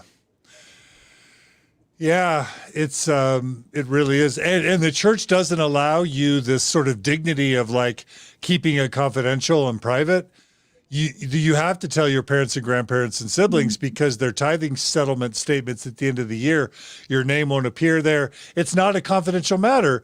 Your family, your bishops may tell your family members, the word gets around. The Mormon world is super small. Well, it's even small stuff like my parents pay for our ensign. That's something they've done for all of their kids for, 30 years. And so they're going to get it, if we didn't tell them, it's something as simple as that. They're going to get a notice one day that's like, we can't mail this ensign to these people because they don't have an address. They don't have, like, it's just little things like that that would surface, if they were to, how LDS members are, like they might call and ask the bishop to come visit somebody or, so you just never know how that kind of stuff surfaces. So we did have to tell them. Yeah. And so they can't even give you your dignity that way to let it be a private, confidential thing.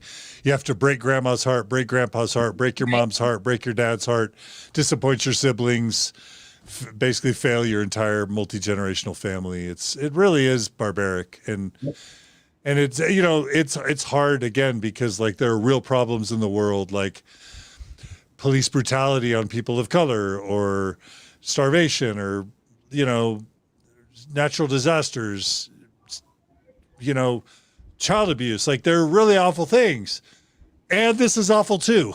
And so, I guess it's first world problems, but it's painful to us. And, it's not something it's not something a church named after Christ should be doing, in my opinion. Right. I think it goes back to what I originally said about belief. The hard part for me is I may not believe the same thing, but what a silly thing in like whether you believe in a God in the sky or whether you don't, what a silly thing to tear people apart about. We both want to make the world a better place. We both want to share in valuable, meaningful experiences. We both want to see each other succeed in life. So why is it that we allow belief to be the thing that tears us apart? And why do we let the church play a role in doing that? Why can't we recognize that that's such a silly thing to have to tear people apart? It just doesn't have to be that way. I had a Jewish friend who's in like a liberal progressive Jewish congregation say that like in conservative Orthodox Judaism, it's believe, then behave, then belong, in that order. And that in their liberal Jewish congregation, it's belong first. You just belong, right? And then, behavior's nice because, we do have traditions. And, if you want to follow those, great, Sabbath or kosher or whatever. And believe is last, right? It's like, beliefs don't really, that's not super important. Mormonism's still there. It's belief first, then behavior, and then belong last. And that's in terms of priority. And again, it's something that's so bizarre is a Catholic is like, the church kicks you out. Like, I mean, I know they like invented excommunication, but they figured it out. All the other Christian churches out there are like, okay, they're not members anymore. Like, okay, you're gone. Like, why withdraw the membership? What do you guys think about this idea that it's no longer a disciplinary council, it's a membership council, and it's no longer excommunication, it's membership withdrawal? A banana's not a banana. Do you have any feedback on that change? Does it feel any better to have it name changed? Does that feel any better? No, it's like you said before, it's the exact same thing. So I don't even know why they put forth all the work to change the names and all of your manuals. Like, what? I mean, isn't there a better thing you could be using your money and your time for? Yeah, it's status quo for the church to kind of reframe language, hoping that it changes, something about it.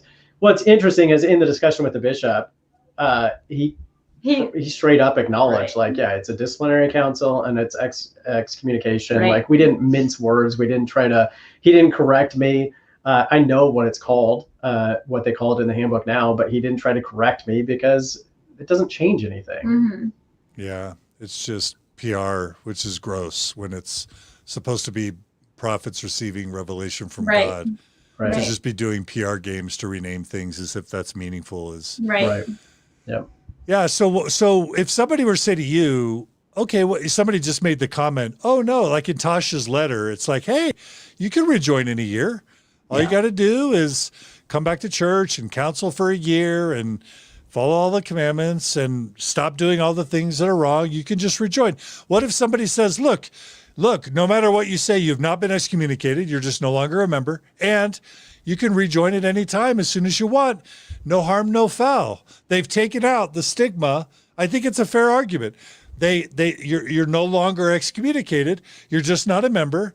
They've taken out the stigma, although I guess technically you are apostates because it was for apostasy. But anyway, besides that, you're not a member anymore and you can rejoin at any time. If somebody says that's an improvement, what would you say? I think it might be an improvement for someone. For me, I would say, what do you have to give me? Like, the church no longer has something to give me. It has nothing to offer me. The beliefs weren't valuable enough. The hope wasn't valuable enough because I can find belief and I can find hope in 1,000 other places. We've even found community in other places. We've found love and acceptance in other places. We've found tools for living, for setting goals, for creating values. We found all of that stuff without all of the baggage. So why? Why would I come back? Why would I want that? What do you have to give me? I feel like all I would be doing is bringing everything to you that would be of value, and you would just reject it again and Exactly. again. Yep. Yeah. What about the argument that from the church's point of view, which is, look, you guys know that the factual history is dangerous. You know that once you start reading church history and having empathy for people who have left, or loving gay or transgender people, or caring about systemic racism, or caring about the status of women in feminism, you know that those are all slippery slopes to apostasy. So, and you know that they're all like viruses that spread, that lead towards disaffection and disbelief in the church. So the church has to excommunicate its TikTokers and its Instagrammers and its YouTubers and its podcasters and its social media people because the virus will be spread and it's the only way to stop the virus. Isn't it totally understandable why the church has to stomp out these cockroaches before they infest the entire house? Yeah, that makes a ton of sense why they're trying to do it. But I feel like it only puts them in a corner, doesn't it? I think for me, it's one of the greatest advantages that the LDS Church has is this concept of revelation, that their prophet is literally speaking to God, and yet they don't leverage that to even a tenth of the degree. That imagine if the prophet came out and said, hey, you know what? I literally sat down with God, Jesus, the other day, and here's what he told me. We should love and accept and affirm. Like, there's another way to get your members to be loving and accepting and in and committed. There's another way to do that. It doesn't control and manipulation is child's game when it comes to somebody's agency and life experience. If you really want them to be in, give them the tools and the freedom to be in with all of their passion, not all of their fear. But what if they know that belief is that, like, history is a virus and social justice stuff is a virus? And what if they know that they have no answers? Like, I have a friend that talked to Marlon Jensen once, the former General Authority Church historian. And he basically said, once we lose someone over faith crisis issues, we never get them back. So we have no way to help them. We never get them back. And so when they show up on your doorstep after having never met you and then tell you basically you got 45 minutes and then we're excommunicating you. That's informed from the framework of them realizing they've lost you forever, and they got to cut you off. They got to cut off the gangrene before it spreads to the rest of the body, because they literally don't have any answers that are credible, that are working. And well, I mean, I agree, like with what Neesha said. I put that idea out there, but I agree that they're backed into a corner. I agree that if they were to do something like that, that honestly, probably the older generations would struggle a lot with some sort of big change or shift. I don't know what I would tell them, because I wouldn't tell them anything, because I don't, not to be like flippant, but I don't care if the church survives. So I wouldn't tell them anything. Like, it's not my problem to solve. I could go be a bigger influence in the world in my own way. And whether you make the right or wrong decision is yours to live with. Hopefully we can get some people to see like that there is a freedom of living out there that isn't bound to the church. But whether they make the right or wrong decision, I couldn't care less. If the church dies, it's like no skin off my back. I would in some ways celebrate people having freedom and being able, if they want to be religious and spiritual, being able to go find one that actually fits their needs without feeling like they have to find the one right one. Right. Or having the ability just to create their own. Right. I think that's been one Not of the religion, but faith. Right. Their own faith. Right. We don't need another Joseph Smith. But that's probably been one of the best parts of leaving, is being able to explore our spirituality together and say, you know what feels good to us? What actually resonates with us? What do we want to keep? What do we want to change? What do we want to do better? And if the church was loving, I feel like they have a handbook for everything else. Couldn't they make a handbook on how to leave? That'd be awesome. That's a great idea. Well, we're working on it. So that's why you signed up for Ex-Mormon TikTok. So what's ironic is that, well, number one, the point is these disciplinary councils hurt people. You should just see what Natasha was like before and after her excommunication. She is still recovering. My family's still recovering years later. These disciplinary councils are barbaric and medieval, and they harm people. And that's why they need to stop. And that's why we're going to keep showing up at them and holding parties and bringing the media. We're going to keep doing that and turning them into sacraments and celebrations until the church stops, because they're harming people. That should be enough for the church, and it's not. So I'm going to give the church one more reason to stop these disciplinary councils. It's not working. Every time you excommunicate a John Dehlin or a Bill Reel or a Kate Kelly or a Natasha Helfer Parker or a Leah and Cody Young, doesn't matter, Carson and Marisa Calderwood, you're going to be excommunicating a significant percentage of their network. You're going to piss off their parents, their kids, their siblings. It's going to be this huge social media event that we're going to keep doing and keep doing. We're going to rub this in your nose until you stop.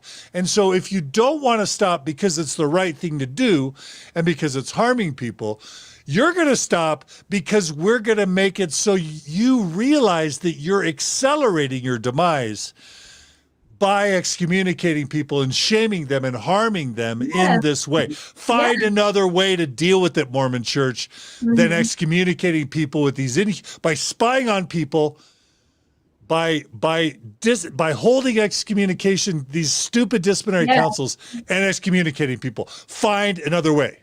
Well, all the people you listed and Sam Young, all these people only have these good intentions. Sam Young wanted to help children.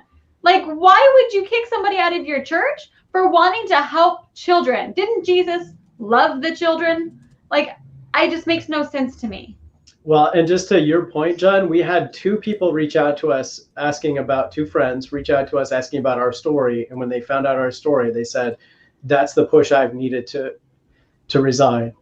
So just hearing our story was enough for them to say, it's meaningful to us, because the reason they were willing to resign because of our story was because they thought enough of us. They said, if my church is willing to kick you two out or give you this ultimatum, I can't be a part of it. And so they think that what they did was get rid of us, and all they did was send us out with a bunch of other people. What are you feeling, Neesha? I just feel touched that other people see that we're trying to be good and that we are trying to just help others. No other marriage needs to suffer for 7 years because of purity culture. No other marriage needs to go through some of the hell that we went through because someone decides to change their belief. No marriage needs to do that, and no single person needs to feel lost and alone for using their given ability to think critically or to be their own person. And so to hear again that people just, the church didn't take away our credibility with everybody. And I'm grateful for that. And it is just so humbling that people would be there to support us like that and be like, okay, if they're gonna act that way to you guys, I can't be a part of it. And that's why we wanted to be there for Natasha on Sunday, because again, if they're gonna treat someone who just wants some change, healthy change, right, healthy change, yeah, we can't be a part of that. Oh. Absolutely. Yeah, it's just so crazy. And yeah, the church I'll speak in a language the church understands in terms of pyramid schemes. You know, the way that pyramid scheme work is that one person gets 5 people, and then those 5 people get 5 people, and then those 5 people get 5 people, and then all of a sudden there's a lot of people and a lot of money. Well, guess what, Mormon Church? Excommunications are like a pyramid scheme in reverse. You excommunicate somebody, and then 5 people leave because of them, and then those people have disciplinary councils or resign from the church, and then each of those people get 5 more people.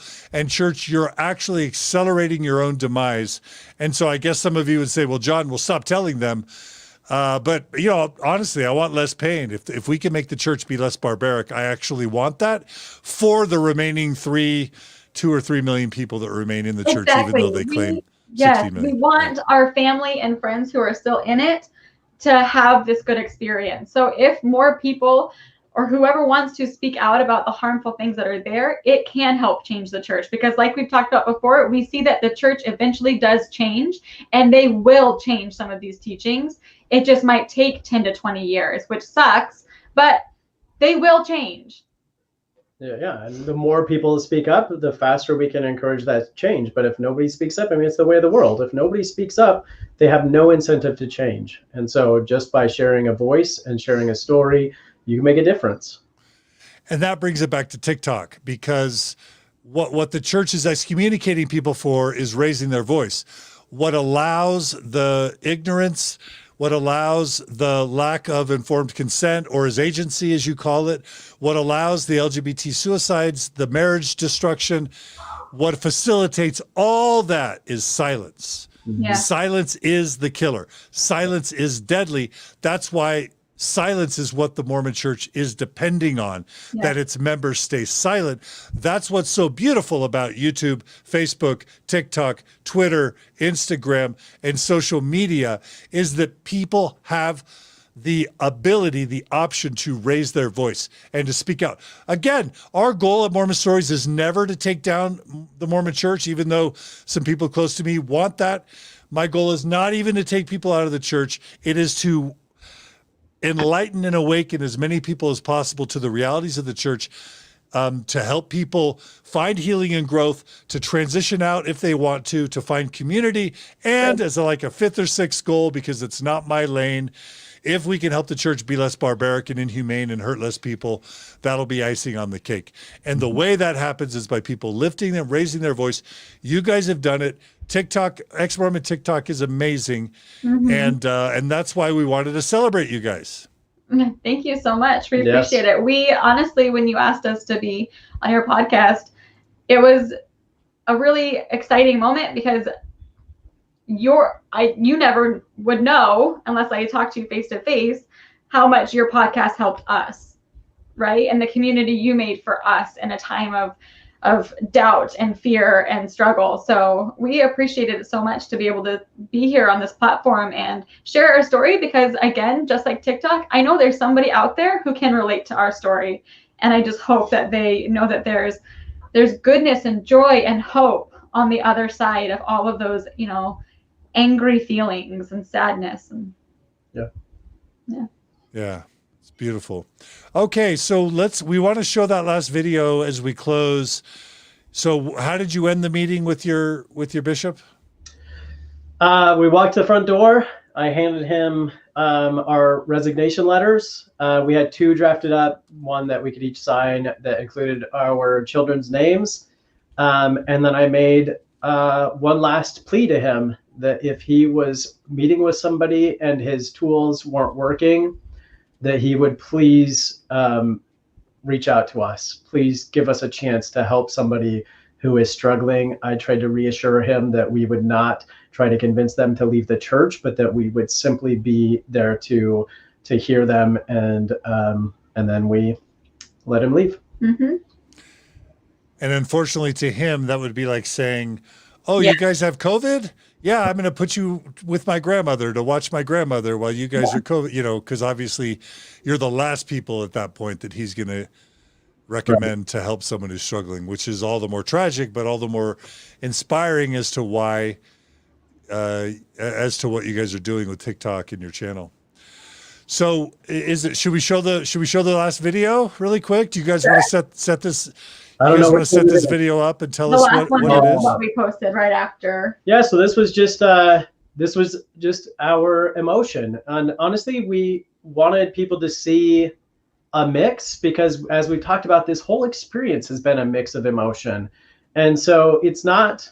I think a lot of people read into it as just sadness. Mm-hmm. I think it's all of that. It's us coming together. It's sadness for loss and a degree of finality. It's hope. It's really all of that kind of captured in this one short moment, and it's authentic. This was real. Yeah. Beautiful. Beautiful. Well, let's play it now. I'll mute you guys and we'll play your final video for today.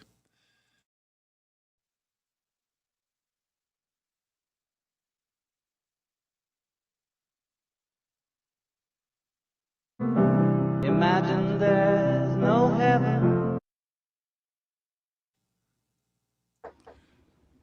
Wait, you guys just kissed each other. I want to see that again. Show us that one more time.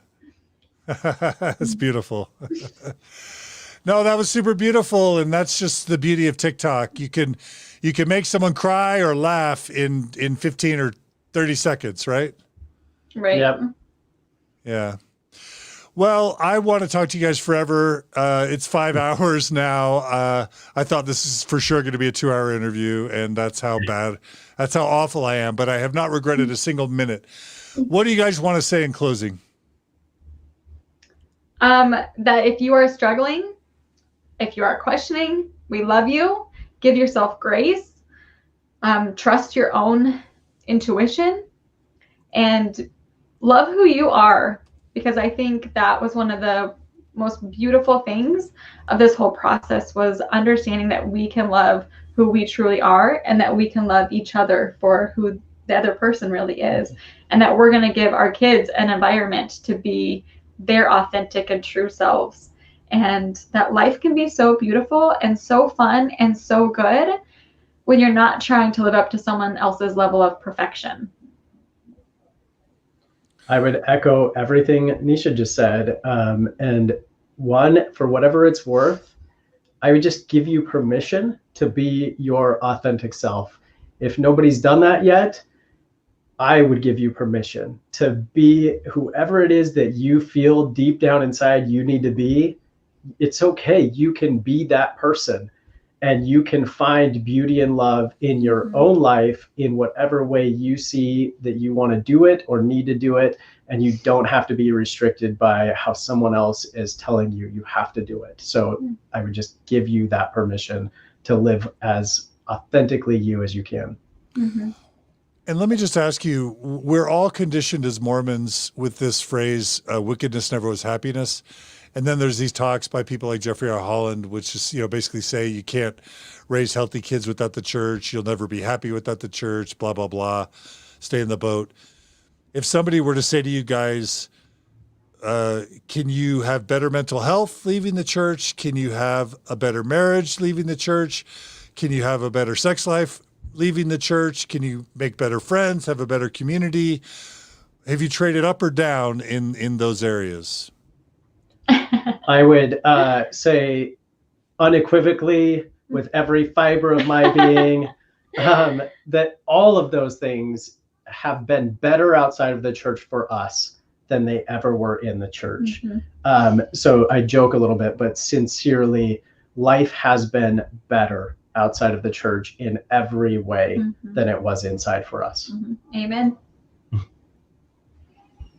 And then if somebody says, yeah, but that's Satan who's kind of deceiving you, and you know what I mean? Like you've been deceived, basically. Well, he's my homeboy then. It's working. It's working. Yeah. All right, Neesha and Kyle, tell us the name of your TikTok channel again. Challenge.faith. If somebody wants to reach out to you guys outside of TikTok, how do they do that? Kyle's a little bit more active on Facebook. Yeah, you can connect with me on Facebook. It's just Kyle Brost, BROST. You could also send us an email at info@challengejournals.com. Beautiful.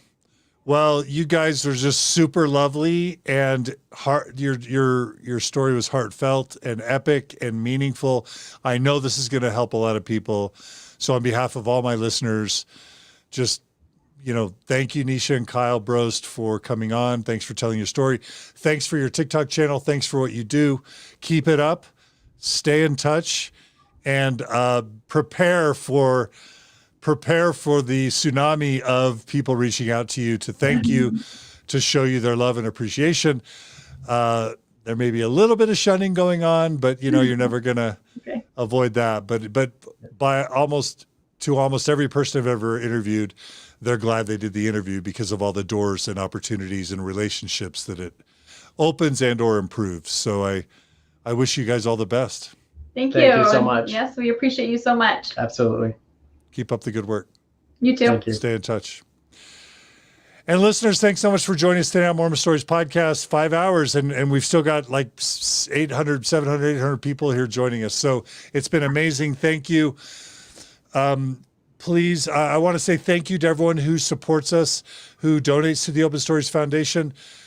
We could not do this. Cameras, lighting, internet, rent, my salary, compensation, Brooklyn, our editor, Gerardo, our cinematographer. We've got other cool plans in the works, software. We couldn't do all this without your support. So thank you so much to everyone who donates to the Open Stories Foundation to make this possible.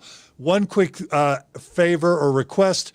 We always have haters who are trying to destroy us, and we always have people trying to smear us, and we always have people who just cancel their donations for whatever reason, and sometimes it's financial, and then of course, with COVID, it's been really hard financially on a lot of people. So if you value this type of programming, if you want to see it continue, if you don't want to see Mormon Stories go away, and if you want to see us to be able to do more to help people and basically get me some help so that I can sometimes get a good night's sleep and stay healthy, please consider becoming a monthly donor. Go to mormonstories.org. There's a donate button at the top. Click on the donate button, become a monthly donor. $10 a month, $20 a month, $50 a month, whatever you can afford. It's tax deductible in the US. We're transparent in our finances. We are ethical, and we treat people as well. And we just all the money you donate, 100% of it goes to the podcast, to furthering the cause, to building community, to helping people in transition, to promoting healing and growth in Mormonism, and to waking people up. So please become a monthly donor if you're not. If you can't, or even if you are, please spread the word. Share these episodes on social media. Let people know. And then give us your feedback at mormonstories@gmail.com. And comment on Facebook, on Instagram, on Twitter. Email us and give us your feedback, and then comment on the blog at mormonstories.org. We love you guys. Thank you so much for staying. And check out TikTok. Check out Ex-Mormon TikTok. Shout out to Ex-Mormon TikTok. Keep up the good work. Let's grow that community along with all the other communities. Take care, everybody. Love you guys. Have a great weekend. See you soon. See you guys again soon on another episode of Mormon Stories Podcast. Take care.